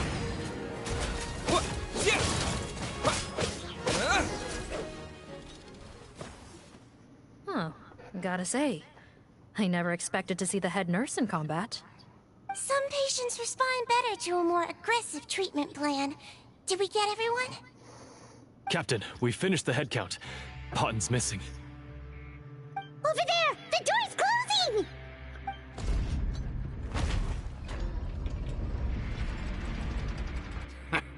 One group trying to arrest me, another trying to hunt me down. Good. I gotta kill two birds with one stone. How did he get up there? There must be a secret passage somewhere. Find it! Don't waste your energy. I already sealed it off. How naive. We have more people outside. If we're not back out by the agreed time, they'll come to our rescue. Well then, you'd better hope they get here in time.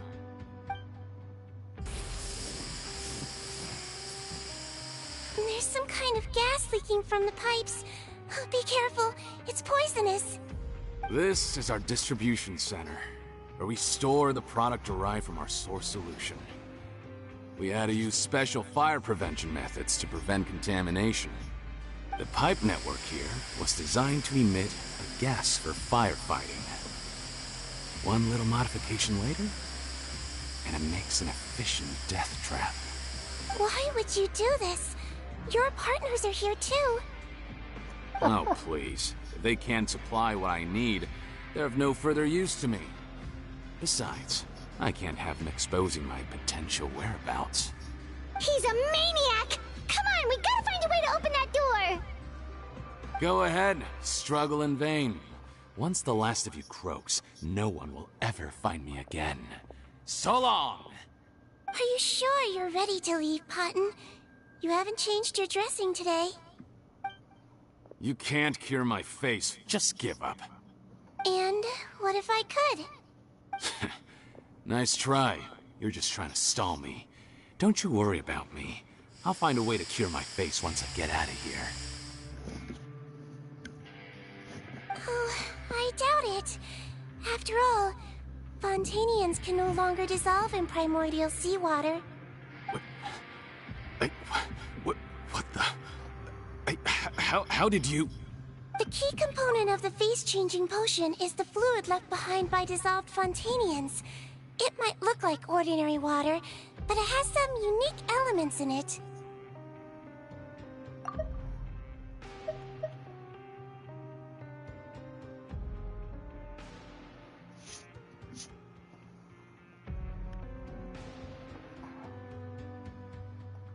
Before the flood, all Fontanians were oceanids, physiologically speaking. A potion made from that fluid could dissolve and reconstruct the face of a Fontanian in much the same way as hydroidolins change form. Theoretically, it could give someone any appearance they wished. But since the flood, Fontanians have become true humans. They can no longer provide the source material for this potion, nor reap its benefits. Are you saying this potion is made from Fontanians dissolved with primordial seawater? Then their crimes are far worse than I thought. How could you know all of this? No, wait. Of course! Well, well. So that's why you have a human appearance. It also means that I have a formula you're unaware of. The air's getting thicker. It's getting hard to breathe.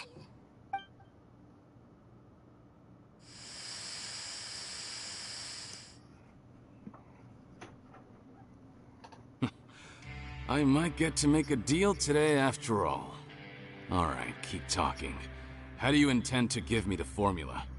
Oh, it's not a formula, but a finished product. I have a bottle of it right here.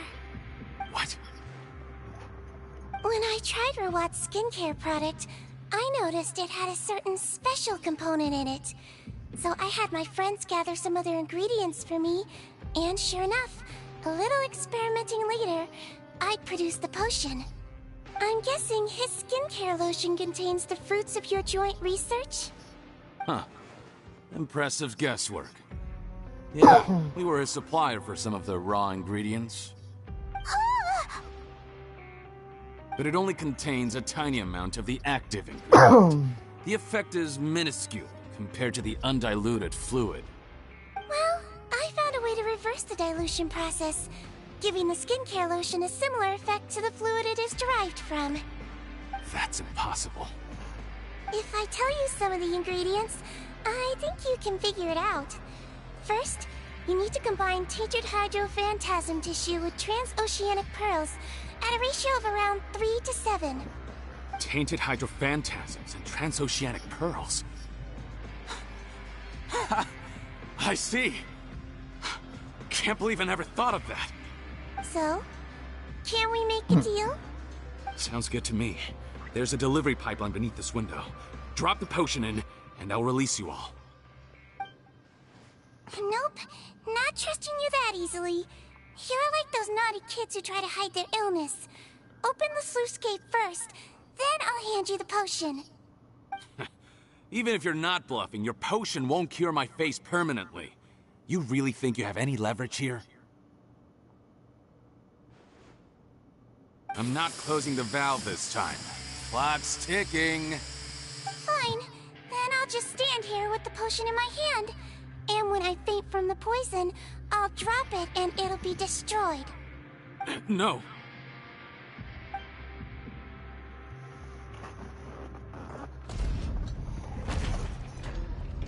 It's open! Disable that sluice gate! Jam it! Don't let it close again!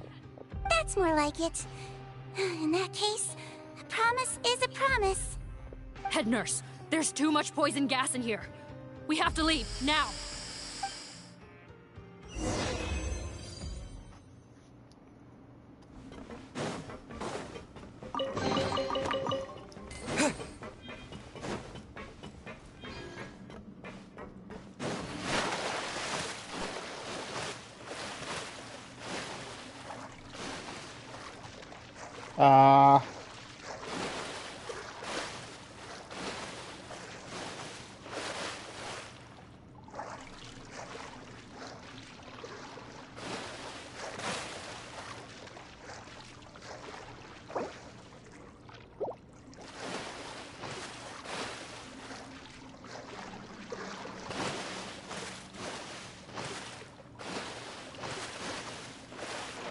Oh, there we go.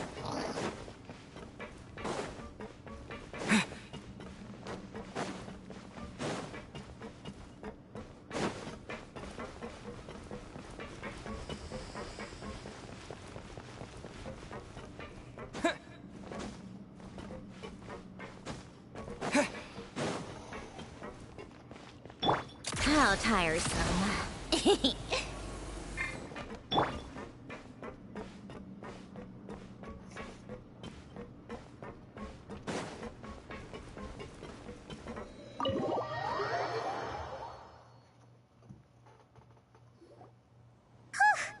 That was too close. That button is a real nasty piece of work. Oh, don't be too quick to sit down. Moving around a little will help relieve the soreness. Same goes for you, Traveler. Oh, but Paimon, you should be fine, right? Flying fast is pretty tiring too, actually. Anyway, that's not important right now. Paimon's still shocked to learn that there's a whole criminal operation going on behind that skincare lotion. Shame I ended up giving the improved version to Potten after finally making it for you. I'll make you some more, I promise. No, please don't. Paimon doesn't want to use that stuff anymore. Still, it was a pretty good job that Paimon wanted to buy some in the first place, huh? It ended up saving everyone's lives. That's gotta count for something.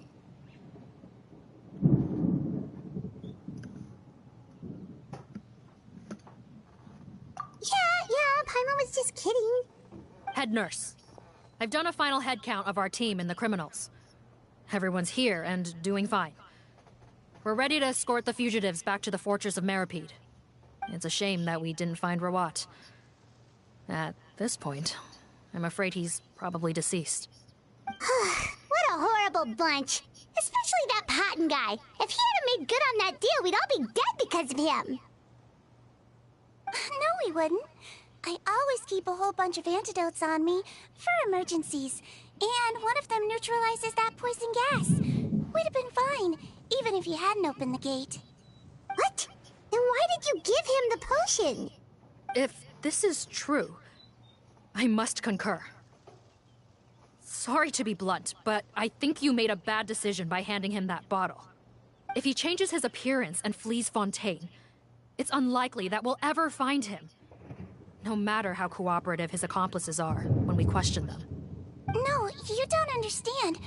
I gave him the potion precisely so we could be sure where he'll go next. What do you mean? We gotta hurry.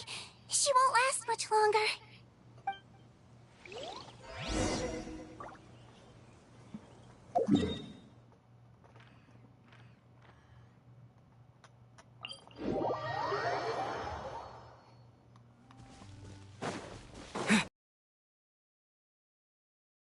Get over! Come on, keep up.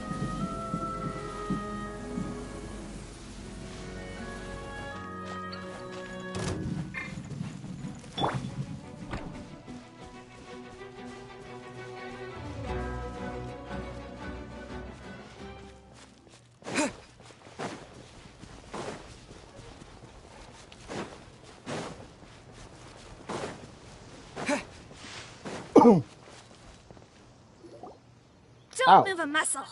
I might be short, but I pack a mean punch. Captain, you're just in time. While I was lying in wait, I spotted this crook snooping around, trying to find a way in. So I detained him. Oh, his face. Are you... Potton? So this is where you were heading, huh? What? This is how Potton looked before his face was marred. His current appearance matches the mugshot on his arrest warrant. I see. Wait, so what's going on? Wasn't the whole point of the potion to disguise himself and escape Fontaine? Why would he change back to his original face and run right into our trap? Enough of this nonsense. Let me in.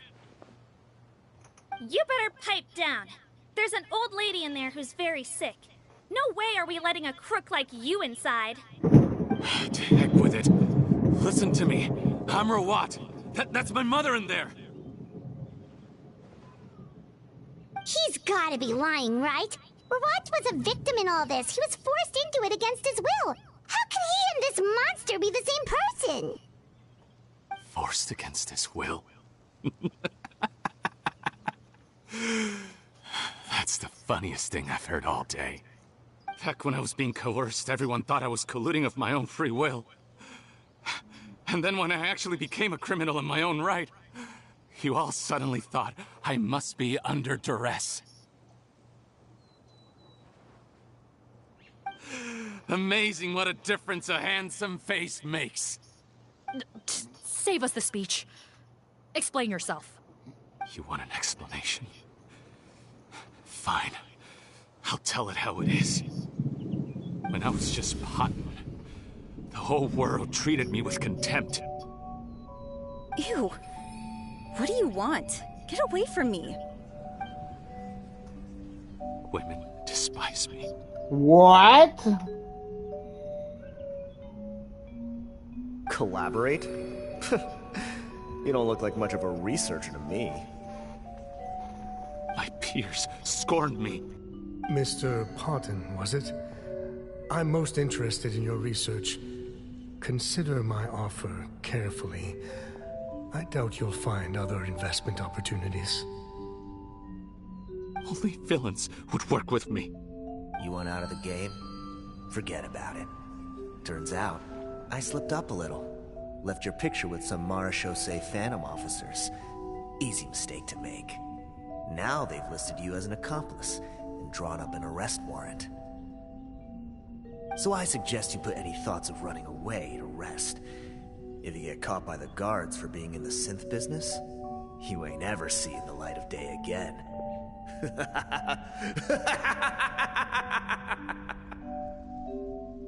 There was no way out for me. Until I could stop being Potton. Mr. Rawat, I have something I'd like to tell you.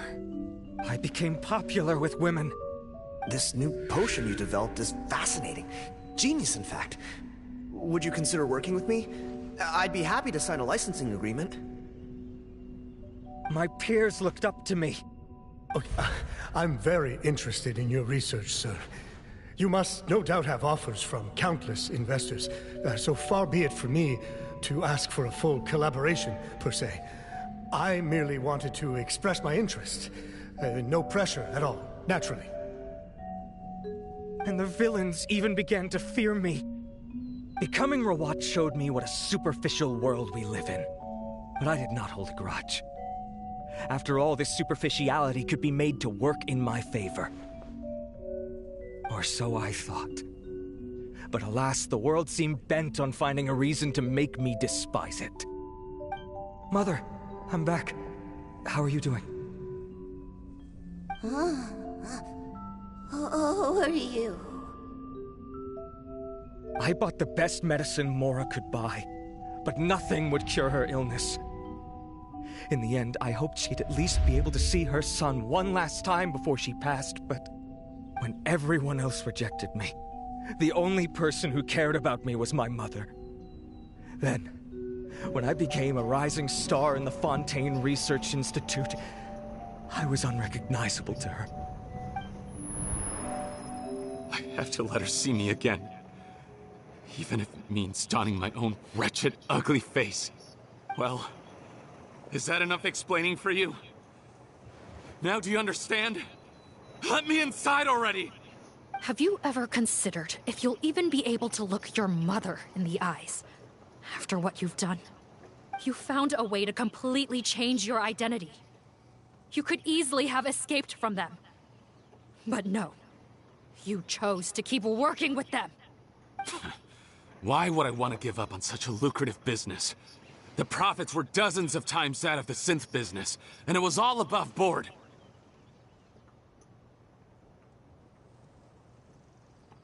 So you kept being a villain just for the money? Villain? No. By what standard? They're her mother. Is doing evil deeds really what makes someone a villain in your eyes? Or does it all come down to the way they look? None of you saw a villain when I was wearing my other face, did you? You have no right to judge me! You're all just fake people living in a hypocritical world! I regret nothing! My mother would understand! You're a villain to the core! But especially that tongue! Honestly, I don't see a villain when I look at your current face either. Don't humor me. You don't seem surprised by my confession in the least. How long have you known the truth? I didn't know anything for sure until you chose to take that potion bottle and spare our lives. But if you're asking when I started suspecting you, it was the first time you came to see me at the infirmary. I had to confirm my suspicions. That's why I chose to join this investigation. Are you kidding me? A young, promising researcher and a wretched criminal? What on earth gave you the idea that they could be one and the same person? Well, there were no visual clues. This potion's face-changing effects are very powerful.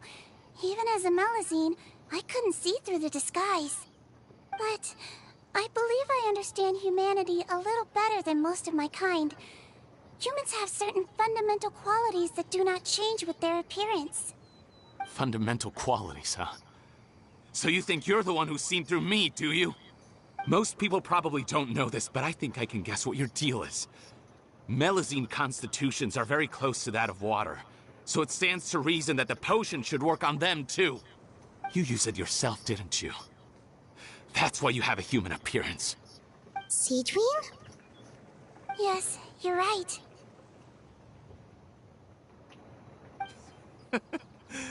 I'll bet it was back in the days when Melazines were discriminated against because of their appearance. It was either carry on living in the gutters as part of an alien race cast out by humanity, or become the head nurse of the fortress of Meripede, revered by all. Not a hard choice to make. It's a no-brainer. So you see, you and I were the same. And I'm the one who saw through you! That's not important right now. You came here to see your mother, didn't you? Well, I can grant you your wish. Huh?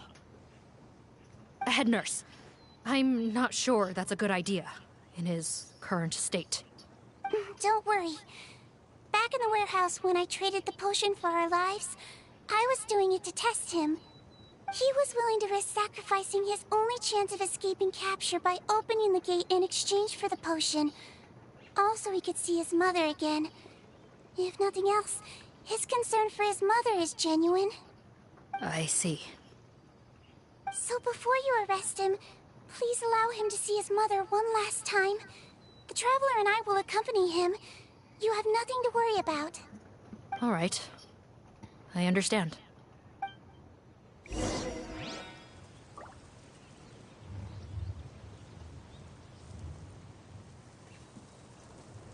I don't trust this guy much. Be careful. Join the head nurse inside. If he tries anything at all, shout.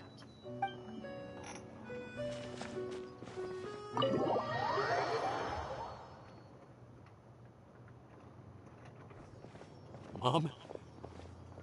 It's me, Potton, your son. You recognize me now, don't you? Mom, what's wrong? I'm sorry, but I have some bad news. I examined your mother last time we were here, and it appears that due to her prolonged fever, she's lost her eyesight. What? Your appearance no longer has any bearing on her ability to recognize you. But there are always other ways to remind our loved ones who we are. Wouldn't you say? No, it can't be. Please, Mom, open your eyes. It's me, your son, Potton. If you really can't see my face, then here, take my hand. Tell me you feel your son's hand. I've done so much to get to this point. Please, you have to recognize me.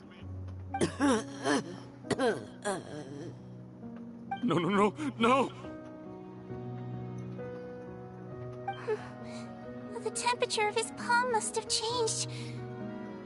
I'm sorry. It seems I couldn't bring him back to you after all.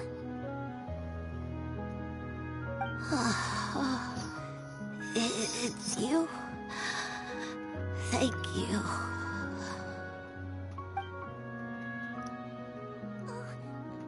Of course. Mom, why will you answer her and not me? Why? No more questions, Potton. She's gone. Mom?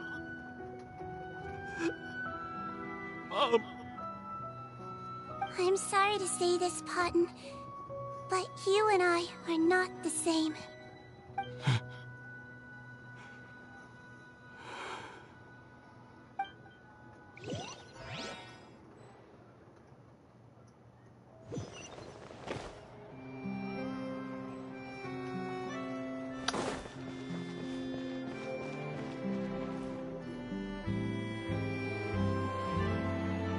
The wait is over, everyone! The sale of our new skincare product, Romaritime Essence, will now begin. Another skincare promotion! And it's selling as fast as last time. Wonder what people would think if they knew what was in the last batch. Oh, Seedween's here too! Hey, Seedween! Oh, Traveler Paimon, hello! I hope you two got a good rest yesterday after all your hard work. Of course! Nurse's orders, right? Anyway, are you here to take notes for your next article? Actually, I'm mostly here to help Officer Morgan wrap up yesterday's case. That reminds Paimon. That stuff sold like crazy, didn't it? Is it gonna cause huge problems? Nope, there's nothing to worry about. Unless modified, Butterfly Dew is an excellent skincare product that's completely safe to use. Besides, officers have already retrieved all Butterfly Dew purchased on the market. Now it's just a matter of disposal. After consulting Monsieur Nervulette, I came up with a way to neutralize any harmful effects, so it'll evaporate naturally without polluting water or soil. Wow, it's Seedween to the rescue again! Thank you for serving as our consultant, head nurse. All the butterfly dew we recovered has been disposed of, according to your instructions. Great! Good job, everyone! Also, you mentioned you wanted a copy of Rawat's interrogation records. Well, technically, Potton's records. Anyway, I have them with me. Here. After he saw his mother for the last time, it was like all his mental defenses came crashing down. He put up no resistance during the interrogation, and answered all our questions. We learned a lot. Apparently, the formula was something he discovered by chance, while helping the criminal gang produce synth. Later, he came up with the idea to dilute it, and use the resulting substance as a skincare product. Their supplier was Vache. But you could also argue that they were the ones doing him a favor. Oh my god, that's Vache His again. operation helped Me Vache's Vache gang again. dispose of an enormous amount of evidence. Even dirty It well. made for a seamless collaboration. One man's trash was another man's treasure, and there were no loose ends. It's no wonder we never noticed what Potten's gang was up to. Vache again, huh? Is there still no end to the harm he caused?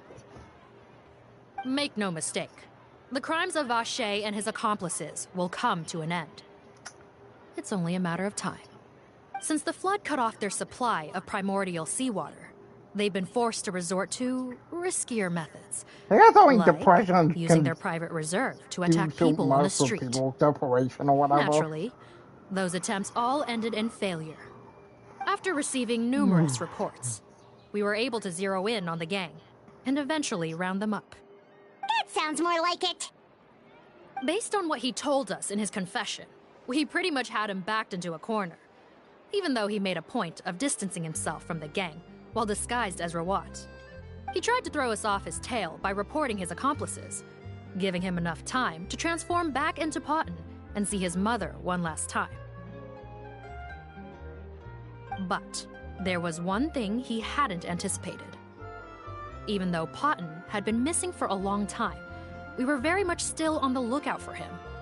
So, the moment he appeared in public after changing back to his original appearance, we caught him.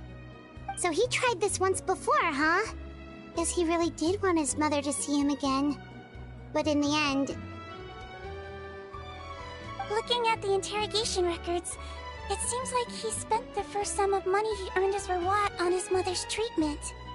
Yes, which is why I suspect that his initial motive for using the potion was not personal greed, but a desire to become somebody who had the power to save her. Even so, he went too far. In the end, he got what he deserved. I understand. Thank you for bringing me these records. Why did you want them anyway? Potten was one of my patients, so I need to put together a medical file for him. My teacher always stressed that a person's life experiences are just as important to their file as their medical history.